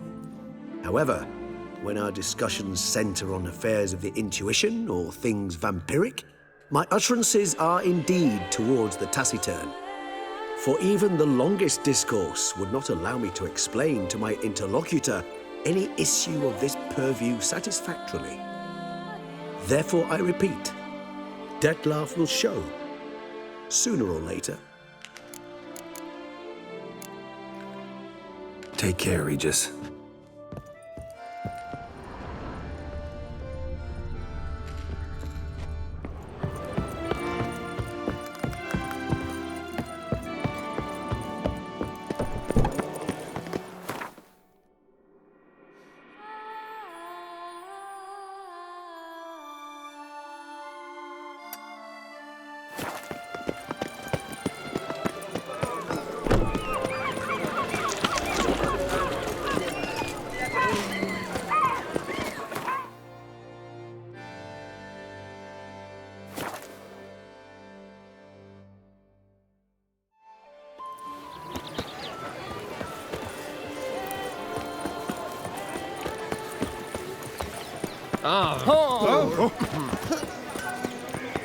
Which bested all our knights at the tourney.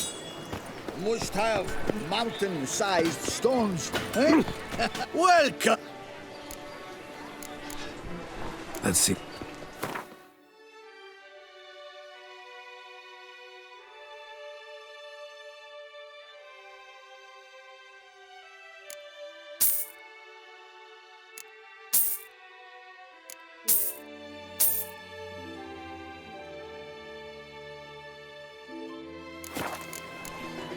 So long.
Renovations coming along? I am You must... Sure, why not? During the tidying that preceded the renovations, I came across a bottle of Sapramento, the 1250 vintage. I cannot say by what miracle it survived, but it is here.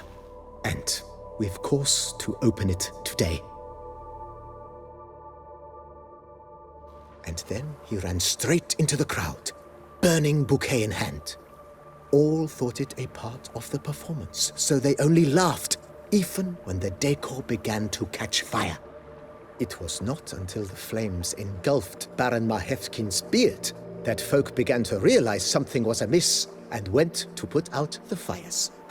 Sounds like Monsieur Bolius and Madame Nina threw some first-rate balls here. It was so. In this regard, Baron Rossel was decidedly more reserved. So tell me, Barnabas Basil, what's the wine situation like here? Am I gonna produce any this year? This year is out, I fear, sir. Last autumn, a fungus destroyed all the vines. Baron Rossel had new ones planted, but it will be some time before they start bearing fruit. Assuming that is, the fungus does not reappear. That'd be bad. This Sapramento got me dreaming. It's amazing. Isn't it, though? Allow me to top you off, sir. There. Thanks.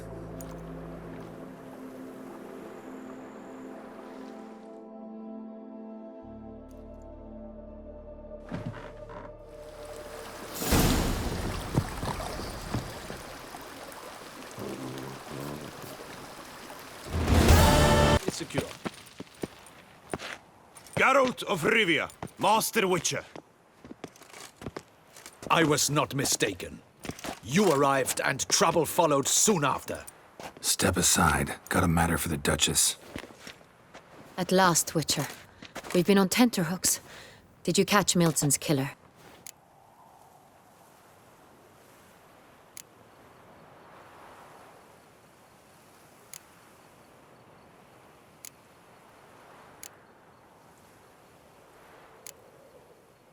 Case is more serious than we thought.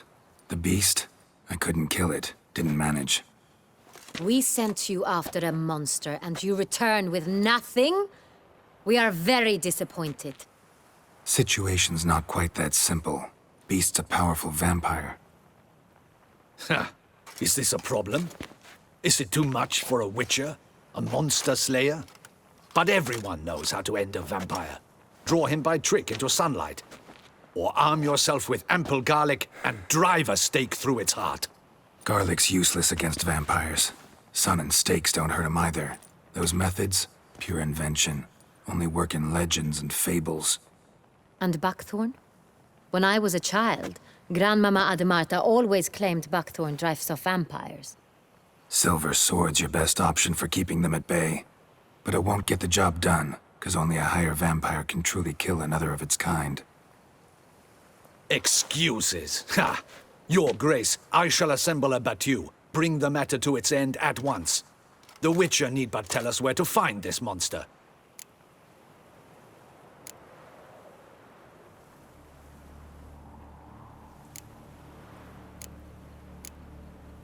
Whoa, this is work for a Witcher, not for your guardsmen. Yet when a Witcher fails, my guardsmen must step in.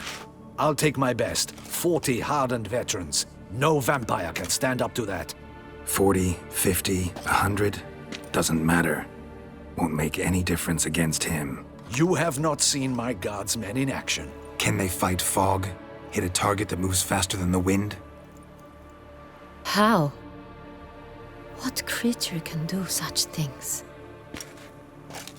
Creatures like this one. Higher vampires, we call them. Each one's a little different. Unique or exceptional, you might say. Some transform into giant bats. Others communicate with animals, command them. Yet all are still brainless beasts. Dead wrong. Thinking of lesser vampires. Alps, Ekamaras, Catacans, for instance. They're ruled by instinct, sure. Attack anything that smells of blood. Higher vampires? They think. They employ reason. Monsters driven by reason. A curious contention. What, then, do you intend to do?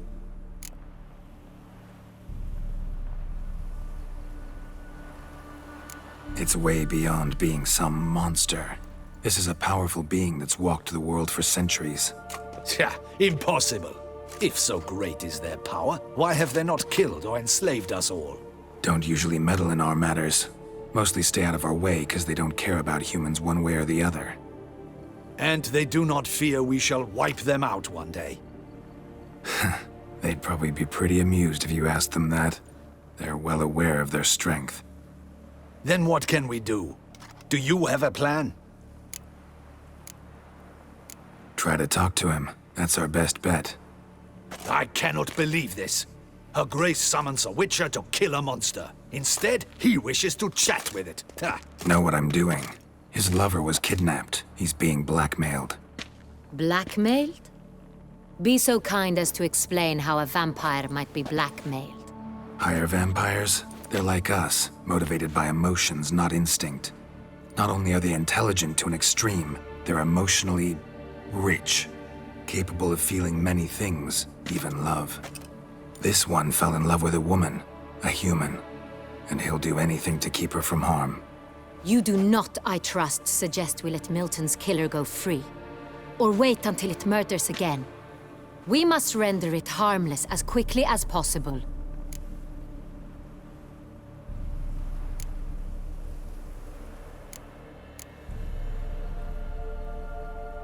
Which is why that's my aim now, to prevent further attacks. Vampires only half the problem. Blackmailers at fault chiefly. Kidnapped the woman to control the vampire. And what do you propose to do? I'll find the blackmailer, free the vampire's lover. You were to destroy him, not help him. No one else should die. That's most important. Soon as the woman's safe, he'll have no more reason to kill. I admit to being swayed, Witcher. You may be right. Do you know anything about the blackmailer? Got one lead. A few scraps of paper. Blackmailer wrote the names of the vampire's victims on them. One of them stained. A drop of wine, looks like. So damn little to go on. You've no idea how wrong you are, my dear. Send for the ducal sommelier. Hop, hop! In Toussaint, wine is sacred. Here there is no such thing as a drop of wine, or stains therefrom. They are stains from a drop of Est, Ervelus, Fiorano. Your Grace wished to see me? Witcher, show him the paper scrap. Benoit, can you determine which wine made this stain?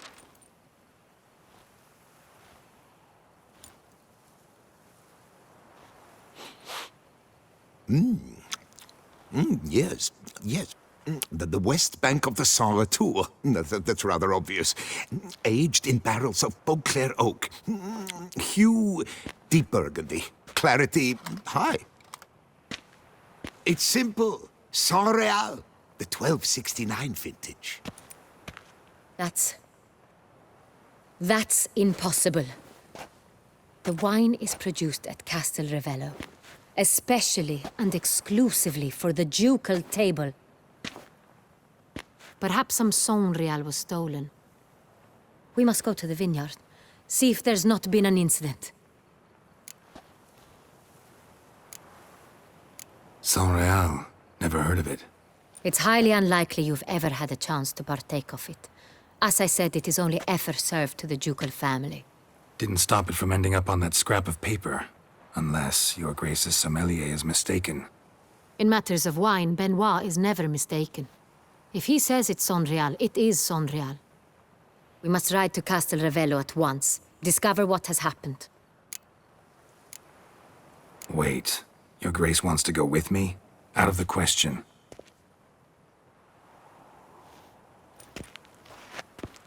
I hope you do not suppose we will sit on our ducal hiney and do nothing while our duchy is in grave danger. Your Grace, what you propose is far too dangerous. The Witcher should go alone.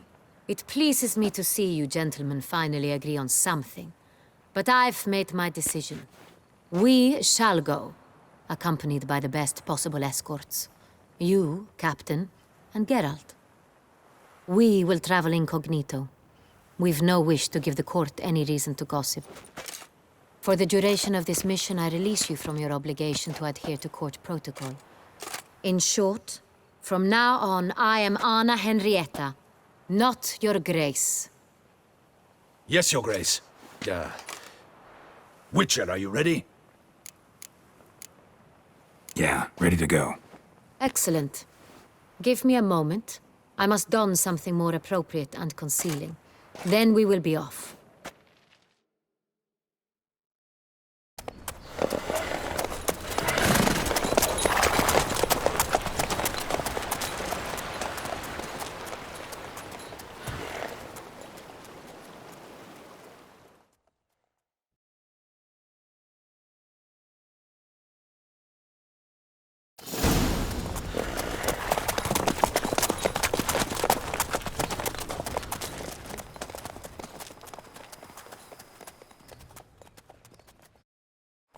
This vampire, have you ever faced its sort before? I have. How did it end?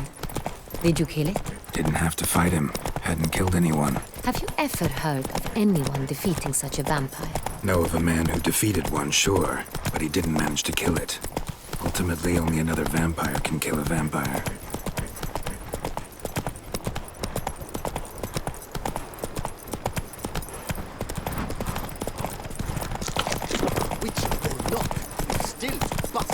Run, Roach.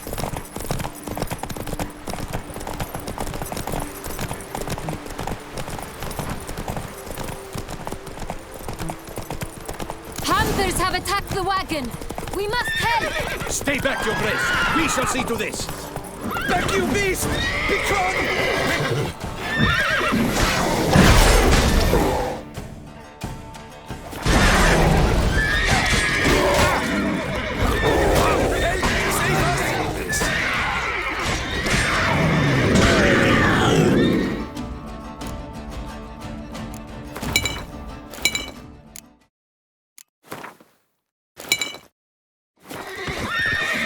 Done.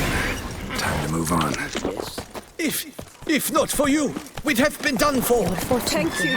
You saved our lives. Hooray!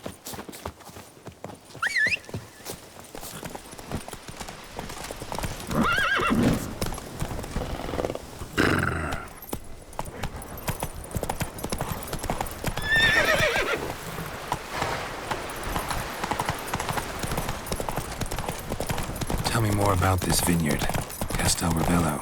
It's the best in all Toussaint. An old master of the winemaking trade runs it. Fabricio. He trustworthy?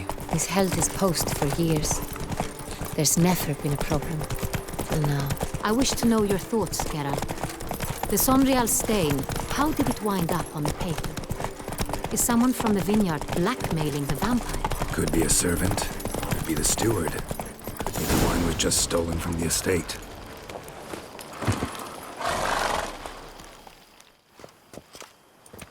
Captain de la Tour, we did not expect any visitors from the palace. How are affairs at court? Doubtless you've heard of the Beast of Beauclair. Well, we've our hands full. Especially since the rogue last attacked in the palace gardens. I trust Her Illustrious Highness was not harmed?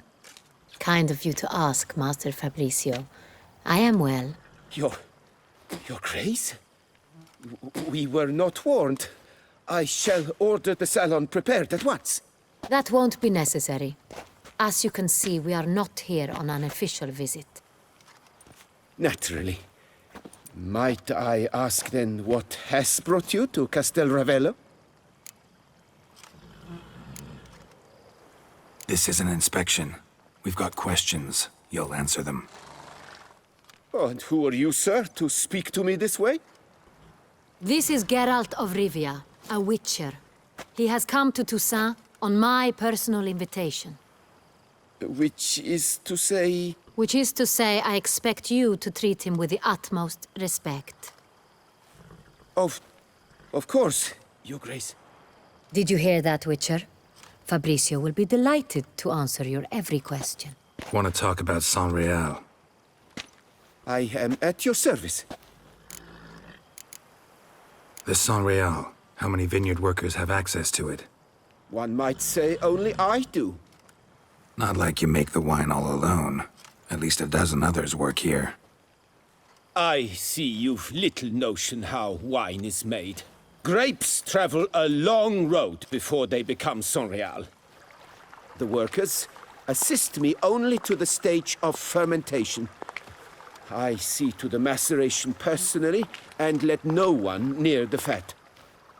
Workers, again, assist me during barreling, but then I seal the aging barrels myself, each and every one. The wine lies in the cellar, gains character. Once this process is complete, it becomes Sonreal. And as it happens, only I have the key to the cellar in question. Who hauls the barrels to the palace? We've our own garrison. Guards who have served here for years and would answer with their heads for the wine. We'll not get anywhere asking questions, I see. It's a waste of time. Your Grace? How am I to understand this? Master Fabricio, we have proof someone's gained access to Sonreal. Someone who should not have, which means one of two things. Either you lie to our face, or you are an idiot who has had wine stolen from under his nose and not even realized it. In either case, you shall answer for it. But... Silence! And listen. I shall inspect the barrels in person, thus giving you time to reflect. When I return, I expect to hear answers. Remind me, where is this Enreal stored? In the main cellar, around the corner. I'll show you. I shall find it. Give me the key to the cellar and wait here. Oh, of course, Your Grace. Here it is. Come, Witcher.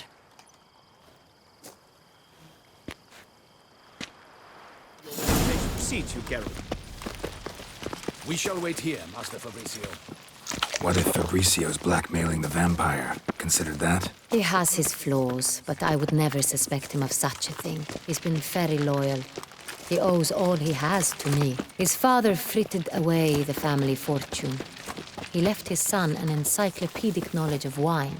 That is all. Fabrizio lived as a beggar until I appointed him steward of Castel Ravello. Only then did he come into his own.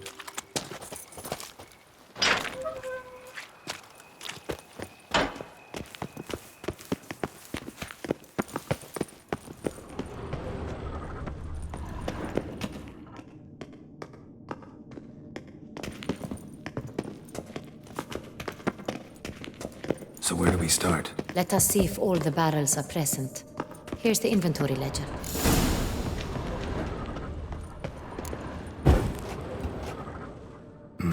Vintner's log. Fermentation completed with no complications. Tapped above sediment line. Here it is. Barreling. Everything lines up at first glance. Neatly and thoroughly documented. Then we must follow our other lead. Benoit said the stain came from the 1269 vintage. Let's find it.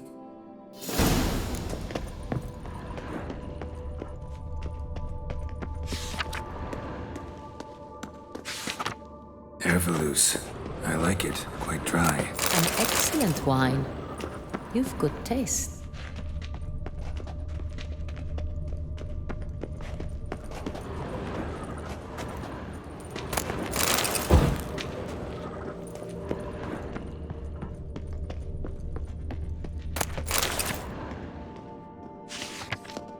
Est. Think everyone and their mother's heard of this wine. Among the best in the world. Castel Ravello is famous for it. Fiorano. Dandelion's favorite. Adores it. Ah, yes. That sophisticated palate of his. Got Pomino over here.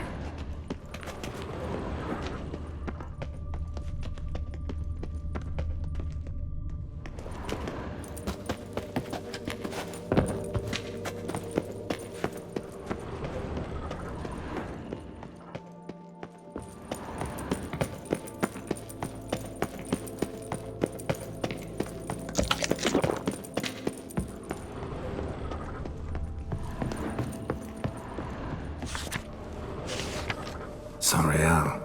1270 vintage. That's the wrong year. Keep looking.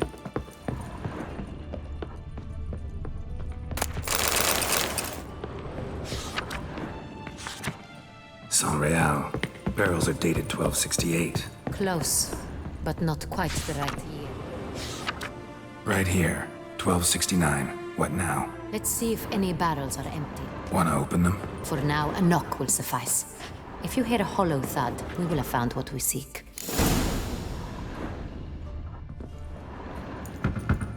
Full. Full? Full.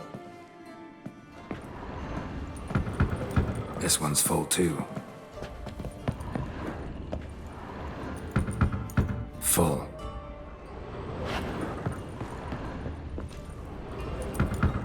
This one's full too. Looks like all the barrels are full. Dead end, I'm afraid. Full they are. The question is, are they full of San Real? Grab a tap and a hammer. We shall open them one by one and taste. Ready. We can start.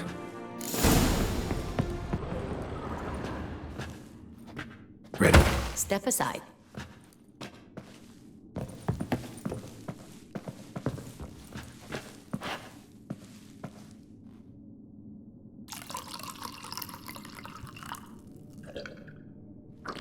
So? I'd recognize this taste anywhere. This one is good.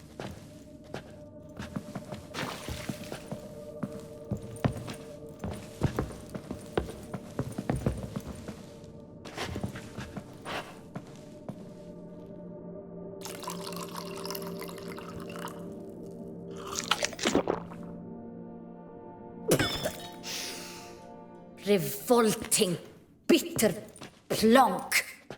Could have gone sour while aging. Impossible. This is not wine. This is contaminated refuse that should never have made it into a barrel. The fact that it did was no accident, I'm sure. Master Fabricio. Let's see what he has to say about it.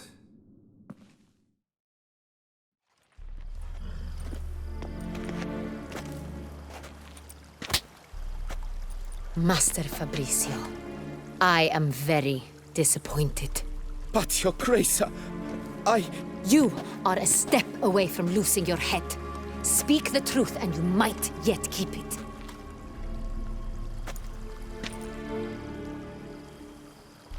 I admit it. I sold a barrel of Sorial. I beg you to forgive me.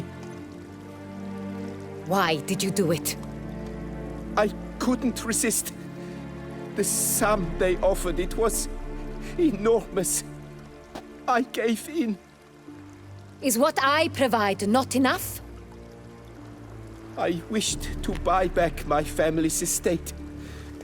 For here, nothing is truly mine. I've a roof over my head, ample food to eat, but what is a nobleman without land of his own? I shall tell you everything, if you agree to show me mercy. Who'd you sell the wine to? A few weeks past at the pheasantry, a rich nobleman approached me. He called himself a diplomat, well connected at court. He suggested we embark on an enterprise. Some of his clients had offered dizzying sums for even a drop of Sorial. He was to serve as intermediary. This man's name? He never revealed it. He was tall, black-haired, and spoke with a foreign lilt. He claimed to hail from Cintra. I've no Cintrian aristocrat at court. Really thought nobody'd find out. I was a fool, very foolish. I beg you, Your Grace, you must forgive me. Wine itself. How'd you hand it over?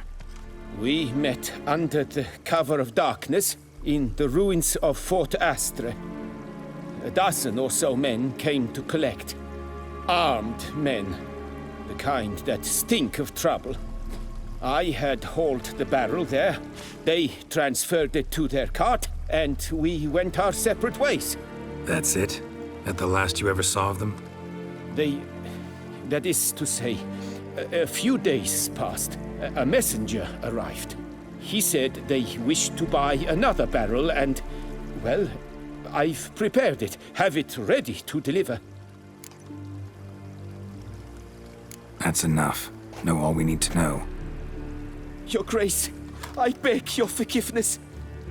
Get out of my sight. Captain, have your men take Master Fabricio to the dungeon. He must answer for his crime. High treason the charge. What now, Witcher? We set a trap. Need to catch the wine thieves. Cintrian noble could be our blackmailer. Next, transport. I'll take it to Fort Astra. Damien and his soldiers will cover me. For once, I agree with you. We will do as you say. Let me know when you are ready. See no reason to wait.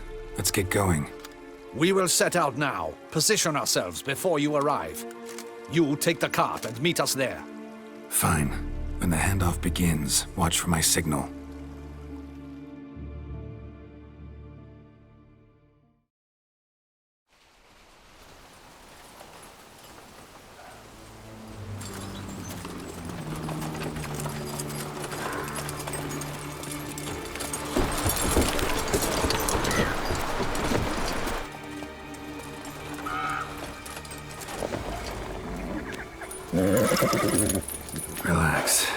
wait.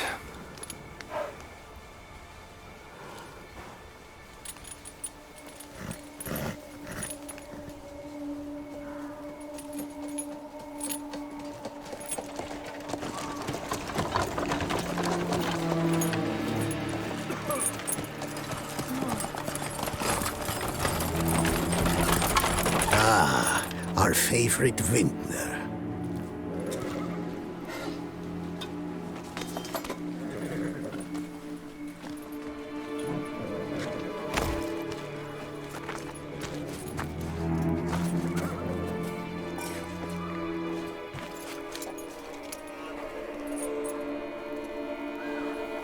It's not him.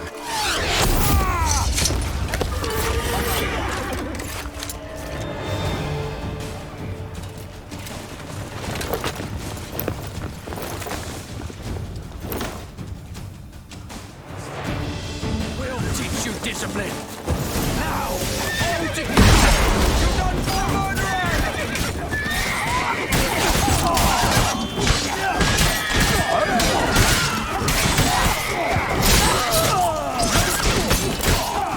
Choke on it, you rapscallion!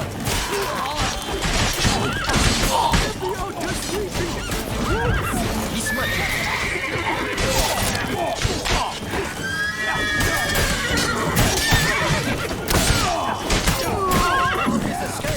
This shall be your final fight! Pathetic.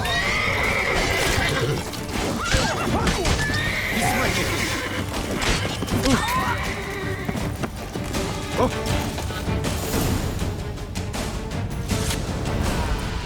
Is it just me, or did we agree you'd wait for my signal?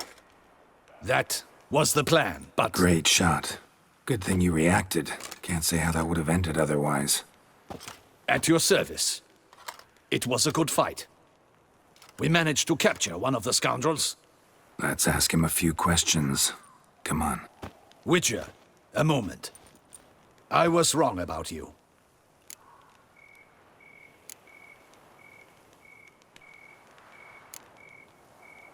Well, had no reason to trust me, and I didn't do much to change that. True. You are not the most endearing of men. At any rate, I see the effort you put forth. And I appreciate it. Let us go to her grace. She awaits nearby.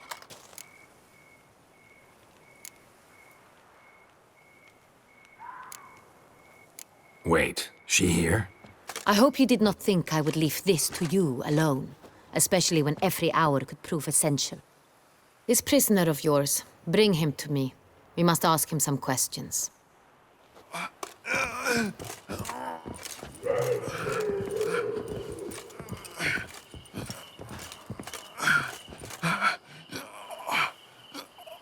Captain, do the honors.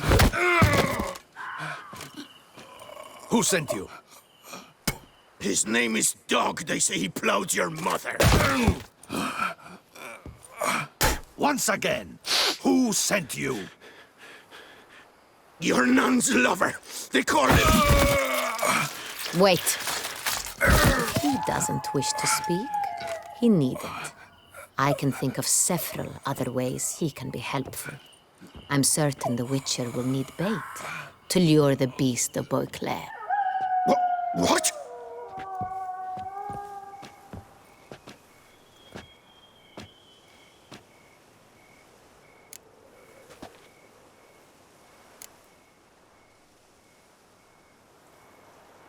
Usually only take measures like that as a last resort, but in this case, think I can make an exception.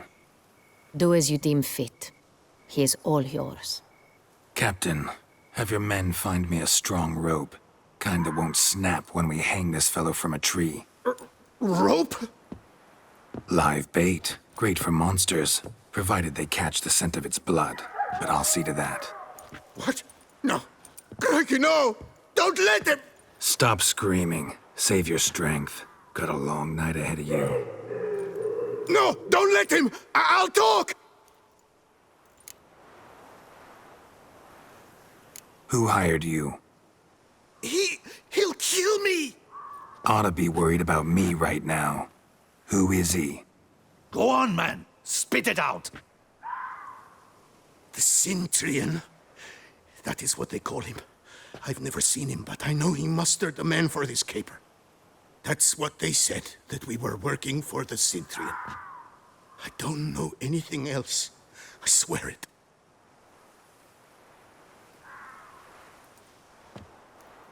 Take him away. Throw him in the dungeon.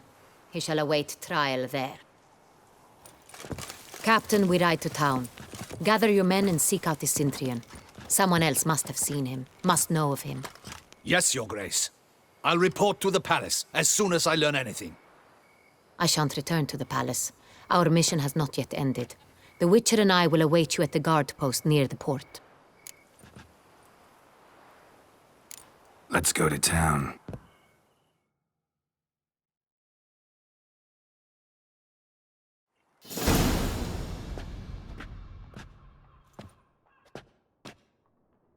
He's late.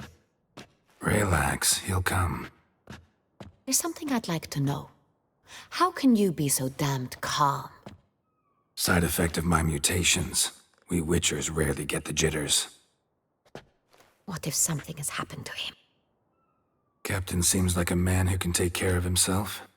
Perhaps he can, but this Cintrian appears to be no common bandit. He managed to steal ducal wine from under my guardsman's noses. We only learned of it through a fortunate coincidence. And it was he who specified the victims for the vampire. One must be exceptionally confident to blackmail such a monster.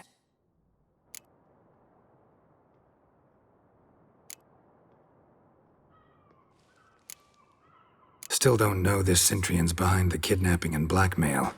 Might have just handled the theft of the wine. Even if it's so, he then sold the wine to the blackmailers. As I see it, that makes him an accomplice.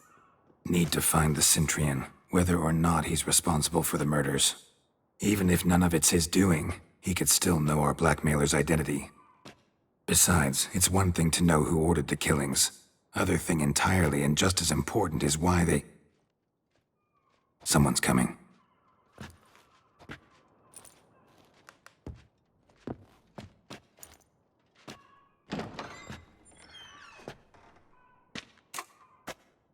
Captain, why so long? We expected you hours ago.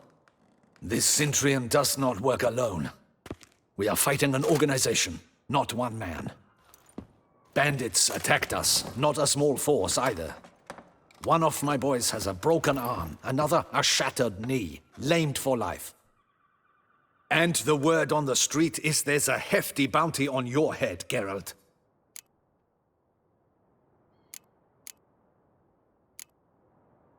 Don't care. Down to business. You learn anything? I will start at the beginning. The port warehouse where the wine was delivered.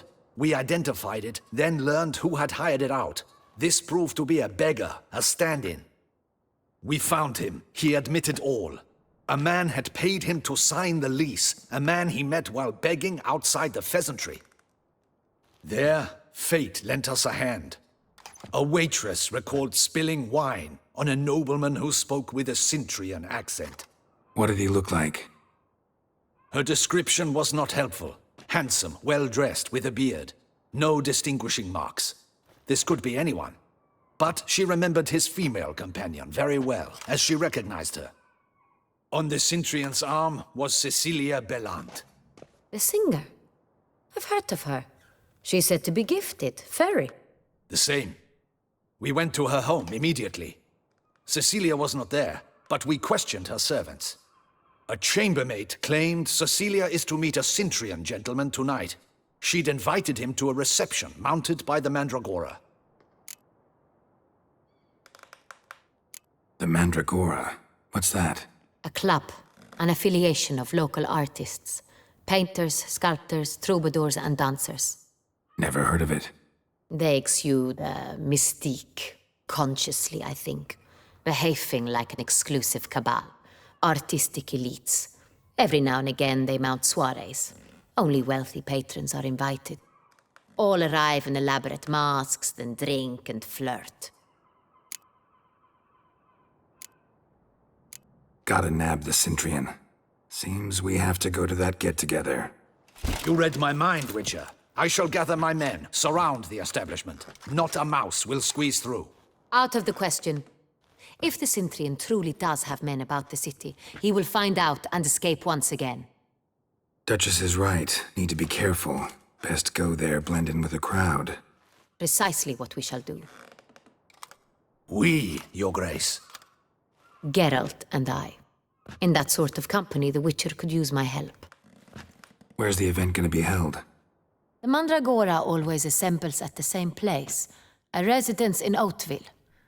It's a very distinguished district. Geralt, you must don appropriate attire. Then meet me in Oatville, in Mountebank Alley.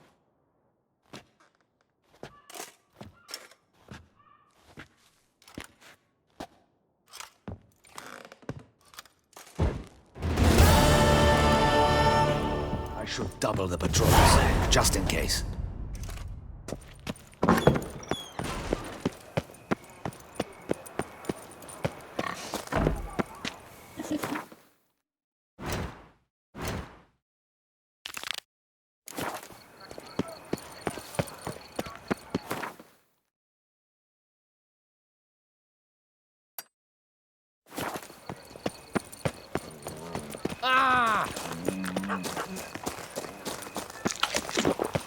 Hey, is that not this cur with the price on his... It's him! Get him! Cut off his escape!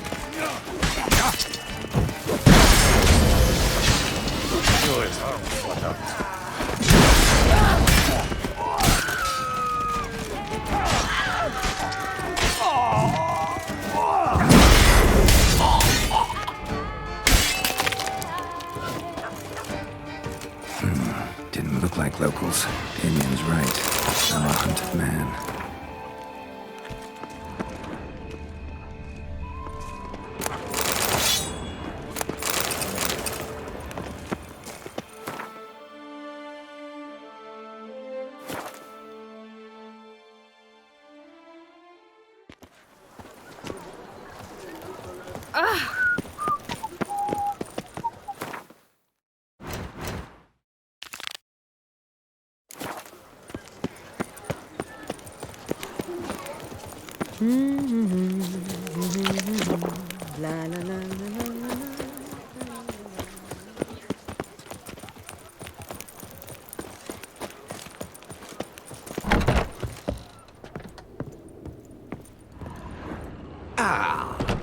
Welcome back to our northern dandy.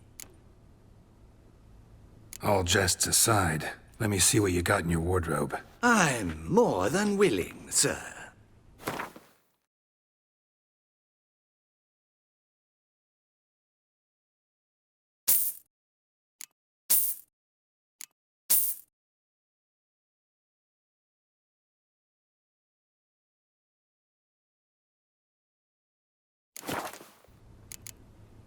Thanks. Ever your servant, sir.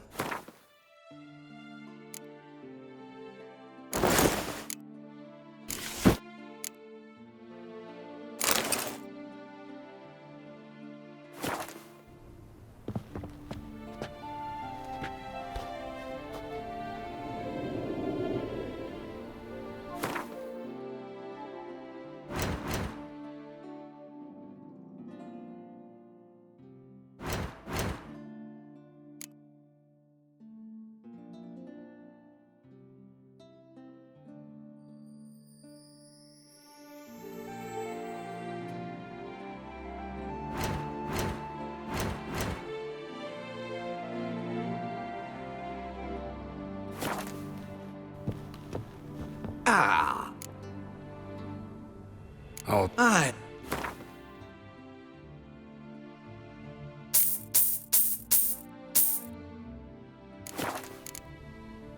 Ever your servant, sir.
Nice tune.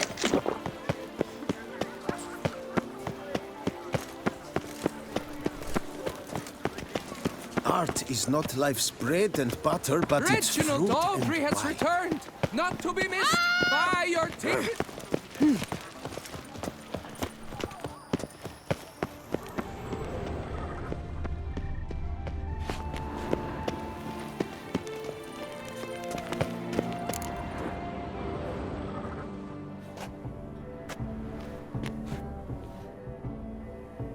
Late.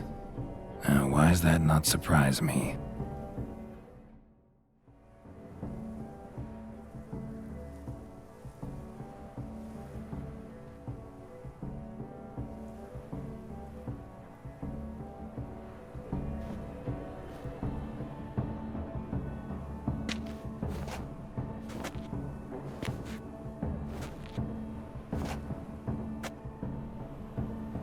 Well, well. I did not expect you to have such a sense of style. Not all bad. Nothing like a budding artist, of course, but... just one other detail. Here, put it on. A mask? All who attend the Mandragora soiree wear them. If you have one on, no one asks who you are. Let's go. Soiree's started. Mm-hmm. Wise of you to hide your weapons. They'd not have let us in otherwise, that's certain.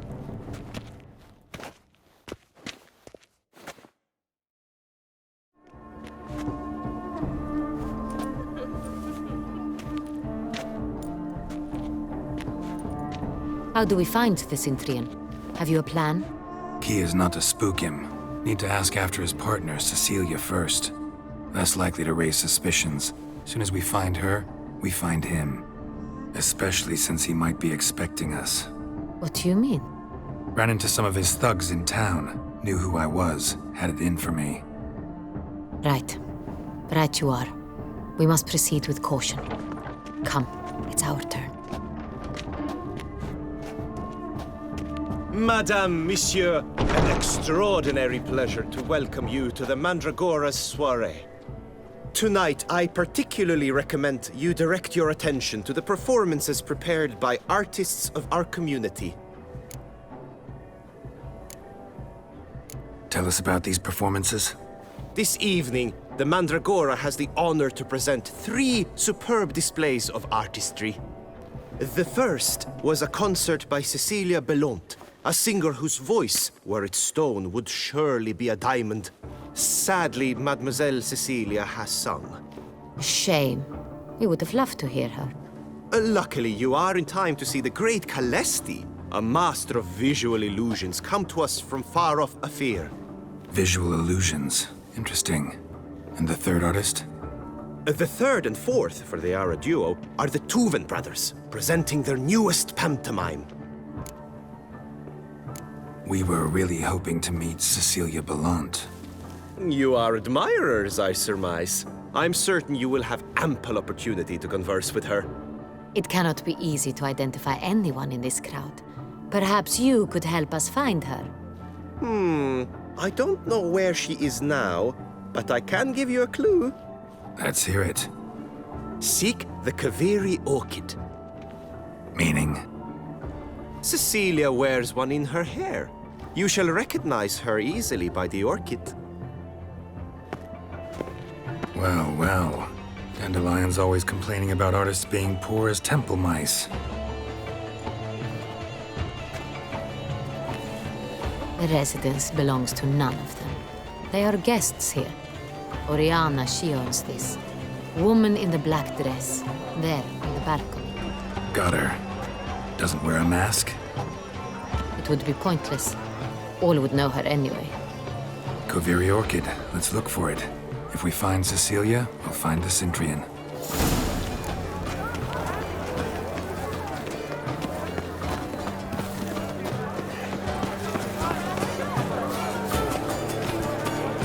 Go on, Geralt, be bold. Show us the artist in you. The paintballs, cast them at the canvas. Behold your emotions!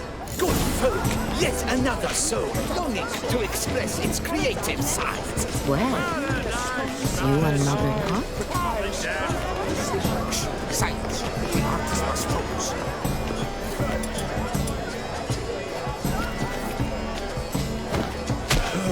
Quite the noble color. Splendid. The sky over Toussaint before us. Or a deeply internalized fear of intimacy. Come, let's greetings, Witcher. Yellow. Why every yellow? It's obvious. It represents transgression in its purest form. Should you tire of these hues, drop them in the pail and grab a different herb. That green, lush and verdant as a Sure to be in one of the alcoves. To vines! And to wine!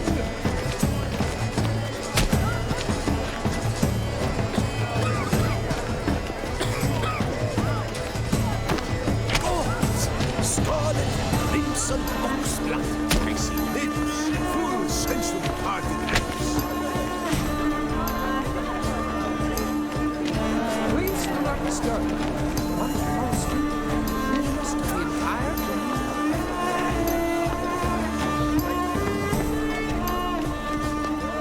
This is it. Let's go. Your wars. It's a metaphor. Precision, power, what else? Should you tire of these hues, drop them in a pail and grab a different herb. Yes? How might I assist you? It must be someone famous, I tell you. Such talent. Exceptional, true. Blah, blah, blah. Avant-garde, schmavant-garde. It's all about two things. Coin and copulation.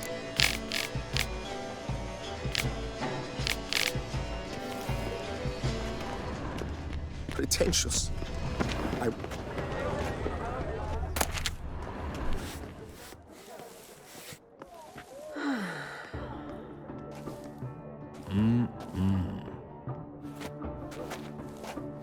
Do not disturb! Shoo, shoo!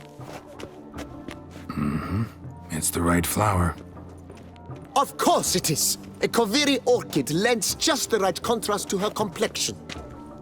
Need to talk to your model. It'll only take a minute. To me? Lie still! You may speak, but for love's sake, do not move. Wow. Impressive portrait. I know the style, the stroke. This is Dorian Velez. The gracious lady has heard of me? I've heard Anna Henrietta herself wished you to paint her portrait once. At one point, the palace chamberlain even wrote to me, but alas, ultimately refused my terms. What was the matter? When he learned I only ever paint nudes, he severed all contact. He said he would not dare offend her illustrious highness with such a proposition. I've always longed to paint her. Such a shame. I think you may still get your chance. We came here to meet you, specifically. To meet me? But why? Cintrian noble you came here with. Wanted to ask you about him. Cintrian noble. Ah! You must think I'm Cecilia. Orchid confused me. I told you not to move! As she concluded her performance, Cecilia tossed the flower into the crowd. I caught it, but I did see the nobleman. Really like to talk to him. What did he look like? Like many here. Tall, dark, masked. Know where he might be now? He gave Cecilia a small gift, a heart-shaped box. Then they strolled off together towards the refreshment tables. Excuse me, madame, monsieur, I cannot work like this. You must leave now.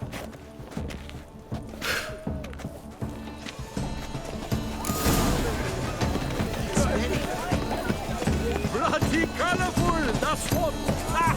Horns is ignorance from start. Have you seen the Skelliger Isles? Someone left their loot behind. Looks a little like dandelions. This was scratched. Someone beat him with it once.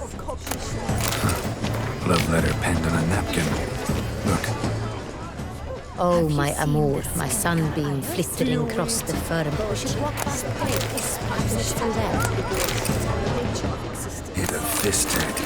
Artist's way of numbing their existential pain. I do not even wish to comment. You seek someone? I beg your pardon. Let's look by the refreshments. Lift is beautiful. Greetings.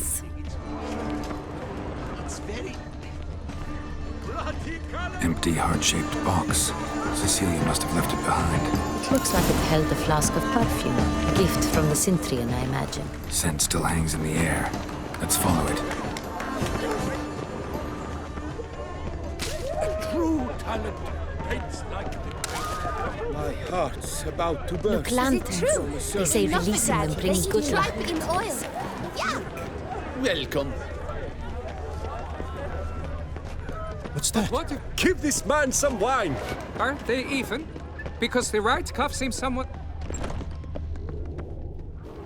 Sorry, only artists in the Mandragora allowed. Come, we must consider what to do. I'd recognize that voice anywhere. You must be mistaking me for someone else. I served 15 years in the palace. Your Grace, I'd not mistake you for anyone. Shh! Not so loud. We are here incognito, on state business. Yes, Your Grace. How may I serve? I hope we can count on your discretion. Of course. I shall be silent as the grave. Looking for Cecilia Bellant. Seen her? She's in her dressing room, where she went with a nobleman. They clearly were drawn to each other. What did the man look like?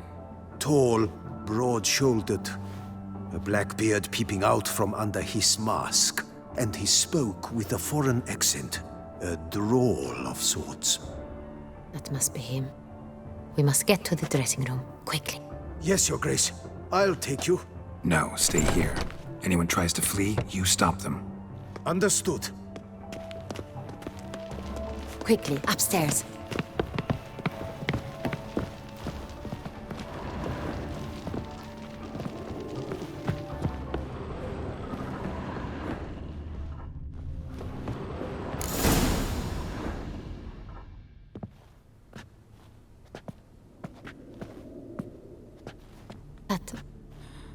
That must be Cecilia. No pulse. We're too late. He slit her throat. The brute. Didn't go out the door. Guard would have noticed. Might still be somewhere here. You must find him before he harms another. I shall alert Oriana. At once. She should bring her soirée to a close. Shouldn't split up. Geralt, I will be fine. Go after that rogue. I shall fetch help.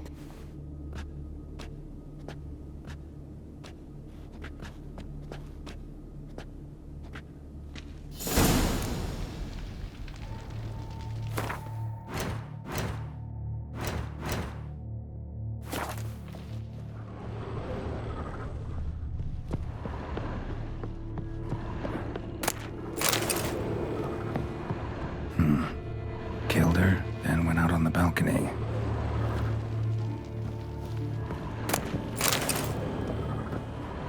Bloody handprint. It's his. Tore down the door. Made a platform. Clever.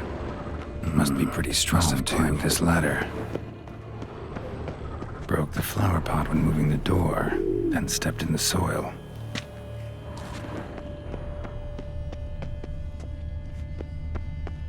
Footprints made by soiled boots.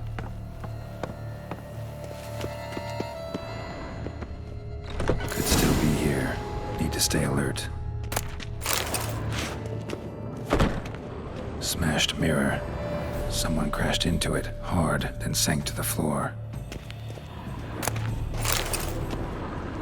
Bloodstains.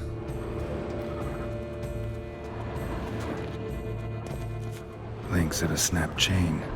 Jewel must have been on it. Jewelry box. Lock's busted. Picked open, probably. Empty inkwell. Knocked over, turned toward the room.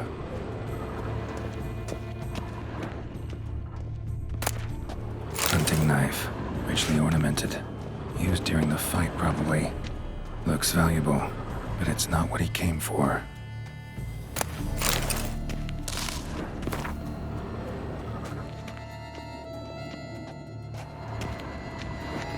Blood on the window frame. Someone climb out? Fall out?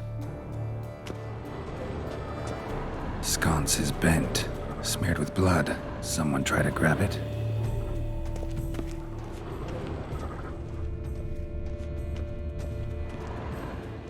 Links of a snapped chain. Jewel must have been on it. Precious stone. Bloody fingerprint on it. Thief came for this, must have. Tiny chain links next to it. From a snapped necklace? Seems there was a struggle. Jewel was in the box, it seems. Centurion tried to steal it, but someone got in his way. They fought, struggled, that's clear. Ended with one of them flying out the window. Fall had to have killed them. Jewel's still here, though, so our Centurion must have been the flyer.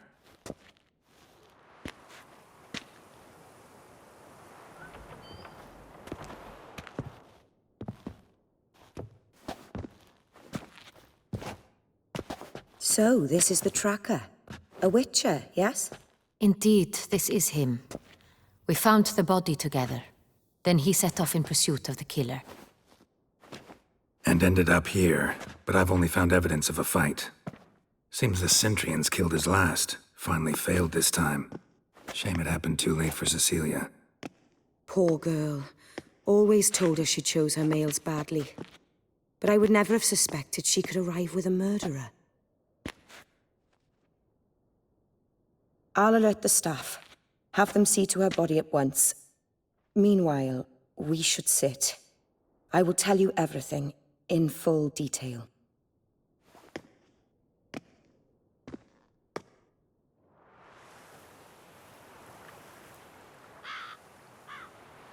I caught him red-handed, attempting to burgle, rifling through my possessions. What did you do? Summon the guards?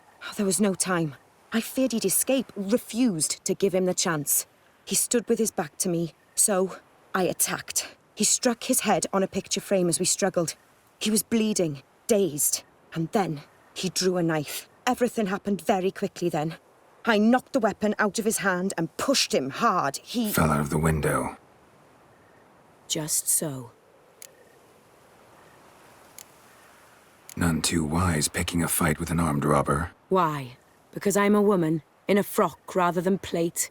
I can take care of myself, I assure you. A hairpin might look like mere ornament, but plunged into an eye, it can be as effective as a blade. Claim the man was trying to rob you when you walked into the room? Yes. He stood over my dressing table, pouring through my jewelry. Mm-hmm. After this is my guess. Picked it up while searching. Why, that's the heart of Toussaint. Oriana, how did you ever come to have it? I bought it, many years ago, from a young woman.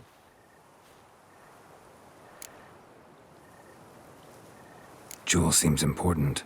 Why? The heart is an heirloom. It belonged to my family for years. Then it disappeared. I didn't think we would ever recover it. Seems someone is very determined to find it.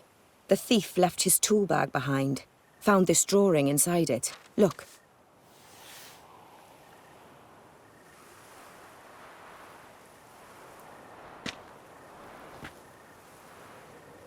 The heart of Toussaint. Representation's pretty faithful. Centurion must have been on a job. Got very clear instructions what to look for.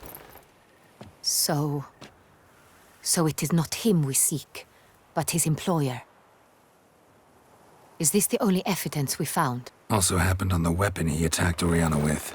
Hunting knife. Used to skin game. Got an emblem on its hilt. This crest is used by the Lords of Duntine. The present master of the castle is a passionate hunter. Our next lead, perhaps. Duntine. Remember the place. Abandoned ruin just a few years ago. More recently, the family's last heir, Roderick, returned to his ancestral seat and restored the castle. Know any more about this Roderick? His grandfather was an advisor to Queen Ademarta. The family received those lands as a grant for his service. Roderick is quite the recluse. He avoids society, preferring the company of a small team of knights, though the latter term is imprecise, as they seem more akin to vandals with crests on their shields. Oriana, everything we discussed here, hope you'll keep it to yourself. Counting on it, in fact. Word gets out he, failed in his attempt to steal the jewel. His employer could run. We need to proceed cautiously. Discretion is in the interest of us all. I'll not ask what this is about, just as I expect not to be troubled about it again. By anyone. Forgive me, Madam Oriana, but might I have a word? You must excuse me a moment.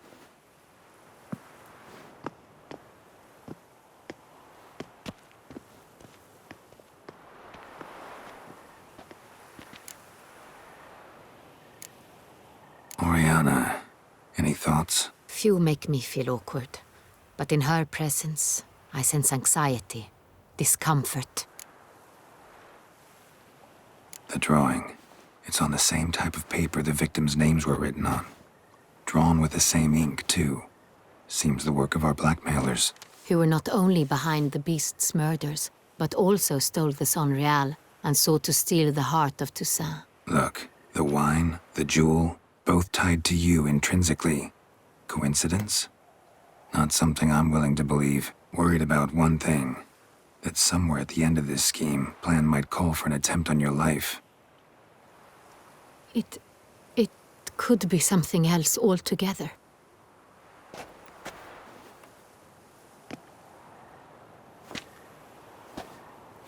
My sister, Siana, might be among the schemers. She left court when we were children. My parents banished her from the duchy. I've not seen her since.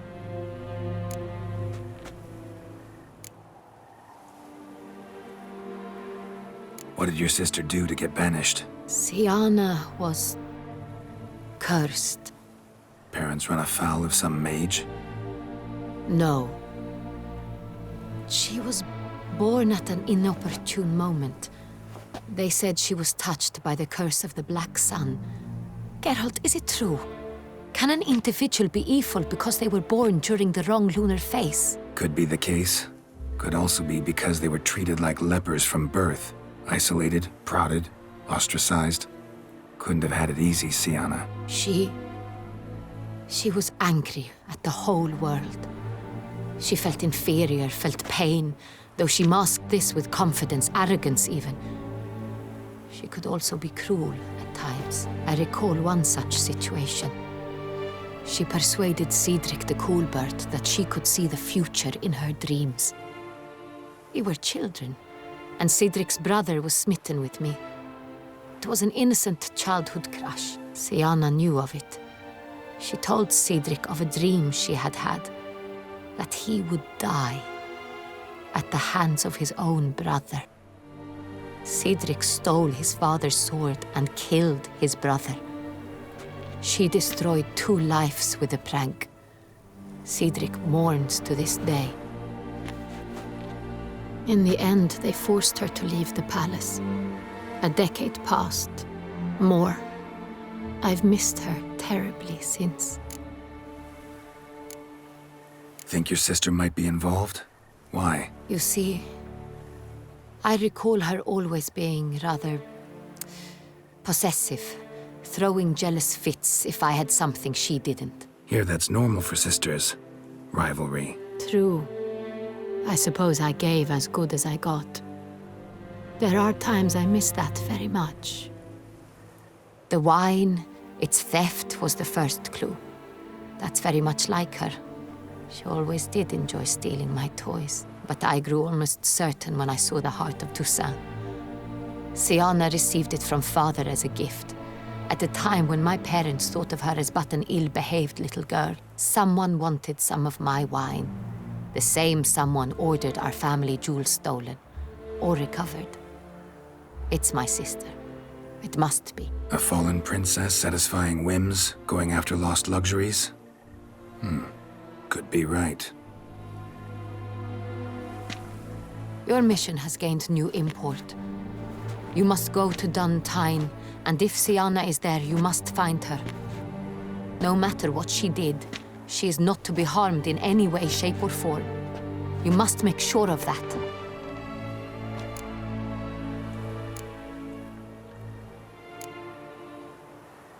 I'll find her if she's there. I hope you do. I very much wish to talk to her, sister to sister. Your Grace, Geralt, I'd like to introduce... Regis! What a surprise! I had no idea you were in Beauclair. And this is... My very dear friend, Detlaf van der Eretain, an arrival from Nazaire. We are lending our combined resources to the Witcher's Hunt. Ah, yes. Splendid. But why are you here at Oriana's? They came to pay me a surprise visit, so I invited Regis in for a glass of wine. We've known each other for... ages. Literally. Witcher, I hear you know Regis too. Even that you are friends.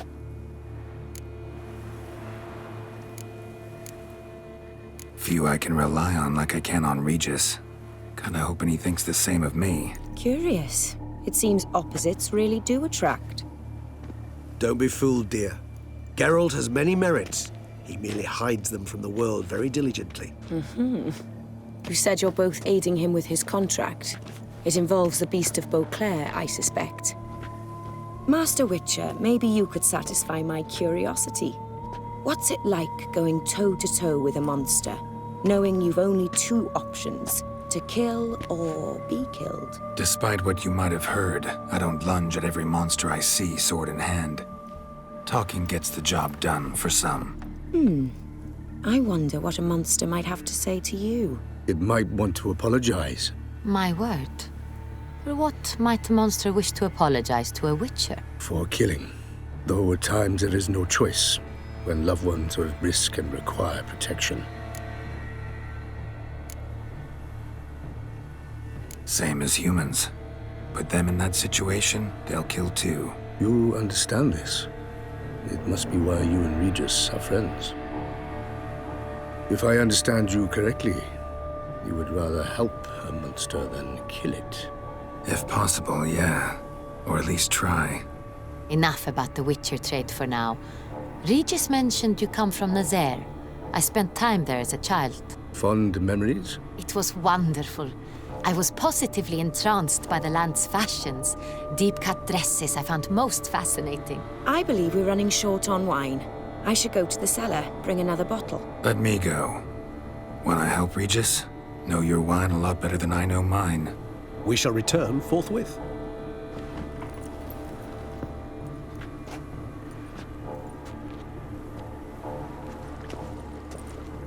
An exceptional conversation, don't you think?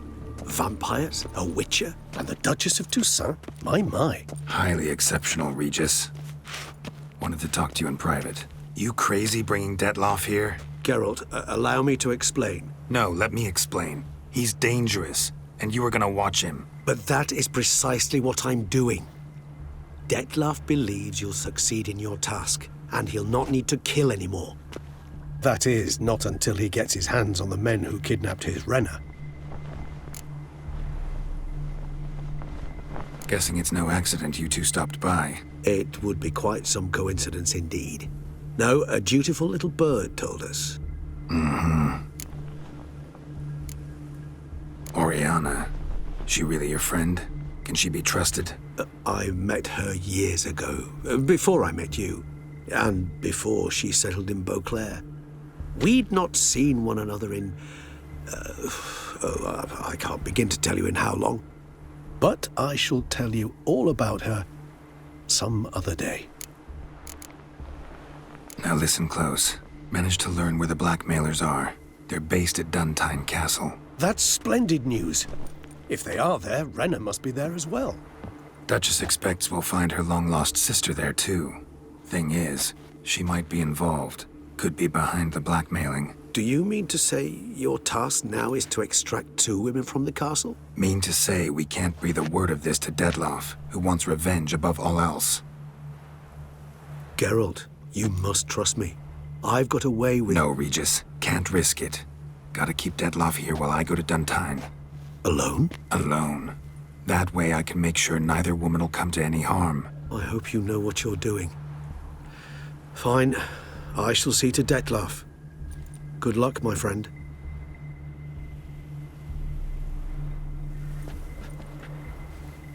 Splendidly, Detlaff. Ah, I'm grateful you brought back those memories. You're back. It took you long enough. Contrary to what common folk believe, choosing a wine is not nearly as easy as it might seem.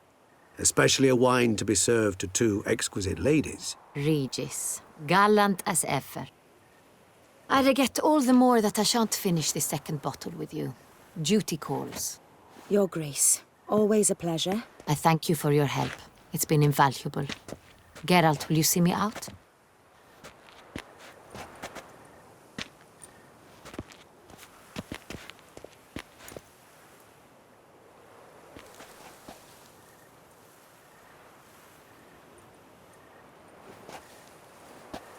You have exceptional friends. This Detlaff, an intriguing man to say the least.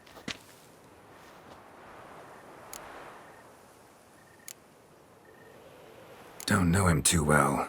He say much about himself? Not much, but I've a good sense of the true nature of those I meet. I'd not survive a week at court otherwise. So what's his? Sensitive, sad. He carries within him the weight of a terrible tragedy. He is a good man, but lost, which is why he comes across as grim. Didn't expect the evening to end like this. Neither did I. But I have not drawn you out for a romantic stroll. I wish to make certain you know what you are to do. Mm-hmm. Gotta go to Duntine. I've decided my guardsmen will support you. You will meet them at Count de la Croix's mill. It stands along the Saône-Retour River, near the Cockatrice Inn. Captain de la Tour and his men will await you there at midnight. You shall storm the castle together.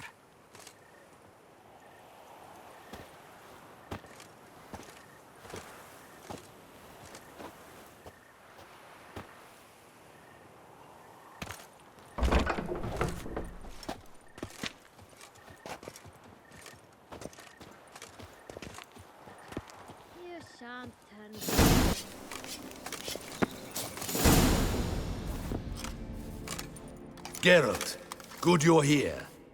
Ready to attack Duntine? See you already prepared a plan. Walk me through it. We have 2 objectives. To find Her Illustrious Highness's sister and capture the men who blackmailed the vampire. Duntine is a modest complex. Several old buildings, a high wall around them. At the center of the enclosure stands an imposing keep, restored not long past by the elderly knight of the castle, Roderick. We mean to strike here, through the main gate, then secure the area in front of the keep by storm. How many men defend Duntine, you know?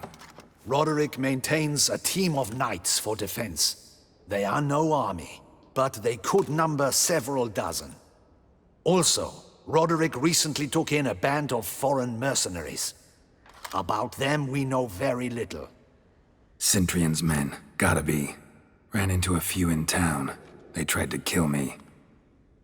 Need to hit them from both sides. You draw the defenders, keep them busy. I'll sneak in the back way, find the women, make sure they come to no harm. I'll vault over the wall as soon as you start your assault. Your plan puts you at great risk, but I sense you will handle it well. Let us go.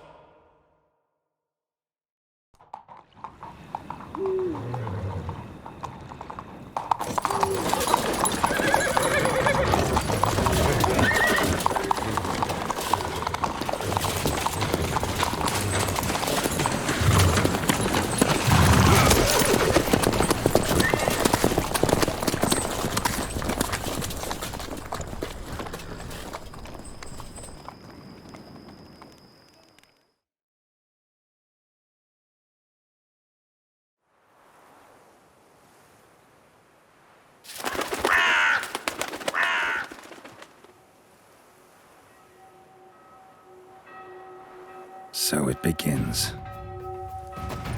Quick! We grab Roderick's horses and we bolt. We won't vault far if the boys out front don't hold. Not so fast. Little change of plans. Kill him!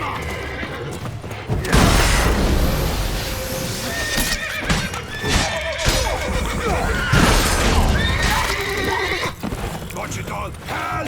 He'll kill us!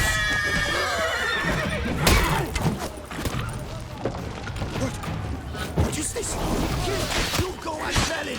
Grab him!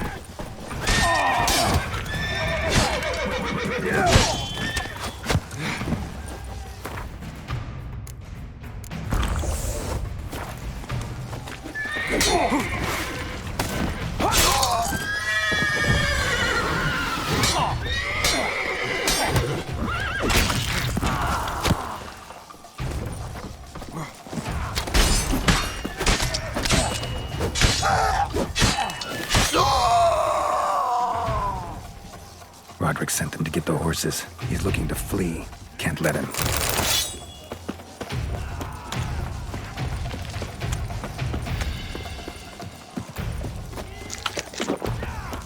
I see no ducals along the road. Bloody fudge! What was that? Crates on the wagon!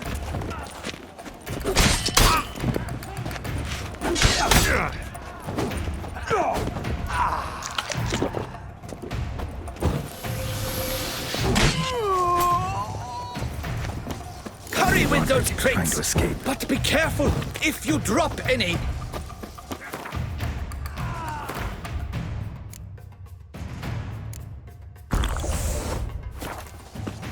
Someone's here! They've breached the back wall! Come on! Kill! I shall show you, rogue!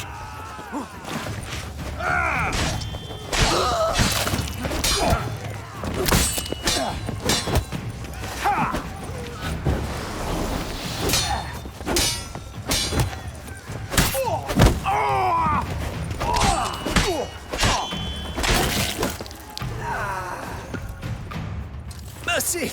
Mercy! I did no wrong! Nah, kept the wrong damn company. Cintrian's men, where are they? I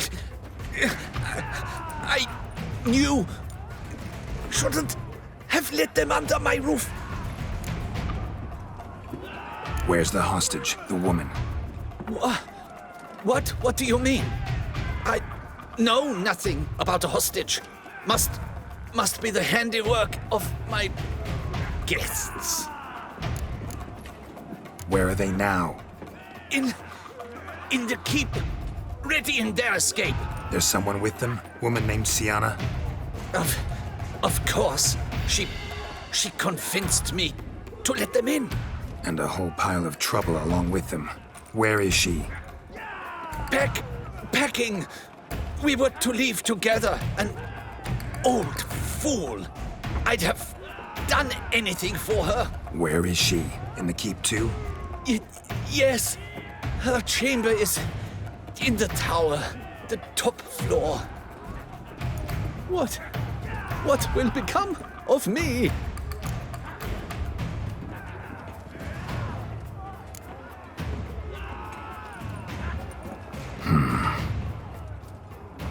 Here, press it against the wound.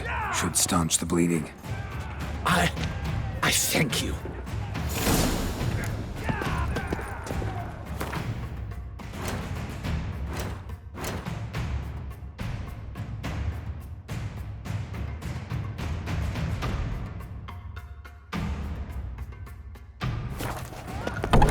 What is happening? This one!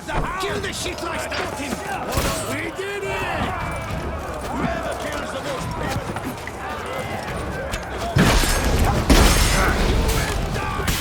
stronza! You stay with them.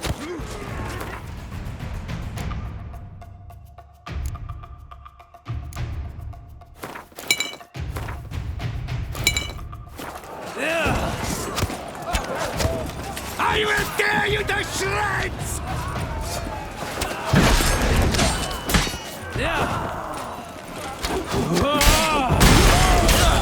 You will die, you little stronza!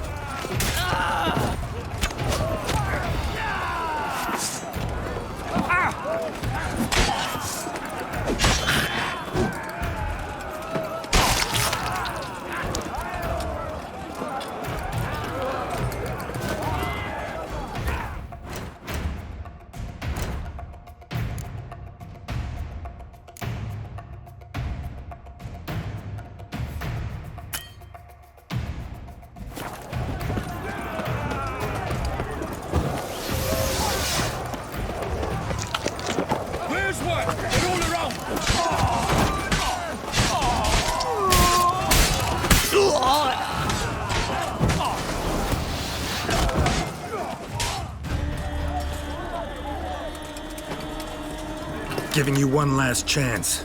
Yield. The dead harlot got us into this. Kill him! Attack!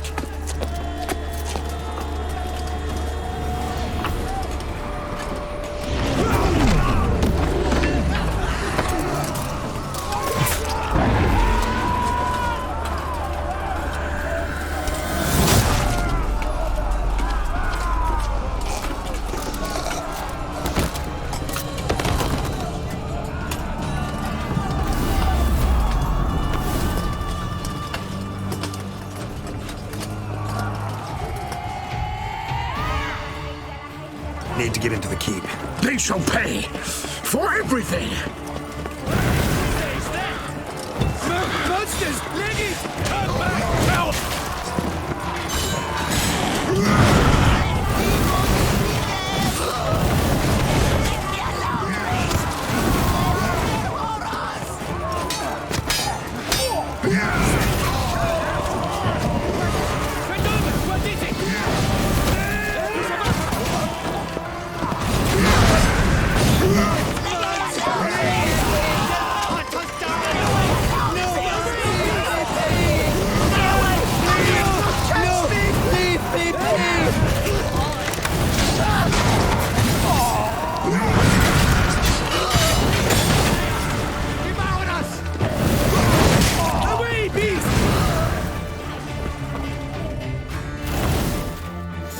Wasn't expecting to see you two here. We thought you could use our help, so... Witcher, this is no time to explain. Where is Renna? Expect to answer a lot of questions inside. Let us go then.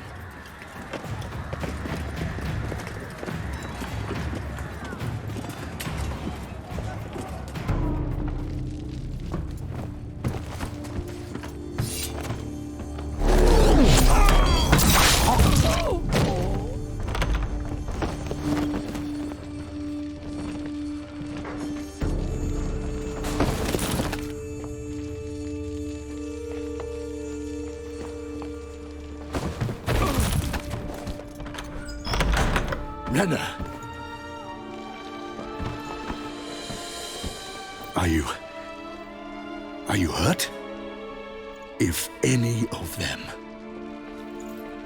You know me. I'd never let them hurt me. I just waited for you to come. I didn't know where to look. They threatened to kill you. Forgive me. I failed you.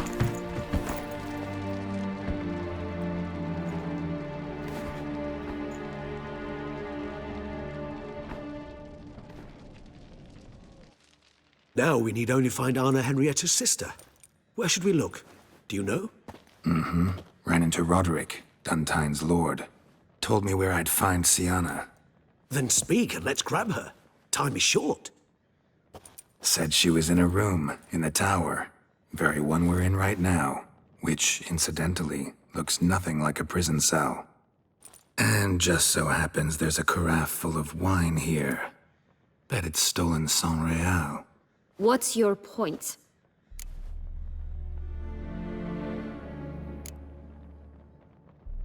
Giving you one chance to tell us everything yourself. I've nothing to tell. Witcher, what is this? Sorry, Dettlaff. You've been had. My friend, please. You must listen to what Geralt has to say.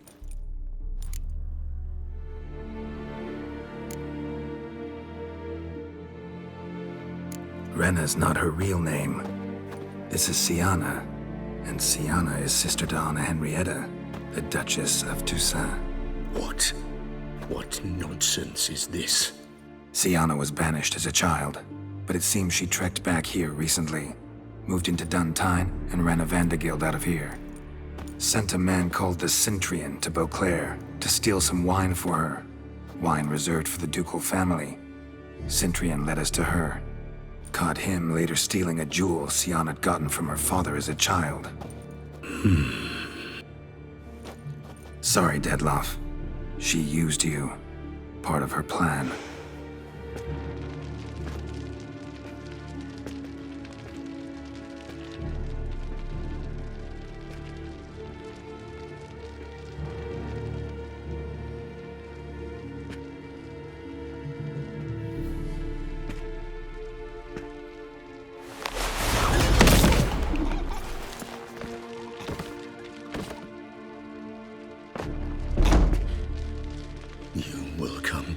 Tesham Mutna and explain all.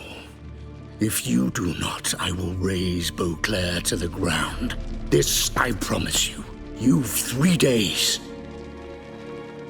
I shall be waiting. He just fly off? He did not wish to act rashly. He's gone to soothe his nerves. Think he'll do it? Make good on his threat? I cannot say. He can be unpredictable when fury consumes him. I shall go to him. Come again? After what he just— You don't know Detlef like I do. If I don't do as he says, he truly will destroy the city. He's more than capable of it.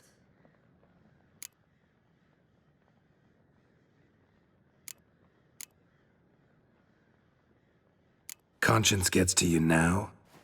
Better... better late than never, right? Well, it truly does seem the best option. Your Grace, we must proceed with caution. Guardsmen saw vampires here. They could still be about. Vampires or no vampires, my sister is here. Find her. Your Grace, that...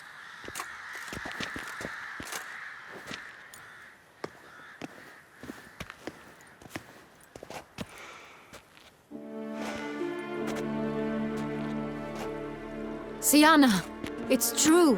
It's you. Sister, dear, what have you gotten yourself into? So concerned, I'm surprised. Is there an ounce of truth to it? You feel resentment. I understand. But I promise we shall work through all the unfortunate matters of the past. We will discuss them later. Captain, escort Sienna to the palace. I shall meet with her as soon as we return. As you wish, Your Grace.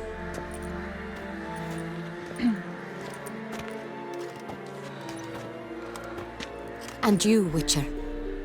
You have my thanks. I cannot believe my sister was so near the whole time. Roderick of Duntine shall answer for treason and blackmail.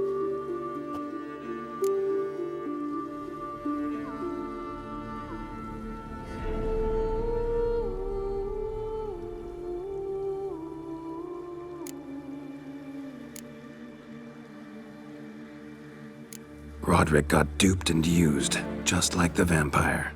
Apropos, were you able to establish who kidnapped his beloved?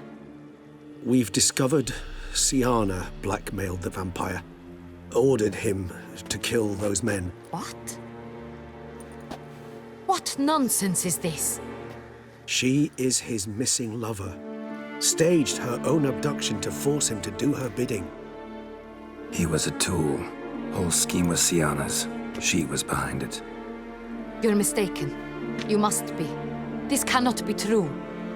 Your Grace, I know this vampire. What? You know him? Who is he? Detlef. The same who so recently sat at my table and told me of Nazaire. Is there anything else you've neglected to mention? A dragon living beneath Mount Gorgon, perhaps? Is anyone else here a vampire?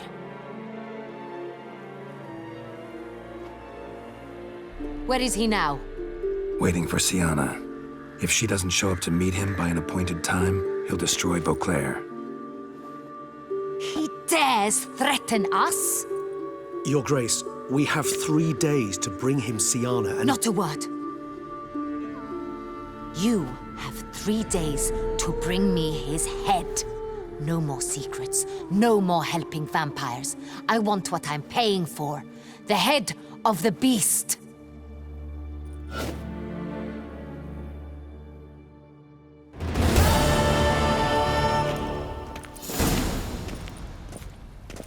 Do you think Her Grace's nerves have been calmed? Doubt it. Rarely forgets, rarely retracts what she says, especially not threats. Yes, well, even I must admit Detlef's actions were highly inappropriate. Reprehensible, even.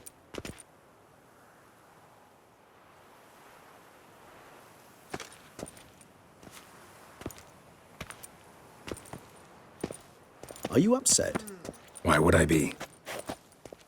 Let's see. You're returning from your hunt empty-handed, no trophy, no new lead to boast of, then pursue.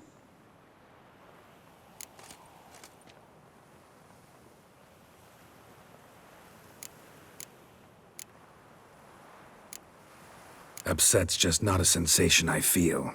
Ever. Mutations, remember? Yes, of course.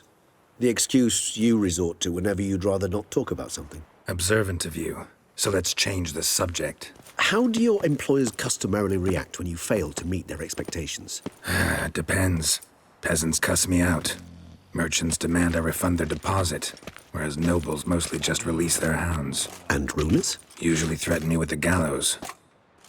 A most illustrious grace awaits the gentleman. Your Grace, the population demands she be punished. Siana's committed terrible crimes, spilt so much blood. Another word, Palmerin, and I shall spill even more blood. Yours. I repeat for the last time. Siana is responsible for the death of many, true. But she is also my sister. We are bound by blood and by a shared childhood. I shall not allow her to be lynched. Your Grace, I fear the masses might rise. Storm the prison, pitchforks and torches in hand. Let them storm. They will not find her there. Siana is hidden away in a safe place. She shall await trial there until we have rid ourselves of this accursed vampire. Which, to judge by your means, has not yet come to pass. Did what we could, but... My patience is at an end, Geralt. Where is he? Where is Detlef?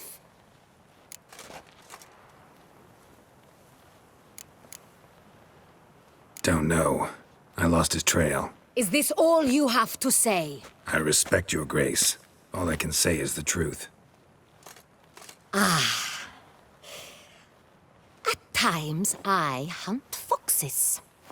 Do you know how it works? The ducal huntsman releases the hounds. They catch the fox's scent, chase the animal down, and lead the battue to it. All within an hour. You, Witcher, have had a week. The aid of my most excellent knights. Yet, you have tracked absolutely nothing down. I've begun to suspect my beagles might have done a better job.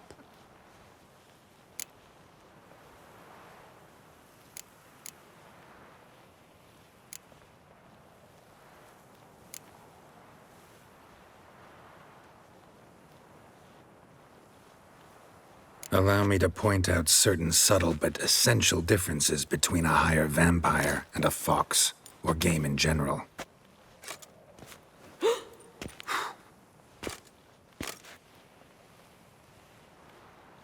Truly. Like the ones between a pathetic quip and a treasonous offense. Watch your words, Witcher. But to the matter at hand. Have you managed to establish anything? Your Grace, it seems Siana tricked Detlef, used him to murder the knights who escorted her into exile. We have reason to believe that...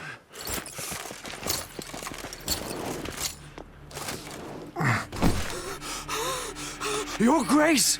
Vampires! What? Speak now! Vampires! They protect the city!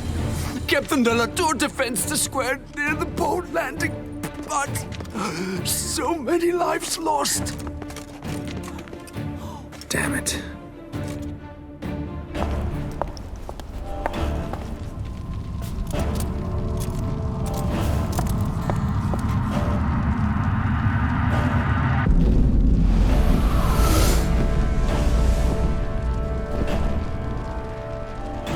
If it's war this Detlef wants, it's war he shall have.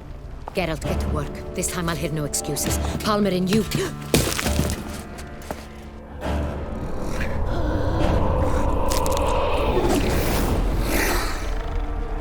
Get her out of here.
tear your legs from your body.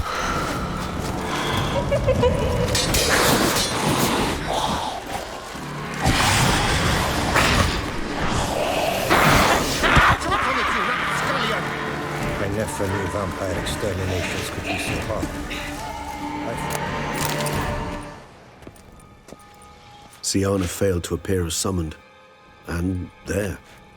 Detlef was not making idle threats. Seems not. Need to make some serious plans of our own now. It's gone too far, damn it. Regis, you mentioned there was a way to draw Detlef out. A way you've avoided resorting to so far because you thought it was too dangerous. Is that how I'd put it? Do forgive me, that I've misled you terribly. The word dangerous is simply a scandalous understatement in this case. Regis, another inner monologue growing out of a personal dilemma. Just tell me how to flush Detlef out, force him to meet, please. In due course. But first, Geralt, I'd like you to consider the alternative. After all, you could fulfill Detlef's demand and liberate his beloved Siana.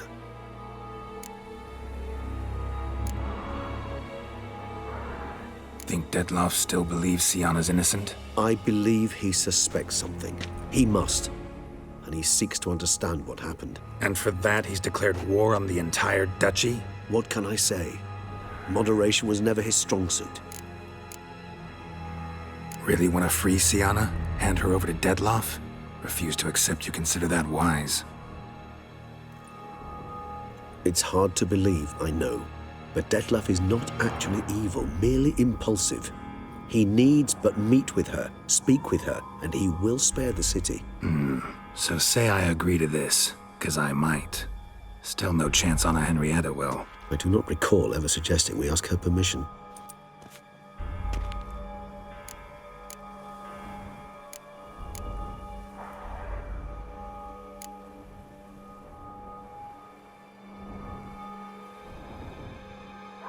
The meeting. What if it's nothing like you say? What if it goes sour, ends in a fight? Willing to guarantee Siana won't get hurt? It seems unlikely in the extreme. Didn't ask for a lecture on probability. Need a simple answer. Yes or no. I vow that not a hair on her head shall come to any harm. Got serious reservations about this plan. Not least among them, we have no idea where Siana's being held.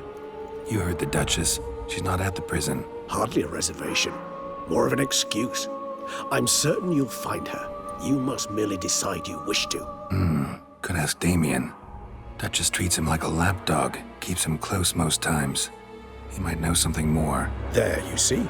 I knew you'd think of something. Bravo.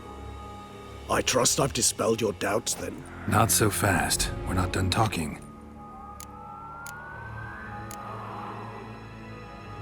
How would I go about luring Detlef out of hiding if I wanted to? With the blood of a virgin? You see, somewhere nearby lives an unusual denizen, one of the unseen, ancient and powerful vampires, among the oldest and strongest. And? Toussaint is this unseen elder's territory. All vampires owe him fealty while they are here. He need but say the word, designate a time and place, and Detlef will be forced to appear. So this unseen elder, how do we convince him to summon Detlef? We must find him first. The elder does not see arrivals unless he absolutely must. But locals, Oriana, for instance, you know, she too is Yeah, figured it out. All right, let's say she gets me in to see the unseen elder. What then? I don't know. You'll have to improvise, I suppose.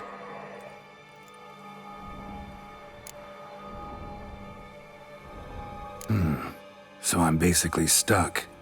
Either gotta give in to a blackmailer, or fight him. You know what I would opt for? Should we free Siana and arrange for her to meet with Detlef, there's a good chance we'll all survive this ordeal. Detlef included. Regis, don't mean to put you on the spot, but I gotta know. Say I do decide to fight Detlef. Who'll you stand with? Should you decide your sword is the sole solution, I shall not stand in your way. Appreciate it. Certainly hope so. Now, please tell me, what is it you intend to do?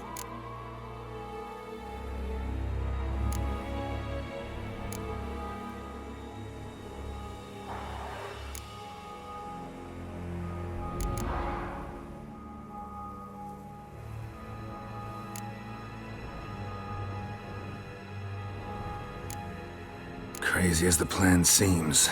I'll do it. I'll ask Damien about Sienna. You won't make me beg. I knew you wouldn't. Slow down.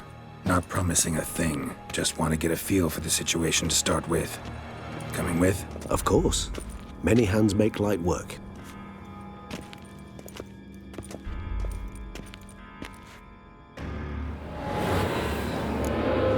Hurry. Damien could be in danger. Or dead. Do you think so? He seemed battle-hardened. More than a few scraps under his belt. Against humans.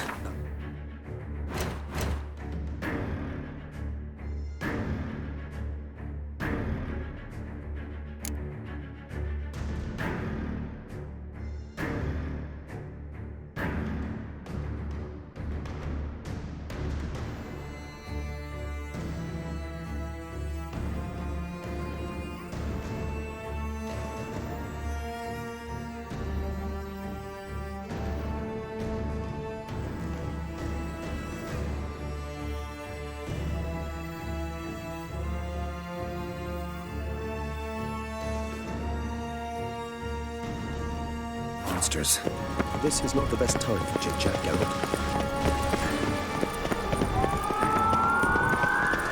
Faster! Crikey! Faster!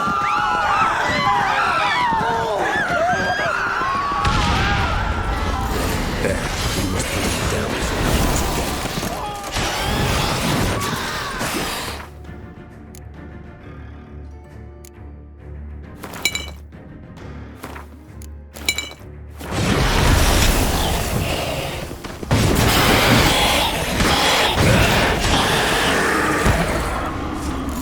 Lesser vampires would heed a higher vampire's call and commands. As a rule, they don't. So how Dettlaff sick them on the city? I told him that he was an exception.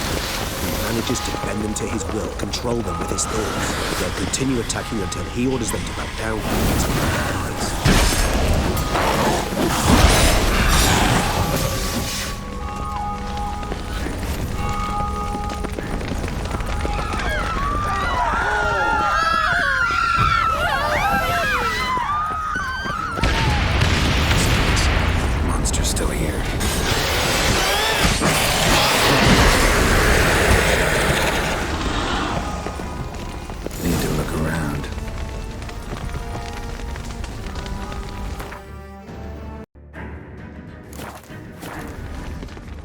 Blow itself didn't kill him. Bled to death afterwards. If we'd only arrived a bit earlier. They broke formation, ran.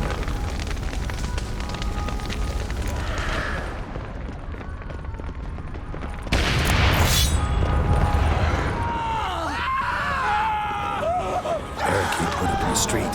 Pointless. That's no obstacle to a vampire. They didn't know. I didn't get a chance to prepare that struck in the back.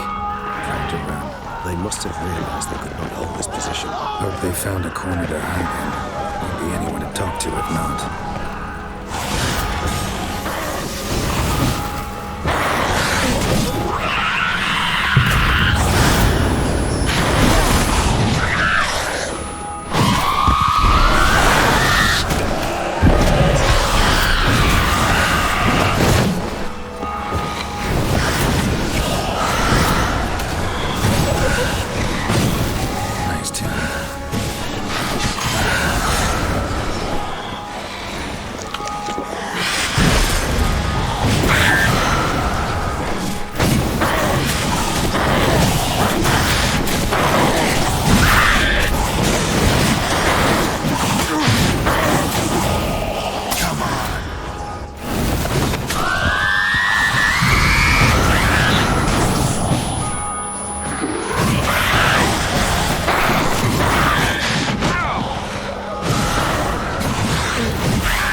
Geralt, care to come back?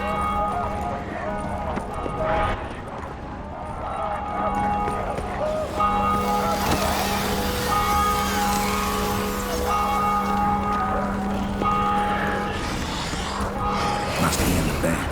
Barricaded themselves inside.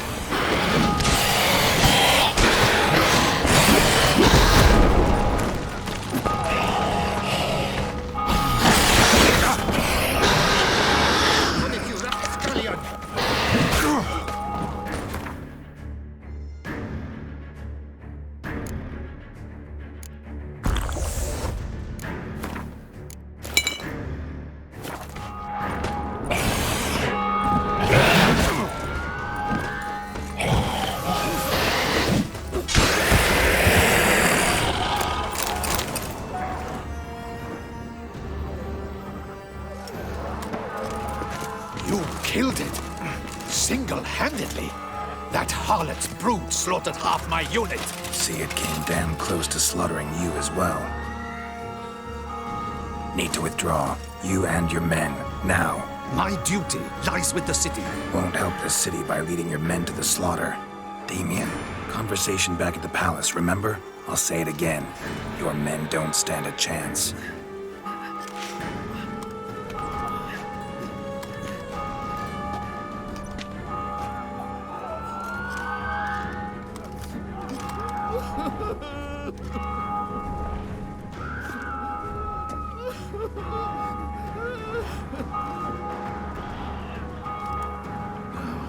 Men, tend to the wounded and prepare to march out. Doing the right thing. Now listen close. Silver. That's what you want to use against vampires. Your alchemists, order them to produce as much vampire oil as they can. Churn it out in gallons. Then coat your blades with it. Keep an eye out for Alps and Bruxae. The shapely ones resemble women. There one moment, gone the next. Bombs containing silver splinters are a pretty good idea. Thank you, Witcher. I hope you're worth the coin the Duchess pledged you. And that you'll return with the head of the wretch that did this, skewered on a hook.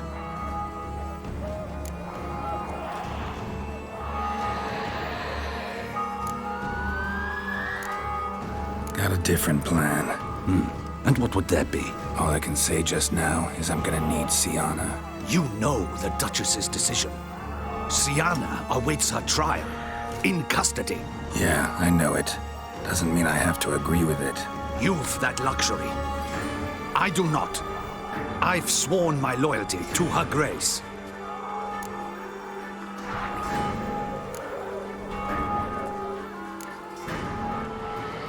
Folk are dying. Many more will, because of one. If Her Grace learns I helped you, my head will roll. And mine'll come right after. Still willing to take the risk. See, I'm wasting my time here. Wait.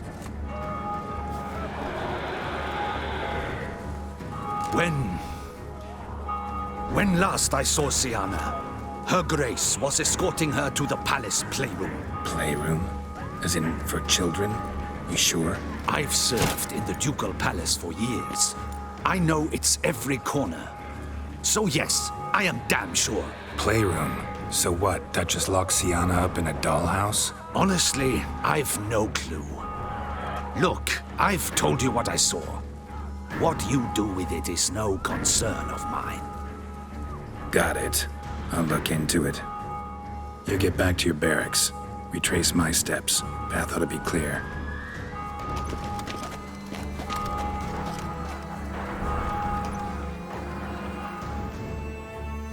Gotta signal Regis. Have him join me.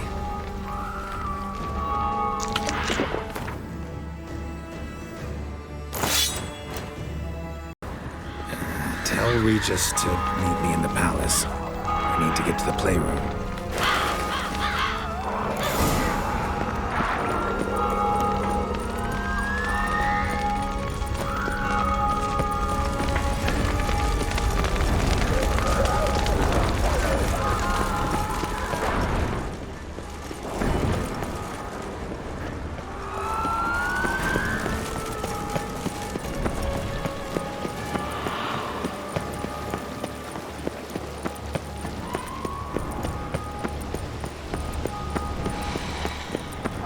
ground splattered with blood for a few feet around.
By my troth, it is the Witcher champ!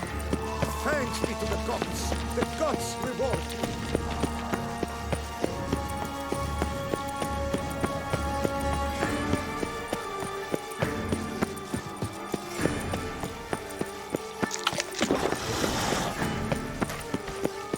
Come on.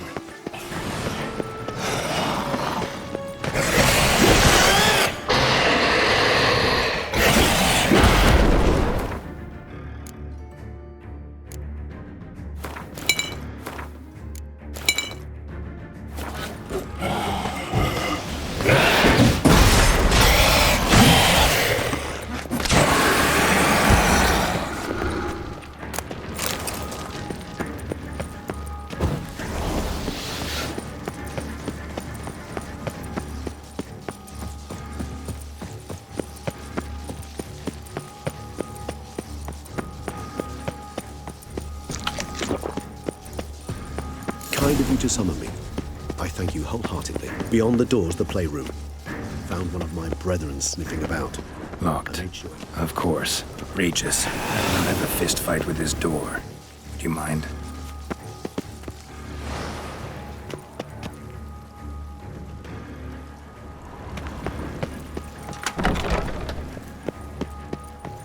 Thanks. At your service. More searching and less chatting, Geralt, please. Utter silence. No one here. We should look around at least.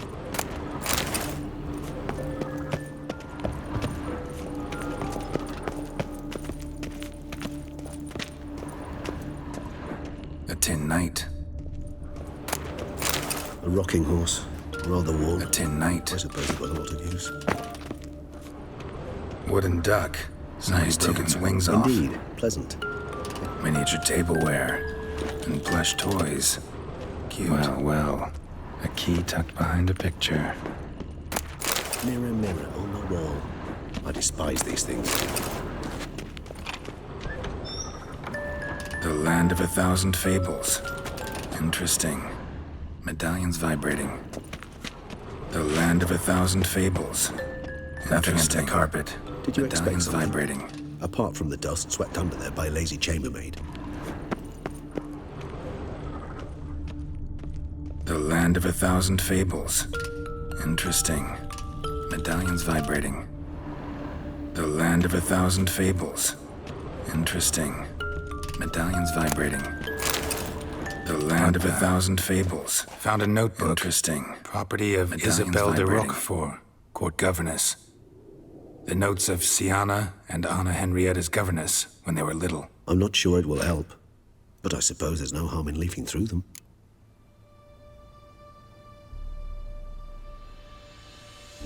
Sienna gave me a drawing today. Charming. Of freshly decapitated bodies covered in blood. Perhaps not so much. I asked her why ever she would draw such a thing. Her Highness claimed it was a rendering of nightmares which have plagued her for as long as she can remember. Sienna does wake up screaming nearly every night, save when she shares a bed with Henrietta. Curse of the Black Sun. Supposedly girls afflicted by it had horrible dreams. Kind of horrible that made some of them go mad. The girls quarreled today. I must note rather sadly they did not behave as befits future ladies. The incident devolved into fisticuffs. Anna Henrietta was first to strike her sister. Siana gave back as good as she'd gotten. By the time I separated them, Anna Rieta had lost 2 teeth. She ran off to complain to her parents. His Grace the Duke refused to believe my version of events. He laid all the blame on Siana and vowed to punish the little one harshly.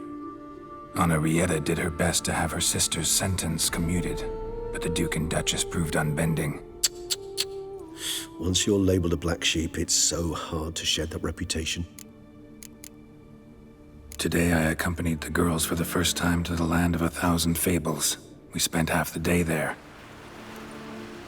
First we played with Thumbelina, then with Barbarossa, who proved quite the charmer for a brigand and pirate. I'm beginning to suspect Isabel de Roquefort wrote in her diary after taking a powerful hallucinogenic. Cannabis rudelaris, for instance, or... Shh, don't interrupt. I tip my cap to Master Artorius Figo for his achievement. He has proved he has no equal in the arcane arts. Wait, Artorius was the court mage here, a specialist in illusions, which means... Regis, last warning. Stop interrupting or I'll seat you in the corner. The girls told me if I ever wish to visit alone, I need but crack open the land of 1,000 fables and utter out loud the incantation Expecto Ludum. A book as the key to an illusion. My, this grows more interesting by the minute.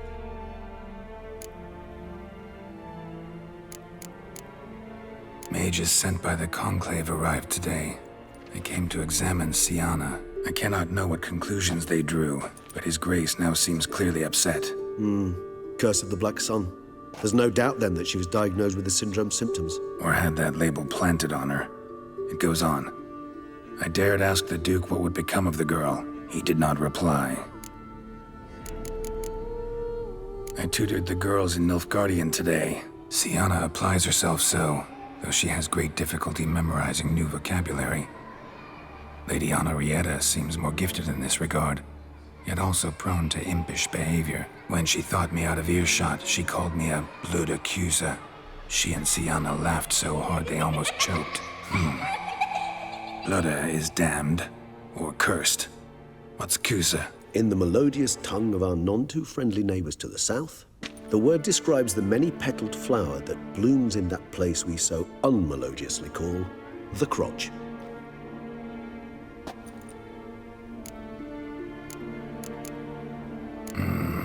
Realize this might sound improbable, but maybe, just maybe, Anna Henrietta tossed Siana into that illusion. Not impossible. She would be safe there, and isolated. We must see.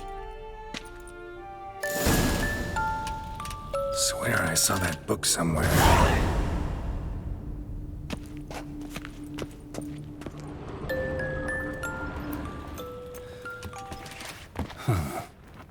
This it?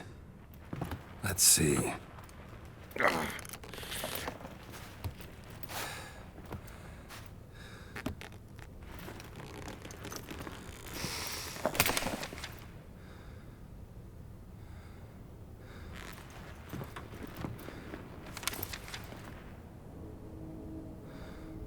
Expecto Ludum.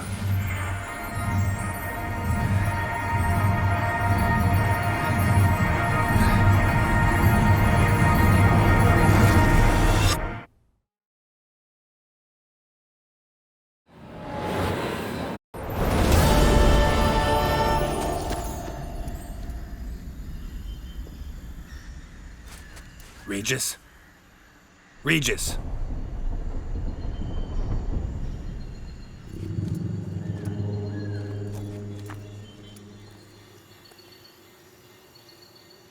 Land of 1,000 fables.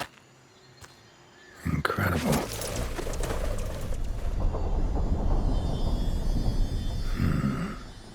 Let's see where this road takes me.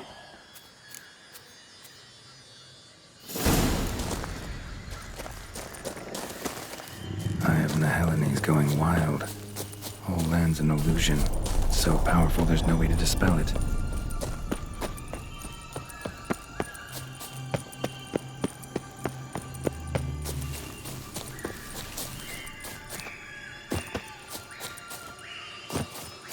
Bloody hell, let him out! Voices. He gobbled up my gingerbread! Now it's mine.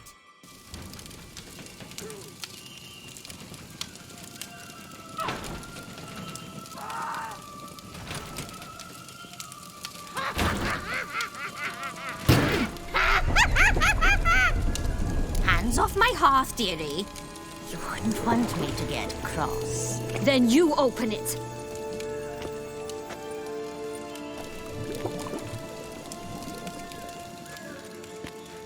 Now, who's this? A lost traveler? What's supposed to be here, sweetie? Why, you're old. Old and pale. But never worry. A bit of butter, a bit of spice, and you'll make a tasty morsel. Just as soon as I catch you.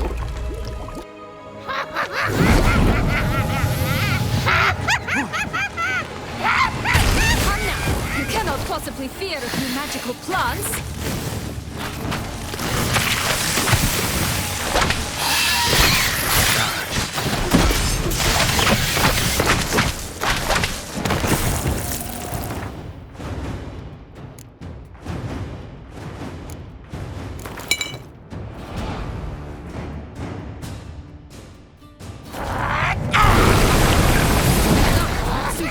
Vile than a rotting carcass. Careful she doesn't douse you.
Greetings, Witcher. It seems you've won.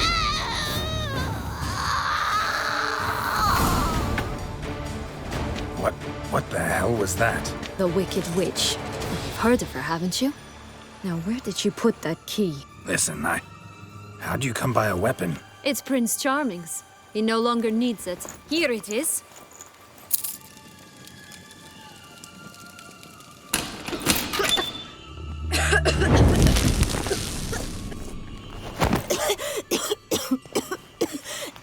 Thank you. She'd have begged me for certain if you'd not... Sienna? Is that you? It's been years, Jack. Have you come to play? No, I just want your beans, so you can breathe easy.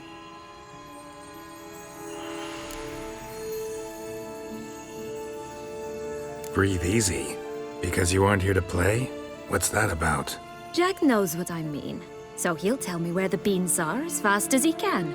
Isn't that right? Sienna, I'm sorry, but I haven't got them. Oh, something tells me you're lying. Perhaps you wish to play the old games after all, hmm? This little piggy went to market. This little piggy went home, for instance. I'm telling the truth. I swear it. Henrietta, she ordered them buried all over so you wouldn't be able to leave. Where? I don't know. But Joss, the boy with the thing for wolves, he should know. He sticks his nose in everyone's affairs. He had better know. Because if not, I'll find you and we'll have ourselves a little talk. Understand? Now shoo! Ah, all right. So why is it you're here?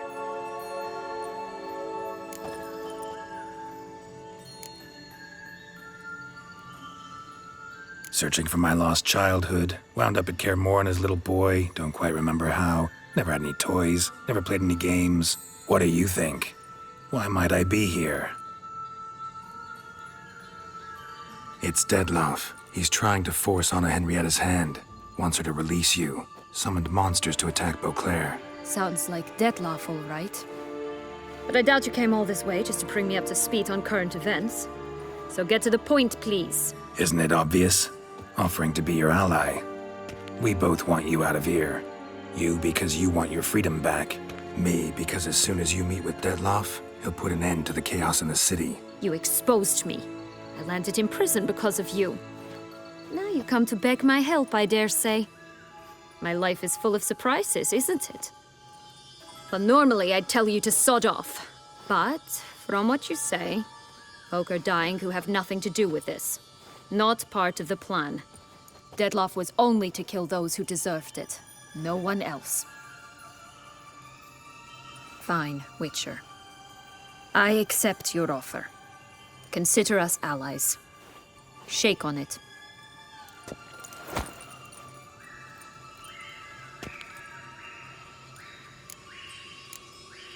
This place. Tell me something more. It's an illusion, right? Yes, created by Oturius Vigo.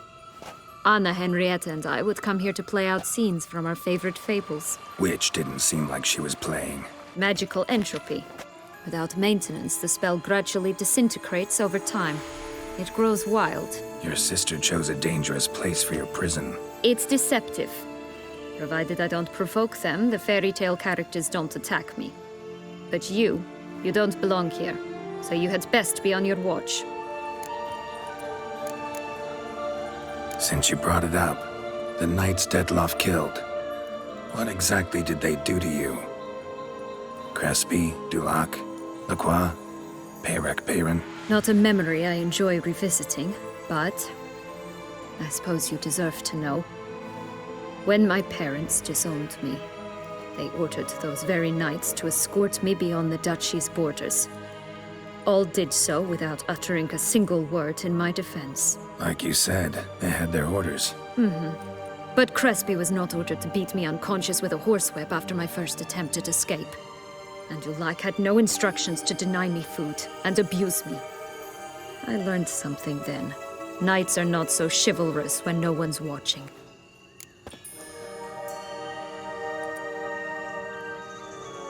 That explains a lot. Shocked, aren't you? You must have thought you had me pegged.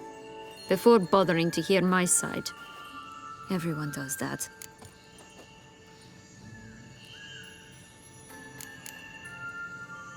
Curse of the Black Sun. That's why you were banished, right? Mm-hmm. Twisted princesses, mutants. I'm certain you've heard of us. Even met one of you. Renfrey of Creighton. And? Was she truly monstrous? She was cruel, that's certain. But what caused it? The curse or what she went through? Asking myself to this day. You killed her, didn't you? Had no choice. Funny. Mum said the same when she tossed me out of the house. So, what's with the beans? Mind explaining? Certainly. But you must gird yourself with patience. There are 2 ways out of this land. My darling sister blocked one when she tossed me in here. The other's up there, in the clouds. She made it hard, but not impossible to access by concealing the beans. Still don't understand. Don't fret, just listen. That boy, that was Jack, of Beanstalk fame. You know the tale? Jack climbed a gigantic beanstalk to a giant's castle, high up in the clouds. As we shall do if we can just find those blasted beans. There are 3. 1 red, 1 blue, 1 yellow. Stalk won't sprout from just one? No, because it must transpire exactly as it did in the tale. Clear now? So we must find Joss. Perhaps he will be able to help us. You lead.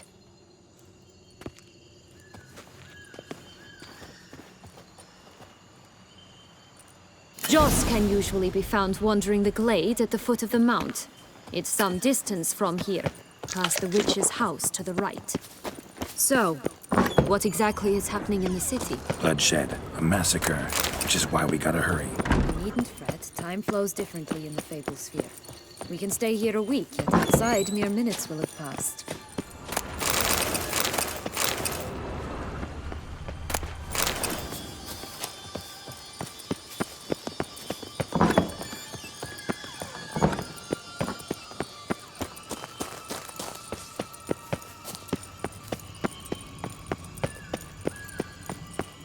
Watch out! Pixies!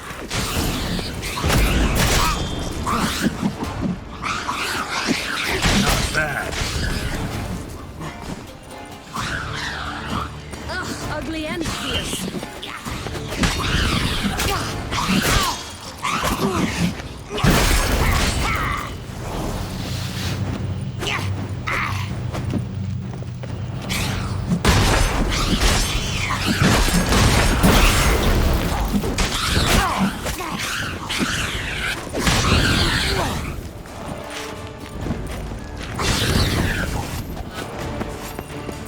Not the friendliest pixies I've met.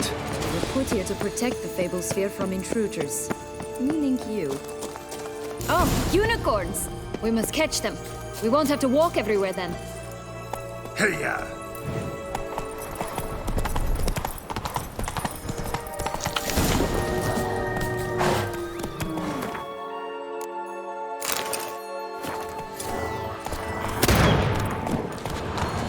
I call the pink one. Exciting, isn't it? Reminds me of my childhood. Something altogether different. Care to elaborate? Rather not.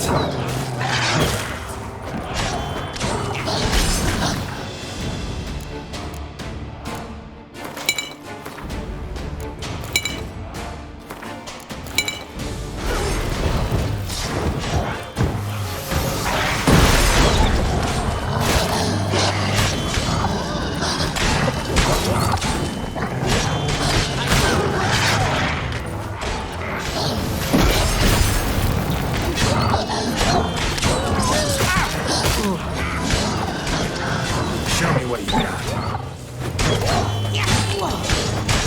That's him. Joss. Blast! They're going to rid them in 6.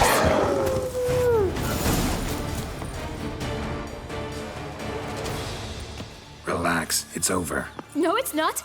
There's more. Another wolf behind you. Ignore him. He always lies. Aha. Boy who cried wolf. Still does, I suppose. And doesn't, when they actually appear. The one and only. Listen, you little chit. Jack said you know what's become of his 3 beans. I don't know anything! Not one thing, and besides, watch out! Wolves!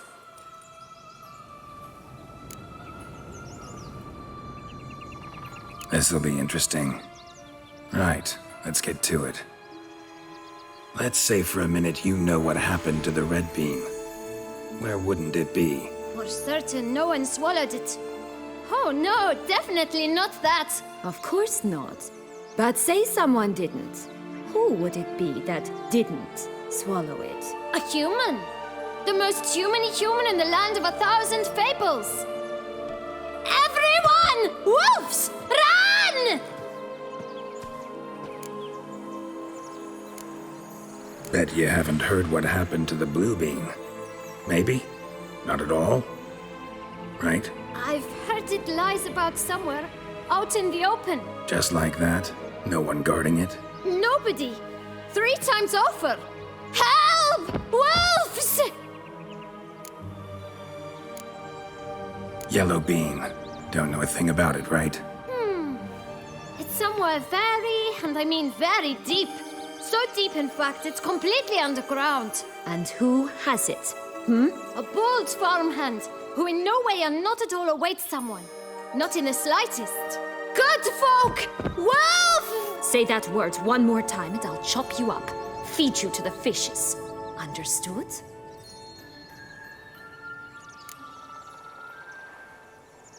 All right, we should go. Watch out for wolves!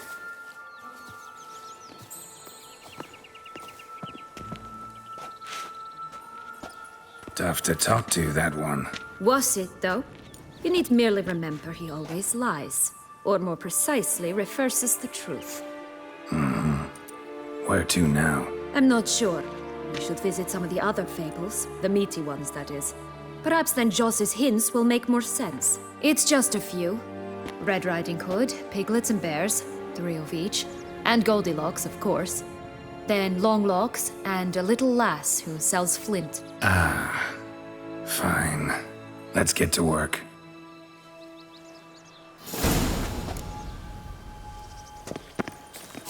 Stop prodding. Incredible. You must have loved this place. I did at first. But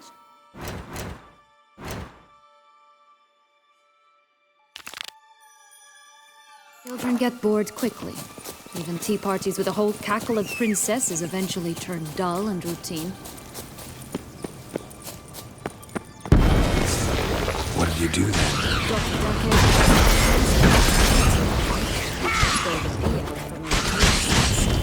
Sleeps to this day. Oh look! The Emperor of Nilfgaard! He's come out to show off his new robe. Ugh, ugly and fierce.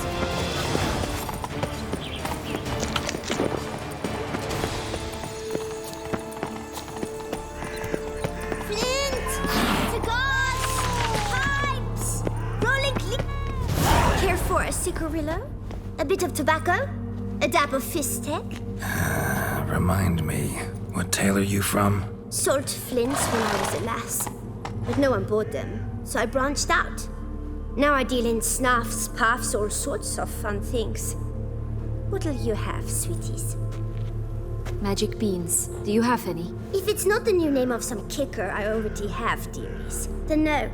But maybe you'd like some. Hey, where'd you get that ribbon? That's mine. Is that so? Then why was it lying in the bushes? Finders keepers, sweetheart.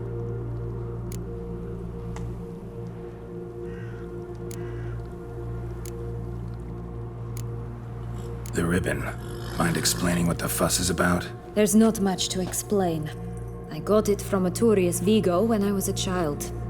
It was to protect me from evil. It clearly didn't work, given how I ended up. But it means a lot to you. How should I put this? I have so few mementos from my childhood, and the ribbon reminds me of the good old days, when I was someone else. Dears, could you continue this touching scene elsewhere, You're scaring away my customers.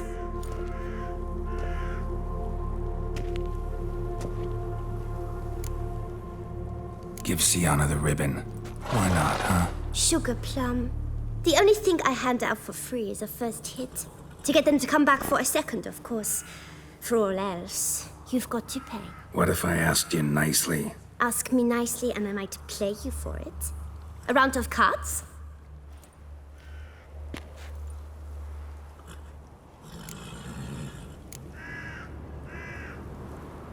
Fine, I'll pay you for the ribbon.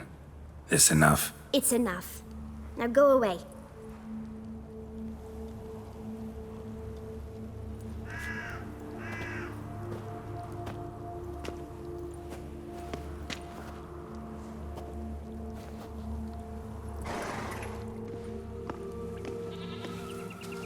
All right.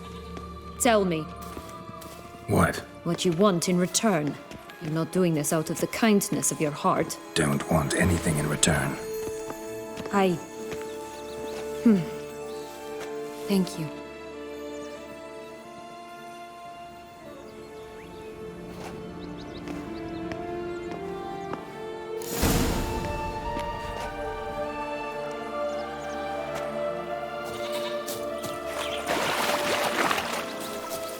Watch out! Pixies!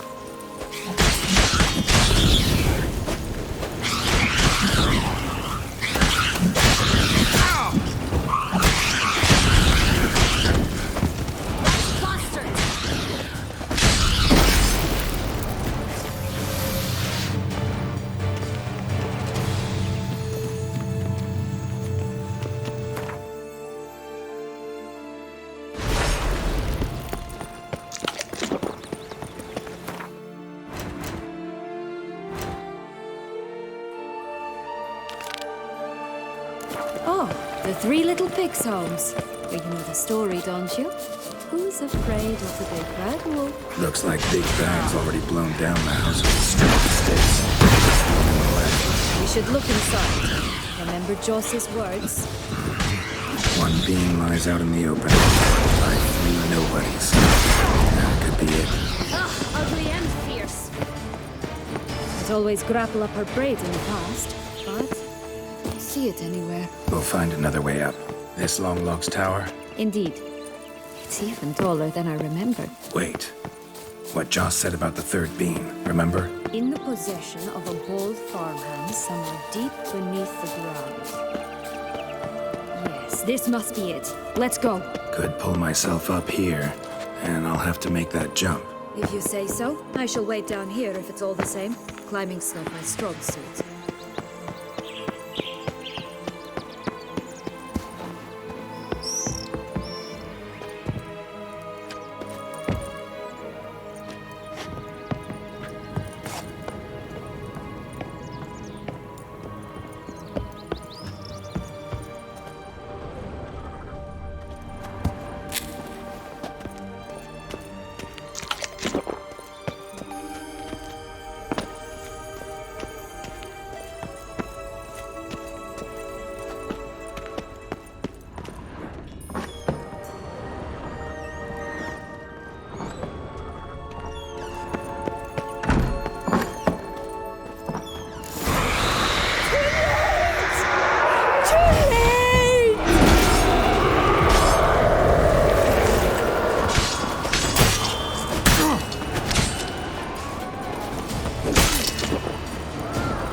Here it is. Would have stunk to climb all that way for nothing.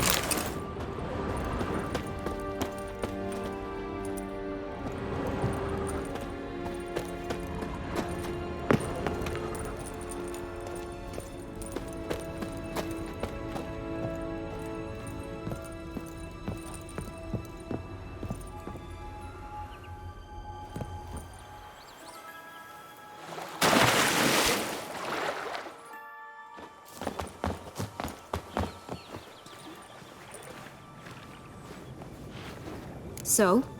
Got the bean, but long logs. Seems she got sick of waiting for a knight in shining armor.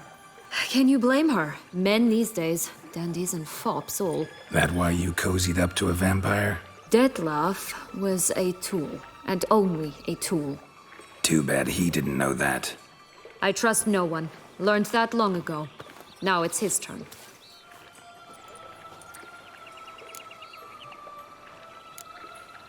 To use him. Was that your plan from the start? No. At first, I was simply intrigued. Do you know the story? It was in Mettina, a few years past. I'd gone there to pass some loot off to a fence I know. We were hashing out the terms when in walked Detlef. He said he'd come to sell a silver candlestick. He gripped it through a cloth. That caught my eye. I followed him out, observed him from a distance, but he caught on quickly. Yeah, superhuman senses will do that. He turned down a blind alley. I followed. He jumped out from behind a crate, baring his teeth. I suppose he'd wanted to frighten me. Alas, he didn't in the least. After all, I'm a monster too, am I not?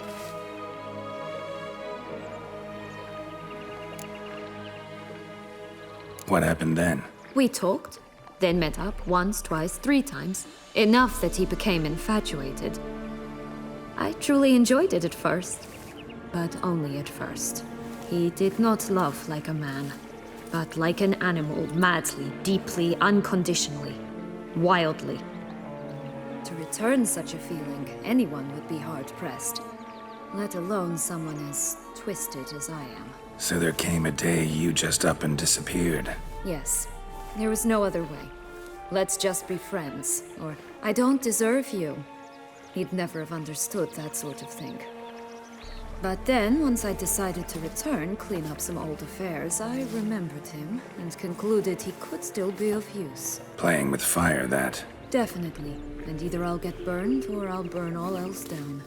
No other options. Got a history with Detlef now, so this meeting will be different. Not afraid? I can handle him. Mm-hmm. Sure about that? You look at him as a witcher and see a monster. I know what he's really like. You needn't worry. It's time to go. Just a bit more work and we'll be able to say sod off to this fecking fable sphere.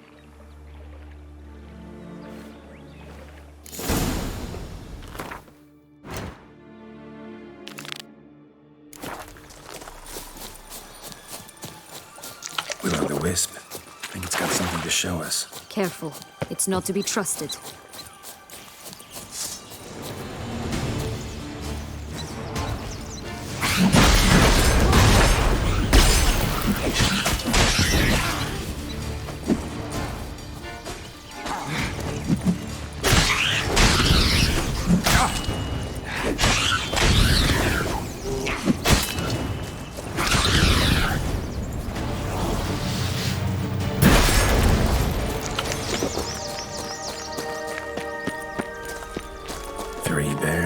Three stools, 3 beds, 3 bowls. One a bit too big, the other too small, the third...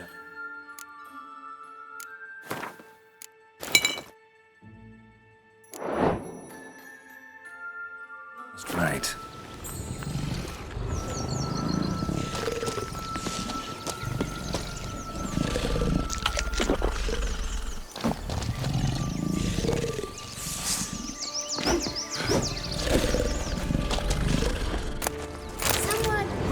Someone's eaten from our bowls!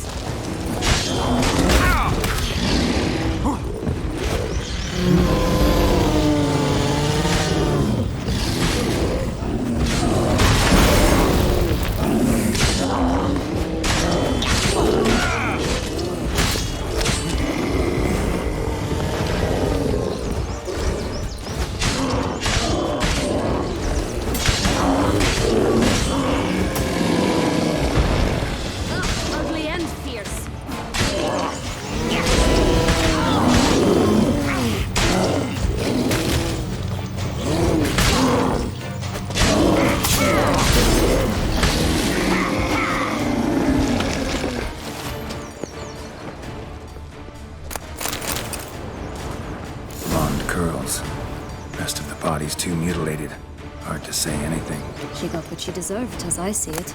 Always took what she wanted without asking. No being here. Gotta keep looking.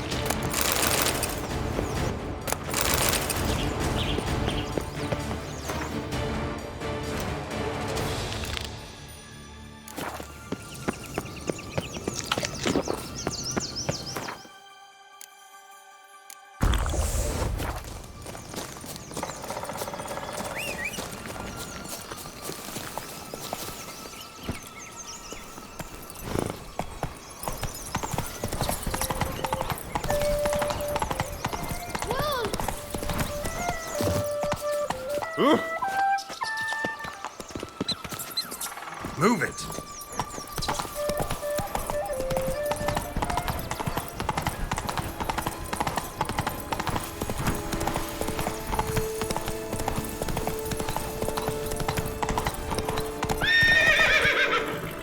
Come on.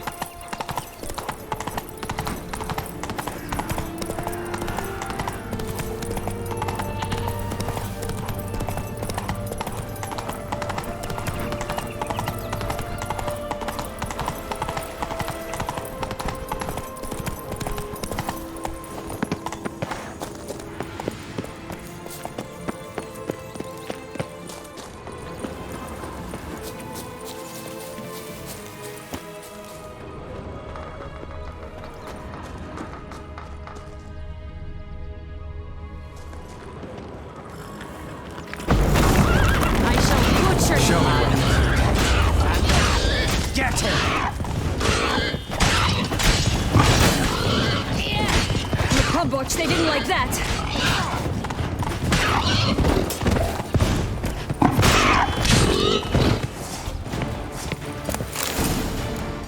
The big bet.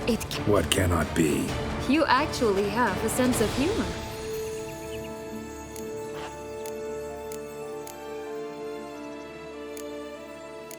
Why so shocked? Well, when you arrived, all you did was pout and mumble things in that graphically monotone. And now this. A jest. And a good one at that. But here we are chatting away when there's work to do. We must keep looking.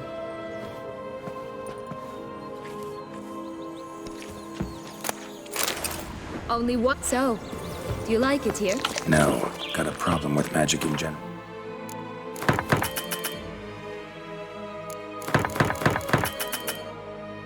Illusions, portals, all that. Don't trust any of it.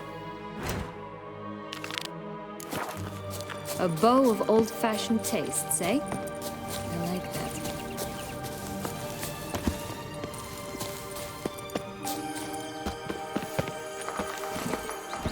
Faster.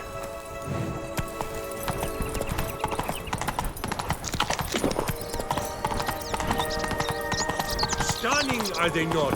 My new robes, such exquisite robes. The world's never seen. Doesn't seem to be at home.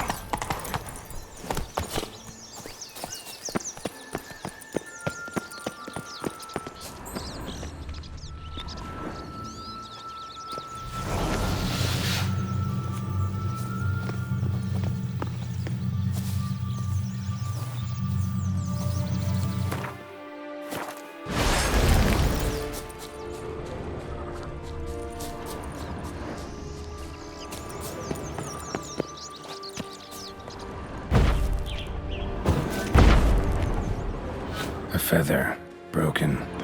There was a fight. A feather, broken. There was a fight. Goose feathers. Must have been flapping its wings. Or did it just get... Watch out! Pixies! Ugly enemies.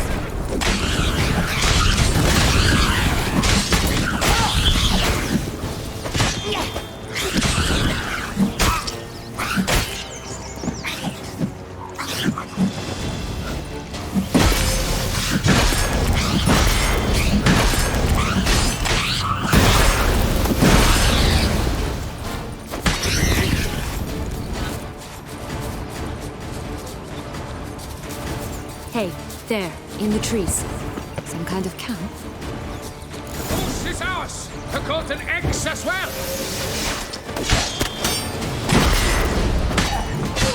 You mean to...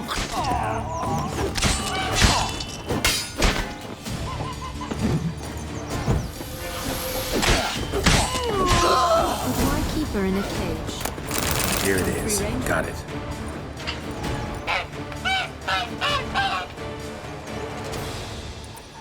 Good thing you posted that notice. Never would have found you otherwise.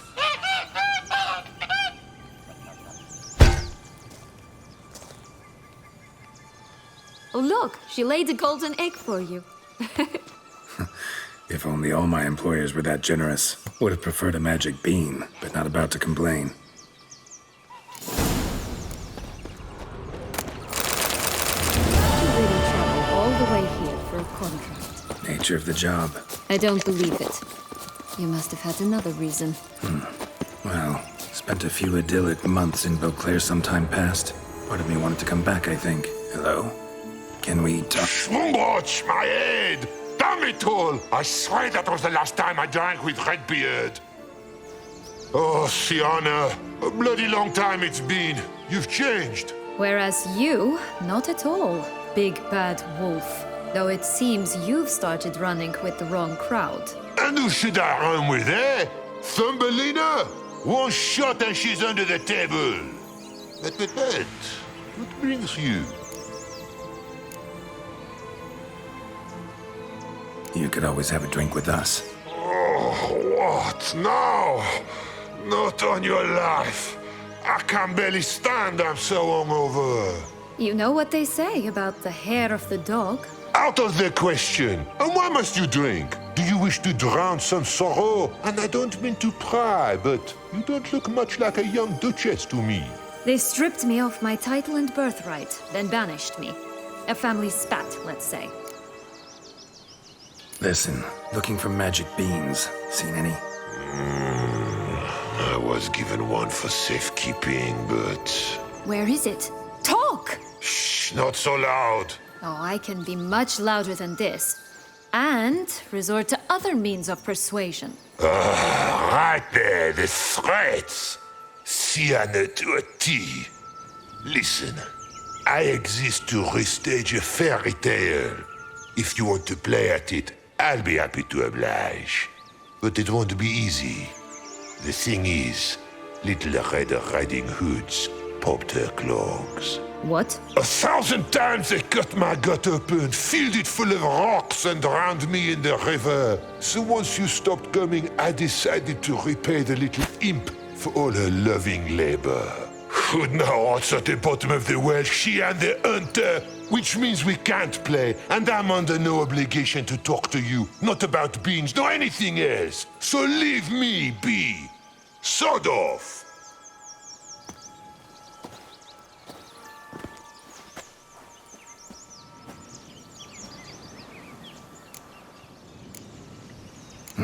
Wolf's pretty cranky.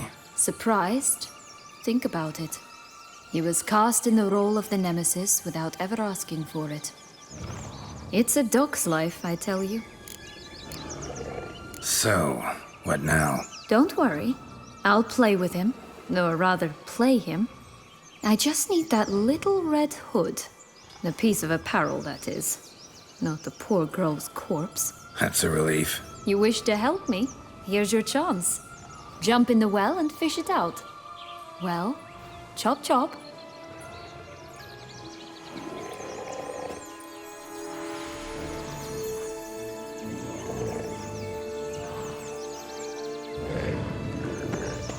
All right, time to jump in the well.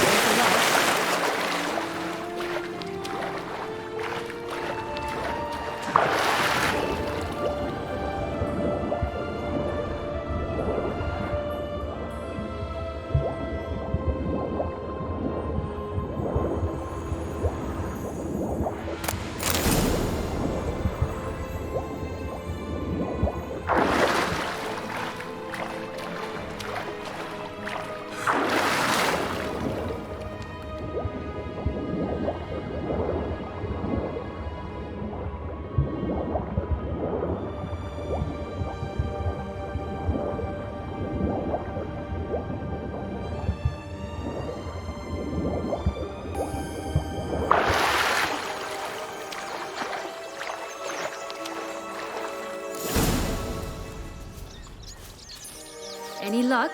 Yep, look what I got. That would never fit you. Give it to me. How do I look?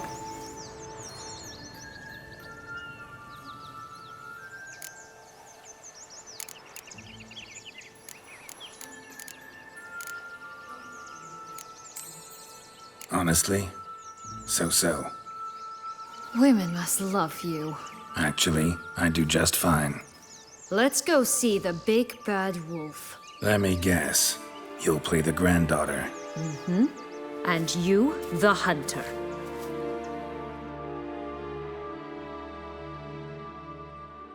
You again? I thought I was clear. I will not talk to you if little Red Riding Hood is not with you!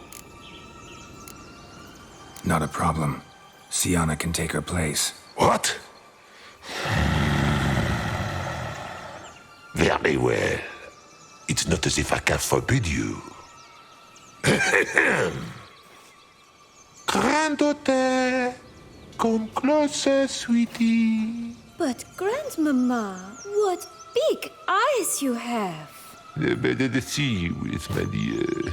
Granny, what big arms you have. The better to embrace you with, my dear. And Grandmama, what big teeth you have. Eh? The better to eat you with, my dear. Butcher you!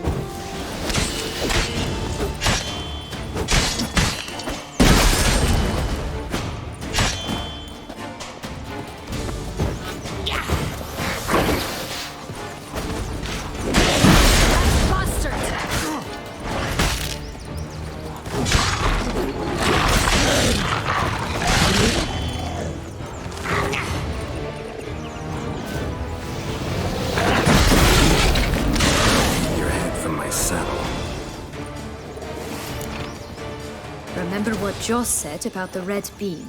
A human has it, and he definitely didn't swallow it. Mm-hmm. Gotta open his belly. Bottle caps, fake teeth, a corkscrew. Ah, here it is. Red bean. Ah, at last we have them all.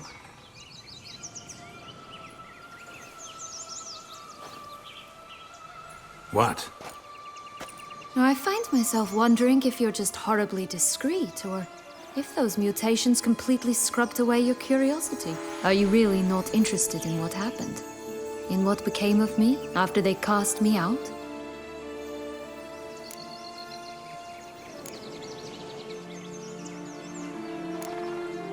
Well, since you brought it up, I'd gladly hear the rest. Let's see. They'd escorted you out of the duchy. Yes. And the noble knights of Toussaint, I didn't stop until we reached the Ketdu wilderness.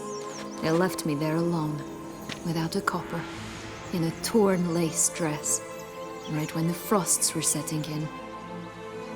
They assumed something would eat me, or that I'd do everyone a favor and die of hunger. But as always, I failed to live up to expectations. I wandered the woods for a week, went purple from the cold, gnawed the bark from twigs. Finally, I saw a light among the trees. A campsite. They were bandits, bearded, drunk, spattered with blood. I was sure they'd rape me or kill me, or both. Take it neither happened? That's when I learned a robber and a murderer can be a better man than a knight in shining armor. They took me in, we set off for Nazaire, and I did what I could to repay them. I advanced in their ranks rather quickly. Eventually, I became their leader. Of the whole ragged band.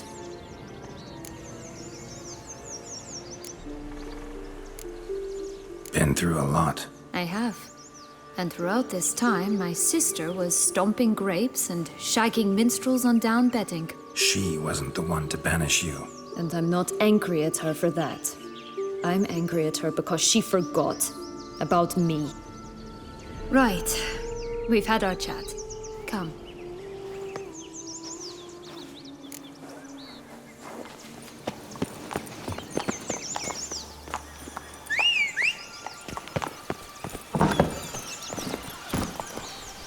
Go, go.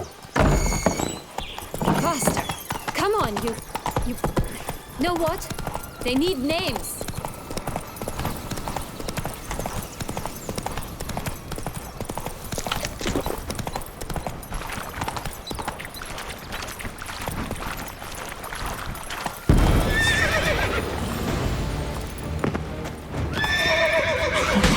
I'll call mine. Anise. Call mine Roach. Roach? Are you serious? Ugh, right. This is the spot. Pull out the beans.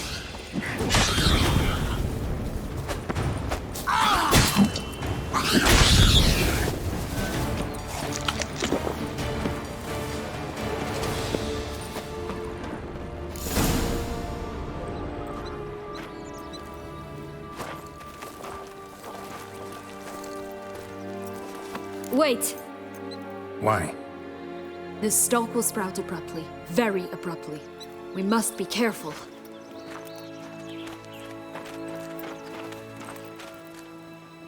All right, toss them!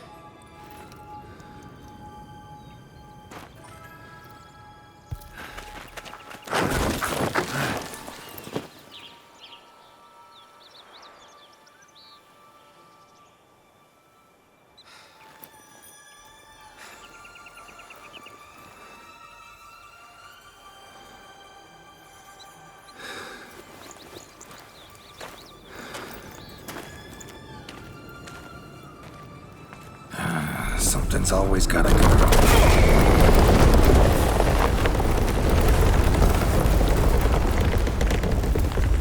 The home stretch.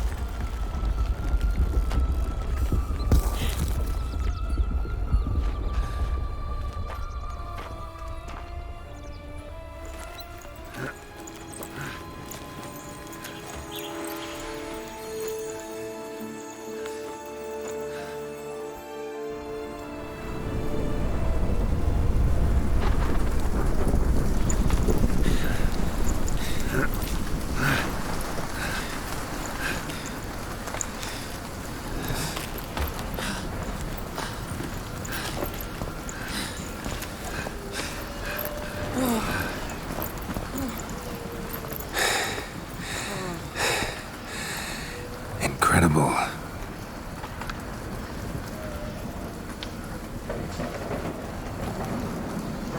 Admire the view later. First, we must deal with...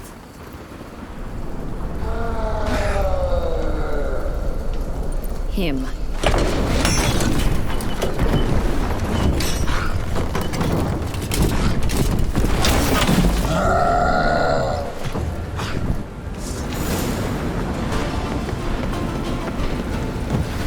Show me what you got.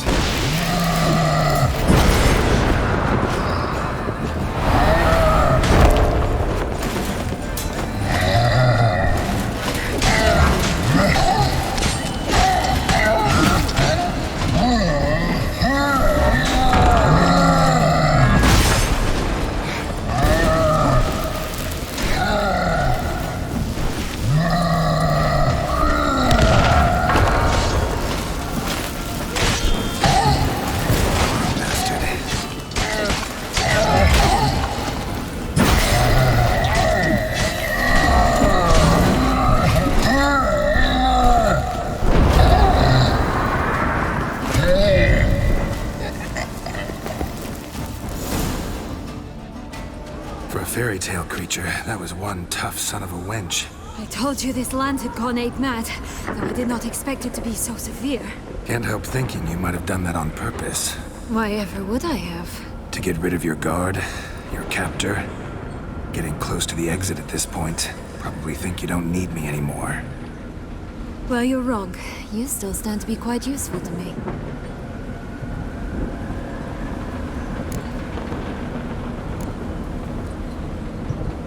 That so? How? Plan to use me like you did Detloff? No, I need you for a purpose far simpler. Well, don't just stand there and stare. I need a man, Geralt, and I'm not afraid to say it.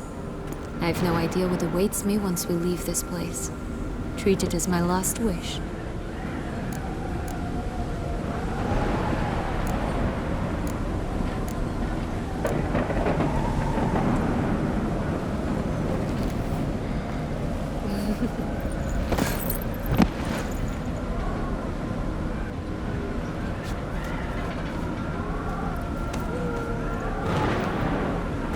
go our separate ways?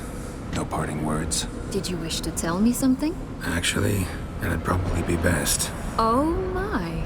No woman's ever treated you this way. Not that I recall, no. In that case, at last you felt what so many women in this world feel at times. I just hope this tale has a happy ending. For me, for you, for everyone. That may very well depend on you. What's that supposed to mean? Nothing beyond what you heard. For now. Come. The exit's this way.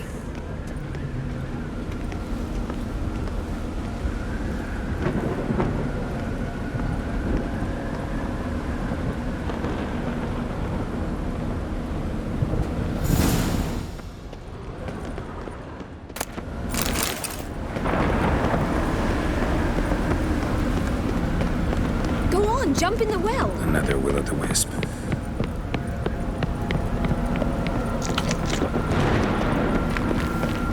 Just curious. Why do you want the Heart of Toussaint and the ducal wine? They were my right. My due. Doubt we would have figured you out if you hadn't tried to get them. Know that, don't you? I do. And I regret nothing. One lives but once. Here, we need but jump into the well. You first.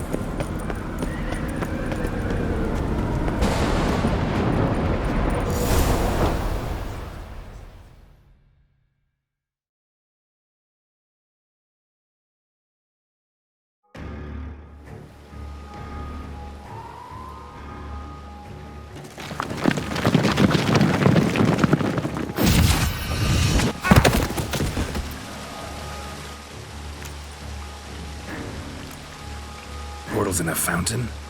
Not terribly practical. It was a secret passage. Henriette and I would use it to... Hide from your governess, which luckily she noted down in her diary, thus I knew where to await you. But never mind that. Has the young lady agreed to help clean up the mess she's made?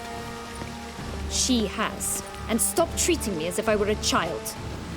Would you prefer I treated you like the lying manipulator you are?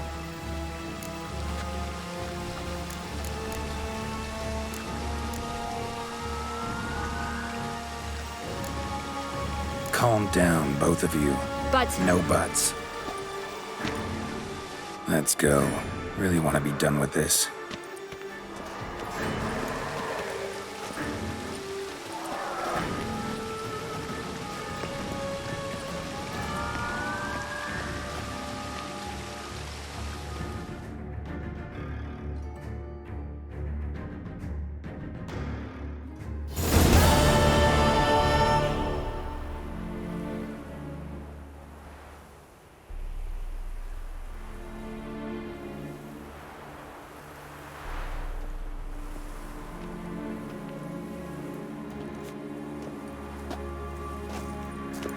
Nice place. Isn't it?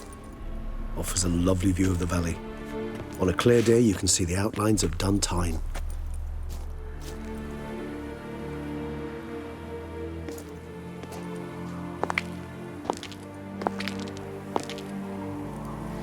Is it, though? A ruin like any other, I think. So sensitive.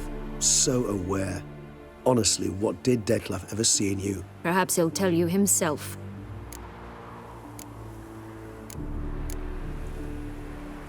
You nervous? Mm-hmm. It's always a bit nerve-wracking meeting an ex. Especially so when said ex is a vampire. I doubt he'll be in the mood for jests. I know. May I be honest? Yes, I'm nervous. I really would prefer just to run off. I gave my word I would help, I know. But how much is that worth? Yet I owe him this meeting. And that is that. Let's get ready. Detlef will be here any moment now.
question I must ask you. Did you truly feign it all? That which bound us was a ruse? Deadlove, it's not that simple. Oh no, it's very simple. You either deceived me or not. In forgiving you, I grieve. For now, we must part.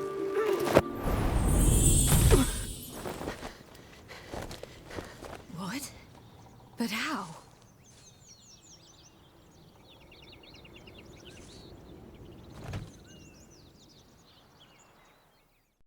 The ribbon? Ha! Seems I've been fooled again. She will pay for this, sooner or later. She will pay! You never should have meddled with her!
Leave him to me. Be gone. I can't let... I insist.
My, what a smashing ensemble.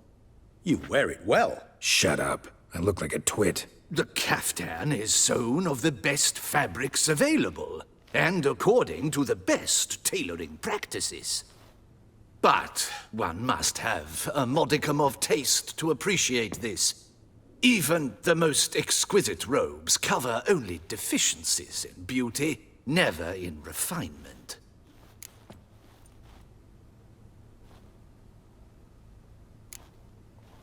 Usually wear something different, better suited to my trade. Got nothing against this particular outfit, though. Just don't exactly feel comfortable in it. And I despise formal occasions. Nothing one can't get accustomed to. Now, be so kind as to stand still. All that being as it may, Toussaint's highest honor, the Order of Vitis Vinifera, demands appropriate attire. The Duchess cannot be expected to drape the medal on a suit of armor caked in mud. Palace protocol places enormous emphasis on form, virtuous tradition, etiquette. Huh. A tradition which values appearances ahead of all else. Which calls for lordly, glistening triviality and misplaced generosity. Sound wistful. Pensive, Regis. That because they refuse to buy you a new outfit? Hardly. It's the tone I ever adopt when I find myself pondering, which, believe it or not, happens quite a lot. Besides, I've no need for a new outfit as I shall not be attending the ceremony. Why not? Because unlike you, I don't have to. I shall begin to pack my belongings instead. I trust you'll join me later, once you're richer by a medal and a fascinating new experience? Count on it. Ceremonies, medals honoring virtues, just keeps coming up. I've had no reprieve either. And I keep thinking of the last great virtue, compassion. It's the one piece of the puzzle that never seemed to fit.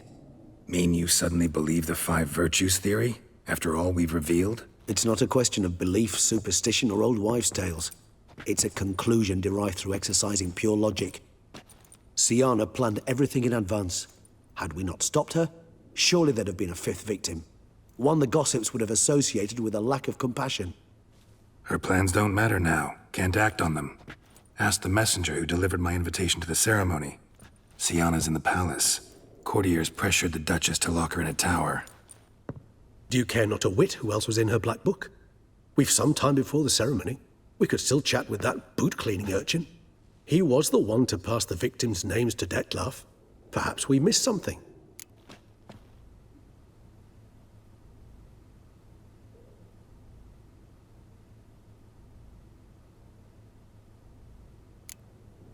Regis, Bootblack didn't say anything about making deliveries when we talked to him.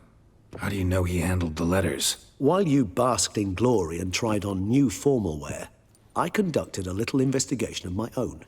You'd be very proud to see how I conducted myself. I began by concocting an ample supply of boot wash for our enterprising young friend.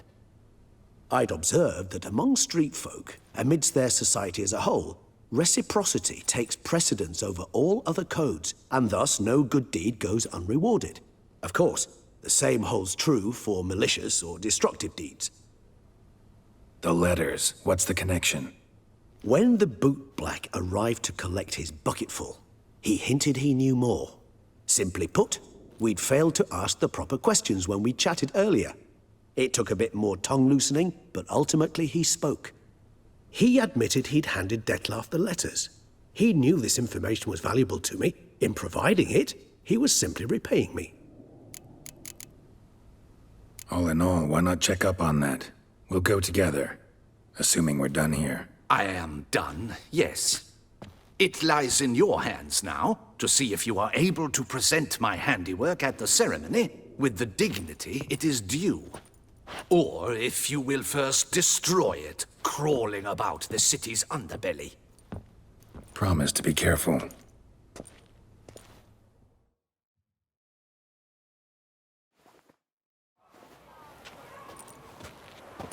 Oh, it's the swordsman. Good to see you. Here for a spiffing? Dirty boots are a stain on professional dignity, you know. Step on up. Need to ask you something. Yet again? Go on then. I'm a proponent of free speech and I will gladly tell you all I know. But why not get your boots shanked while we jabber? Guess they could use a spit and polish. Then I shall take advantage as well. A friend of mine used to say boots should be as clean as the soles that wear them. Clean boots, clean soles. A fine slogan.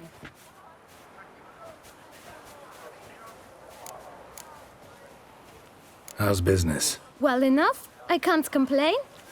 Though it'd be even better were certain folk to sit down for a shine as they stood and chatted. Man in the frock coat. You passed him some letters, remember? Why, of course. I'm young, got a mind like a steel trap, but... If you're about to tell me this information will cost me, forget it. How'd you get those letters? Beggars brought them. Beggars. Tell us more about them. How many were there? Why, 4. 1 for each letter. Just 4? Sure you didn't get a 5th? I can't count, you know. Remember anything else? These beggars have anything in common? What? Come now. Each was different. Some had mismatched boots, others had no boots at all. Oh, I know! They all had no home! Kid, my patience is starting to run a little thin. Now think hard.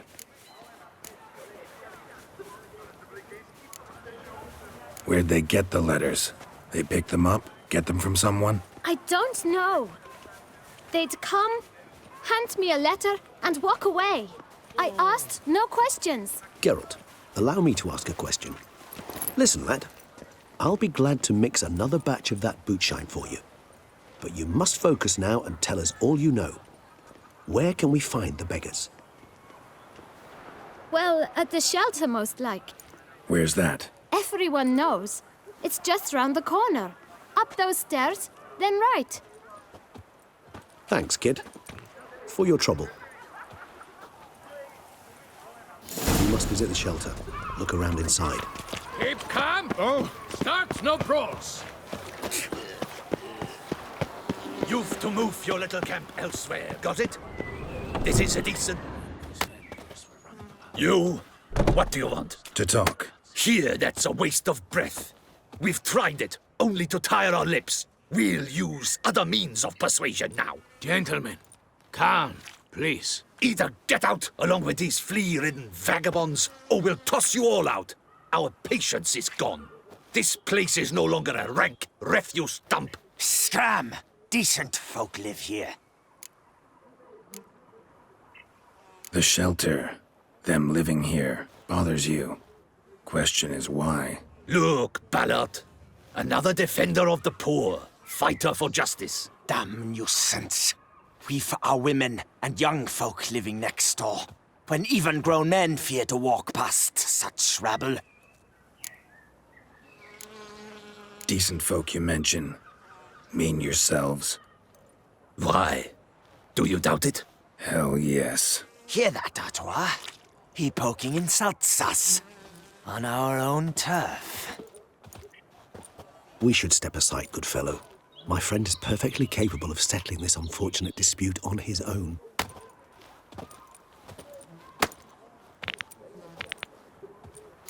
Jesus, that hurt. I lent you coin for a while.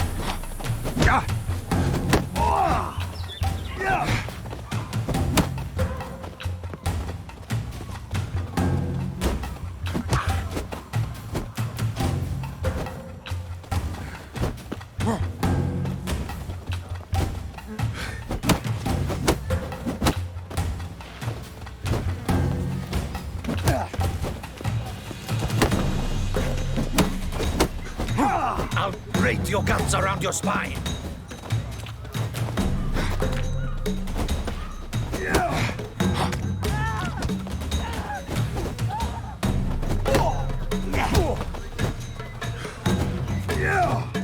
Come now, Twitcher.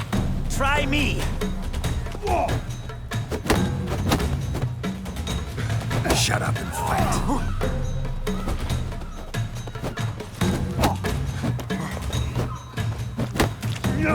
Jesus, that hurt.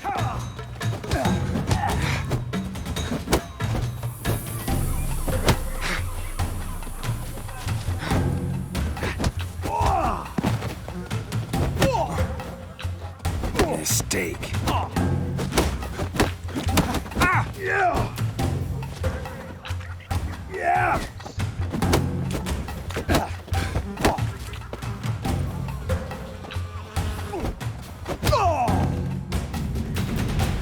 All right. I can take a hint. Come, time to go. I thank you so much for your aid. I tried to reason with them, but they'd have beat me blue had you not come along. I'm grateful. Immensely. What did they want from you? They are neighbors. Wish me to take my folk, the shelter, elsewhere. They dislike that I help the beggars. I do not oppose going elsewhere, were we to have somewhere to go. But you've come with a problem, have you? My turn to aid you. Need some information. Looking for a man who might have mentioned the bootblack in Rue de Garl. The bootblack? A feisty lad. I know him. Any of your, wards supposed to meet him recently or soon? Forgive me. Those I help and I are not so close that I would know. But should you wait, they'll all soon come for their meal. You can question them yourselves. Sure all your usual beggars will be here? They're not obliged to come, of course. But they rarely find a decent meal elsewhere. So, almost all in the area eat here. Thanks. We'll wait. Nice of you to let us.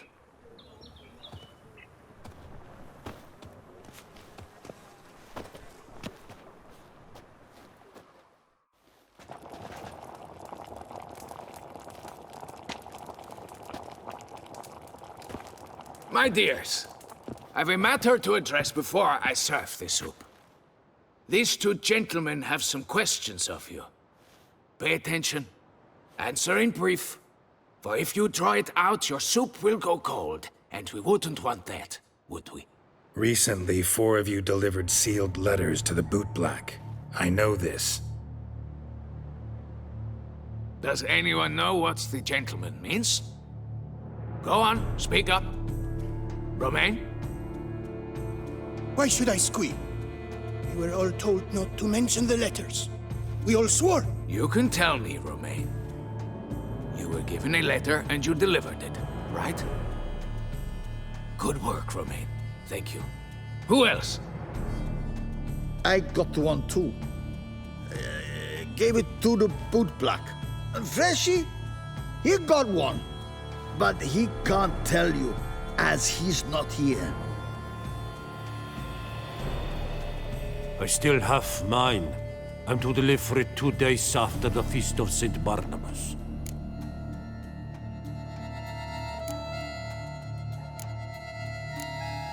It's a matter of importance to the Duchy. Hand it over, or I'll take it from you. plain and simple.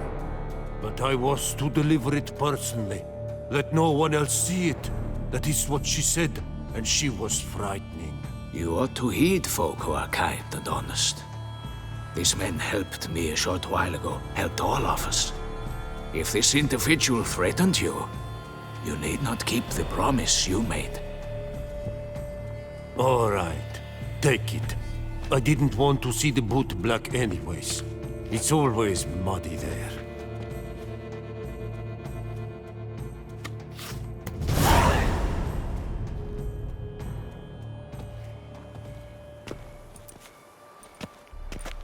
Damn it. What is it? Another name, truly? See for yourself. Well. I must say, even I did not expect this. This time you will see to our Duchessa. It seems we underestimated Siana rather grossly. Judging by this, Detloff was literally supposed to tear her heart out. Yet first you must snap her neck. Puzzling.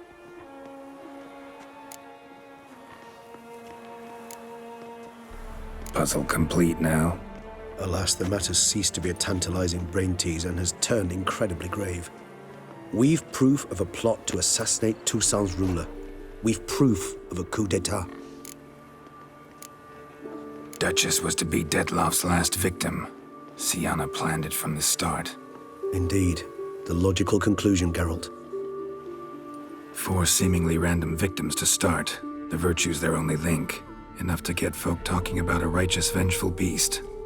Obscured the victims' links to Siana, even as she had those she despised killed off one by one, leaving the Duchess for last. Had she managed to fulfill her plan, none would have questioned the reasons. Most would have thought Anna Henrietta had died for her sins. She was known to show a hard heart on many occasions. Ample proof of a lack of compassion. Why would Siana murder her own sister? Out of envy? To take power? From an inborn penchant for evil? Yes, and yes. All seem likely, and none are mutually exclusive. But if you'd like to know for certain, you could always ask her yourself. Actually, love to learn her motives. Praiseworthy, I suppose. Sometimes one should stare evil in the face. Seems a bit strong, no? She used my friend as her tool for killing. I believe I've every right to condemn her, but I support your lust for the truth. Some philosophers think empirical examination the sole path to knowledge. I believe you mentioned the Duchess keeps Siana locked up. Courtiers were insisting on a harsher punishment. Much harsher. Think Anna Henrietta had to protect her sister from a lynch mob as much as she wanted to protect her subjects from a criminal. One way or another, she's locked away in a secluded wing of the palace, awaiting trial before a court of law. I'd need to get past some guards to see her.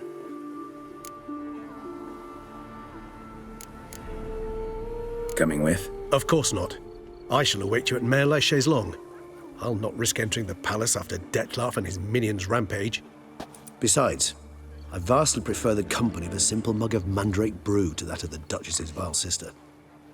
So, said straight up, it means you're going off to get drunk because you hate Siana. I've never been fond of categorical statements of that kind, but I admit I could not vouch for my behavior in her presence. She treated Detloff cruelly, caused his death in the end, and now this? Atop all that, no, Geralt. I will not go with you. I will await you at the cemetery.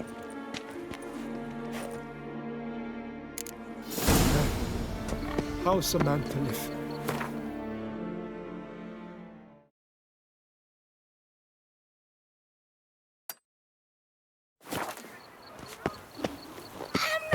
I dreamt I was a wolf.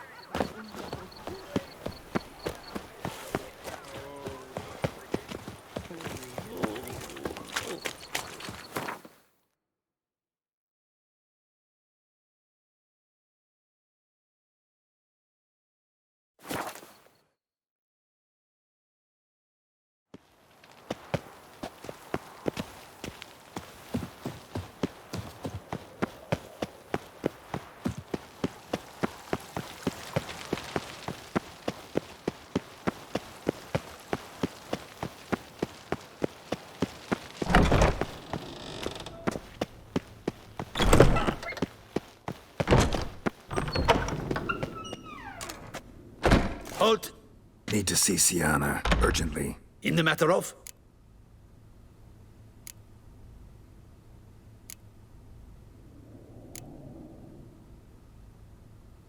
Want to talk to her. It's important. Want to talk? Go see your gran at tea time. Not one locked up on the Duchess's orders. No doing without special permission. Period. Found some information important to her case. Need an explanation, urgently. Ah, fine then. You're that witcher who solved the murders, no? Then you've my permission, but only for a few minutes. Promise to be brief.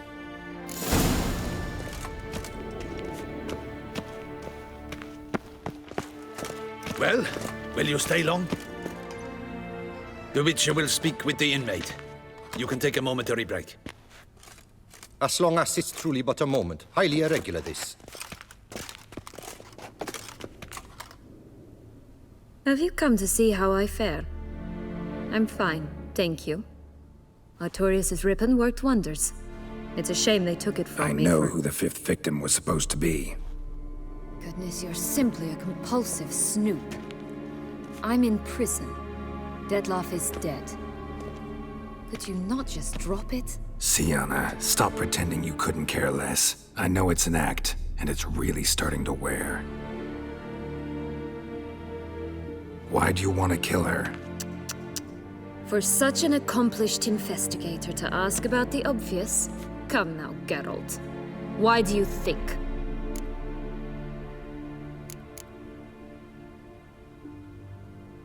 Because she turned her back on you, then banished all memory of you? Bravo, Geralt. Yet another riddle solved, and your sick curiosity sated. Well, what now? Off to share your discovery with Anna Henrietta? No, she's no longer in danger, true. But she very well might add a little something to your reward. Definitely gonna tell her. Not necessarily for the coin, though. Then why do it at all? She ought to know. If only 'cause you'll probably try to kill her again if she ever lets you out. I probably will.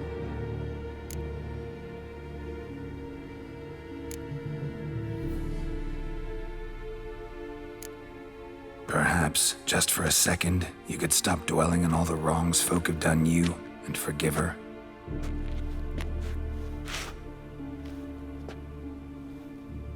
Why should I? For old time's sake. You loved each other once. Please. I don't know who fed you that rubbish, but... Read your governess's diary. You played together, were inseparable. Henriette'd get you into trouble sometimes, sure. But there were also times she stood up for you. When you had nightmares, only she could calm you. Time eats away at memories, distorts them. Sometimes we only remember the good. Sometimes only the bad. If she loved me so, why did she wash her hands off me? Forget me, hmm? Sienna, you were exiled when she was how old? 12? 13? She was a child. What was she supposed to do? Rebel? Organize a coup? Steal your father's seal and forge a pardon? She was powerless. Wiped you from her memory not because she didn't care, but because your departure was traumatic for her. She forgot because that was the only way she could handle the pain. Ugh. You meant what you said in the Land of 1,000 Fables. You really want a happy ending to this story, don't you? Ah, with all of us living happily ever after. Go, Witcher, or they'll give your medal to another. And that would be a shame. Farewell, Sienna.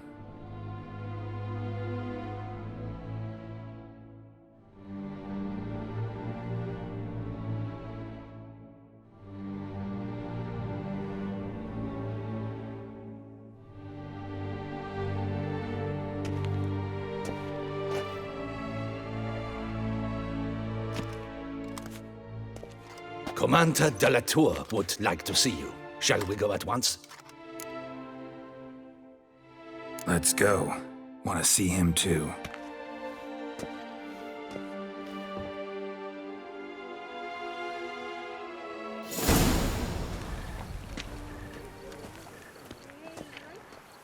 Damien. Geralt, it's about time. Ready for the ceremony?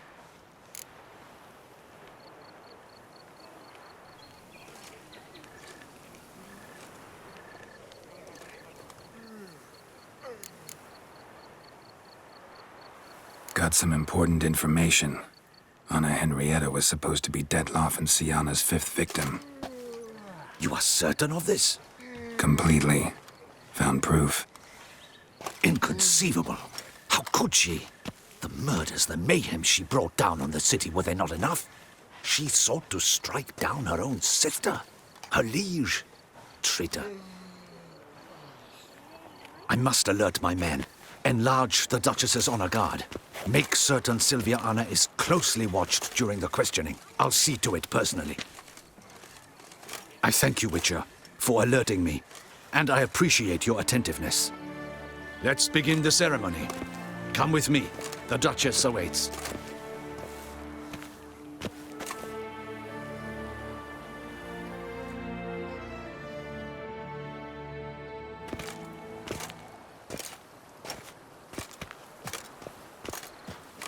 In the Guild's name, I beg your assistance, your enlightened highness.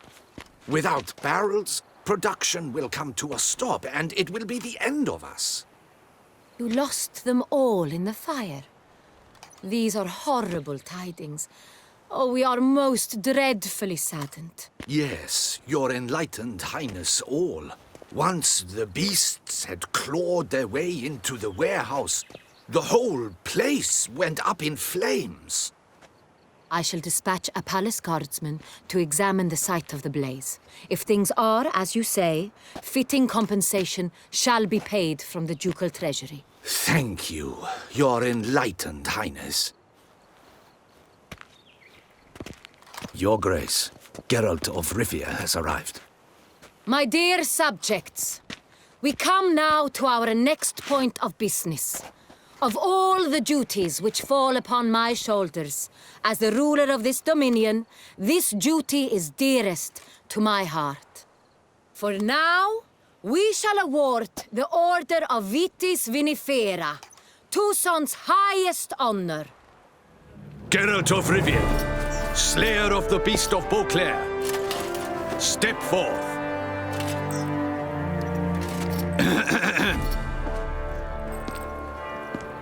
We bestow the distinction upon the Witcher, who saved Beauclair from the terrible beast. Such is our desire. May this symbol serve as a reminder to all that the Witcher shall forever remain a friend of Beauclair.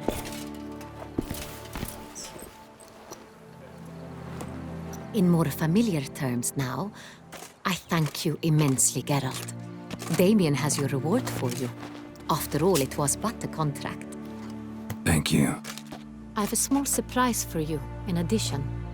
I give you more than a dozen barrels of Son Real, a wine normally reserved for the ducal table. The gustatory experience of a lifetime awaits. Are you content?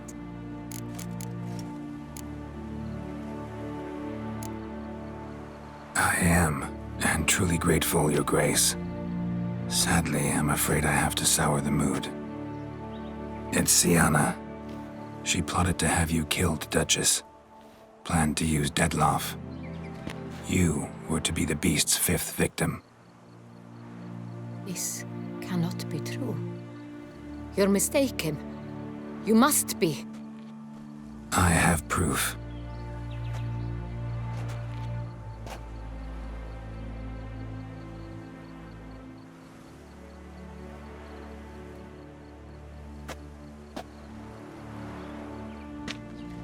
I do not believe it.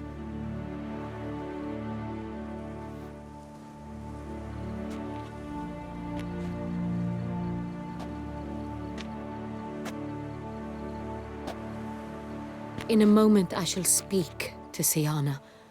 Will you assist me? You returned my sister to me, yet what you tell me now I find devastating. I've come to doubt that I can judge her fairly. I'd far prefer to learn you're mistaken, Geralt. I'm not. In fact, I'd recommend you be particularly careful around her. You exaggerate, Witcher. She is my sister. I know well how to speak to her. If my presence will help in any manner, of course I'll stay. We shall now question a person implicated in the murders which recently ravaged our fair city of Beauclair. Captain de la Tour, show Sylvia Anna in.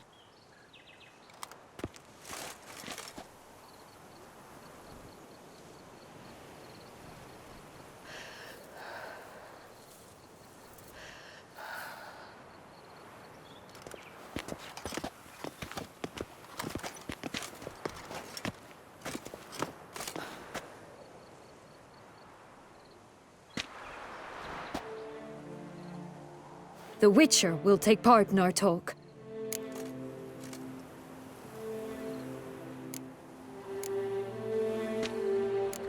I'm not a prisoner, free to do as I choose. You have committed crimes. Grave crimes. Yet you are my sister, and my heart does not allow me to treat you as a common criminal. Nor does it let me believe you sought my demise. My heart yearns to know you were swayed by the monster Dettlaff. You yourself would never stoop so low. Thus I have asked Geralt to advise me, as one impartial. I shall now hear what he has to say.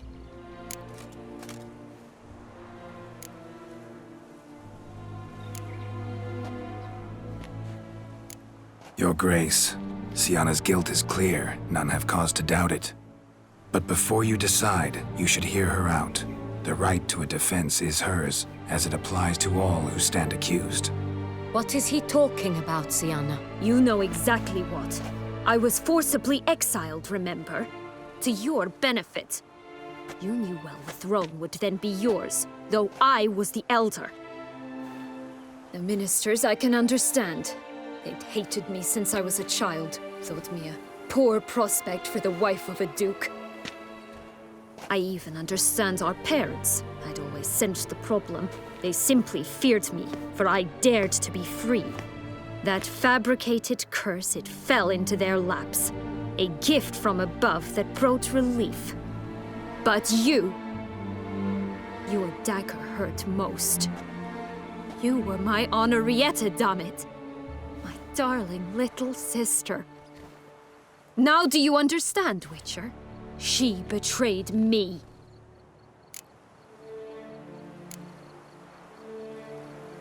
You were children then. You and your sister both had no control over what happened. You're wrong, Witcher. She had control.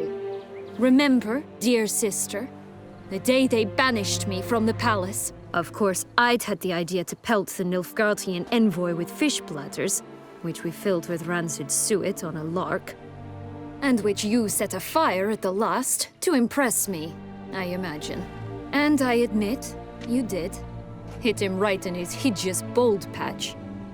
Never laughed so hard in my life.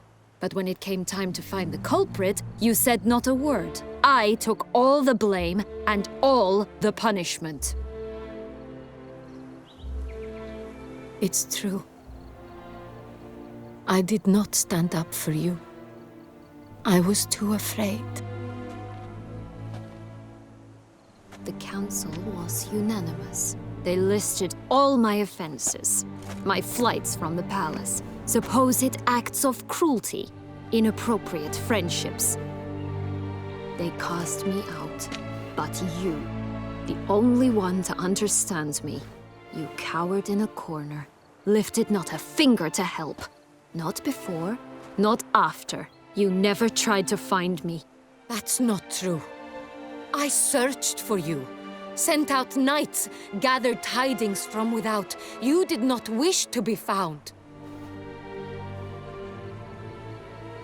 Since the day you vanished, I have lived with the knowledge that I failed you. I'm sorry, dear sister. Can you forgive me?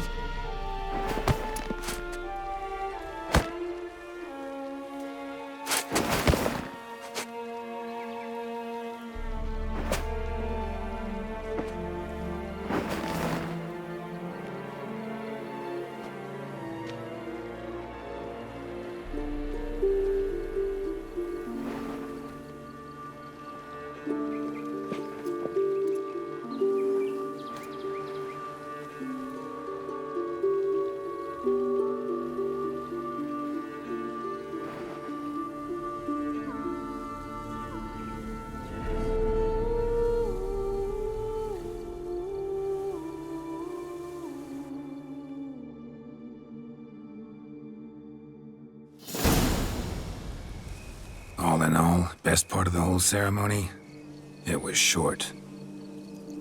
Perhaps for you, as you ducked out early. The others are probably just getting started. The drunkenness never ends in this quaint realm. Not so fond of Toussaint after all, are we? Oh, this place is like a strong wine, Geralt. Good in small sips.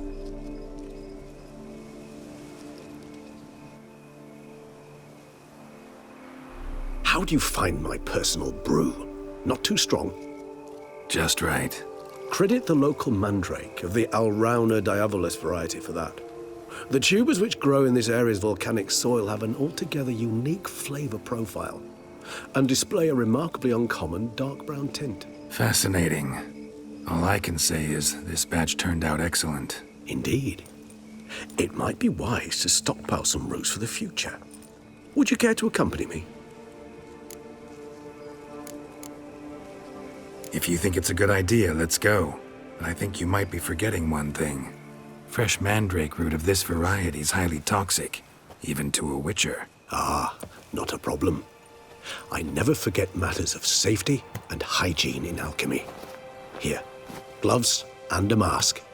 Don them, and you shall be in no danger. Thanks. Right then, let's go. This moonlight makes me oh so And if I were to add Jimson weed in...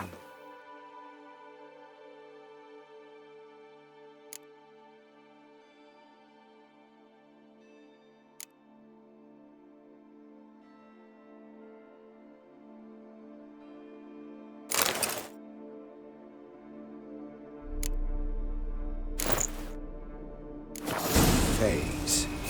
Could be an intriguing blend, that.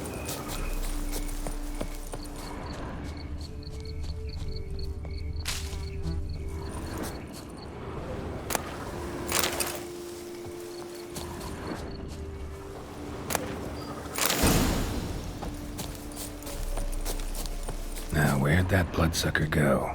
Won't be easy to track down. He's a vampire after all. Damn it, where'd you go?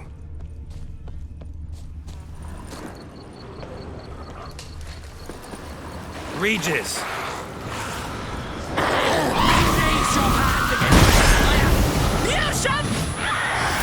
I did what I...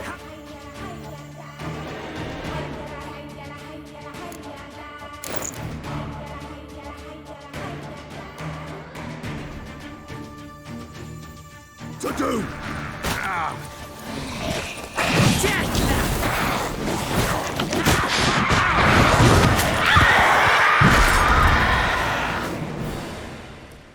Those Bruxay, they called you a traitor. Alas, we've a very simple code of honor, we vampires. So simple you might call it trivial. Either one is with us, unconditionally, regardless of the circumstances, or... Won't let it go, will they? They will not. Fortunately, we've another rule, an unwritten one, and just as trivial as the first. It is neatly summarized in the saying, out of sight, out of mind. That is why I must leave Toussaint. For a vastly long time, most like. Yeah, I get it. Let us make for my camp. I've an overwhelming desire to have another drink.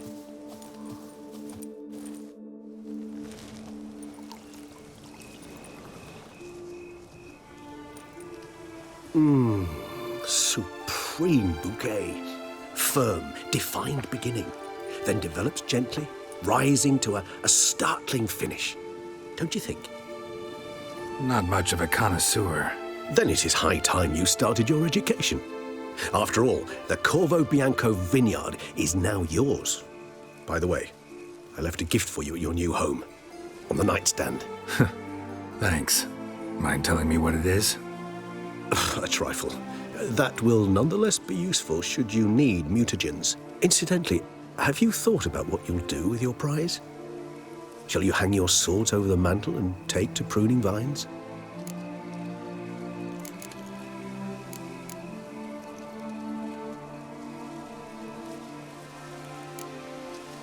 Know what? Think I just might. Come on now, don't laugh. Maybe not today or tomorrow. But one day I'll want to see what it's like to just wake up every day in my own bed. Oh, stop, please. Sounds so sentimental, my fangs have begun to hurt. Then what? Will you begin writing your memoirs like Dandelion?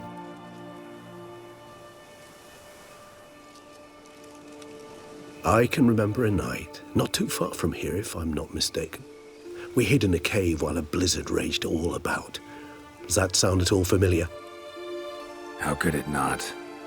We just set off to rescue Ciri from Vilgefortz. Oh, our encounter with Vilgefortz. That is something I do not remember so fondly. But that first stay in Beauclair, far calmer than this one. Seemed like a land straight out of a fairy tale back then. Its sole problem, cellars too small to accommodate all that wine. Appearances, Geralt. Appearances, like Mamoons and Dopplers, deceive. So what did become of Vilgefortz? Killed him. Sure wasn't easy, though. What about you? Any idea where you'll go? Distance is of the essence. I thought I might venture south. Nilfgaard? Why ever not? The Nilfgaardians are a modern society. None there believe in vampires anymore. This fact alone could be very useful to one wishing to remain incognito. Interesting point of view.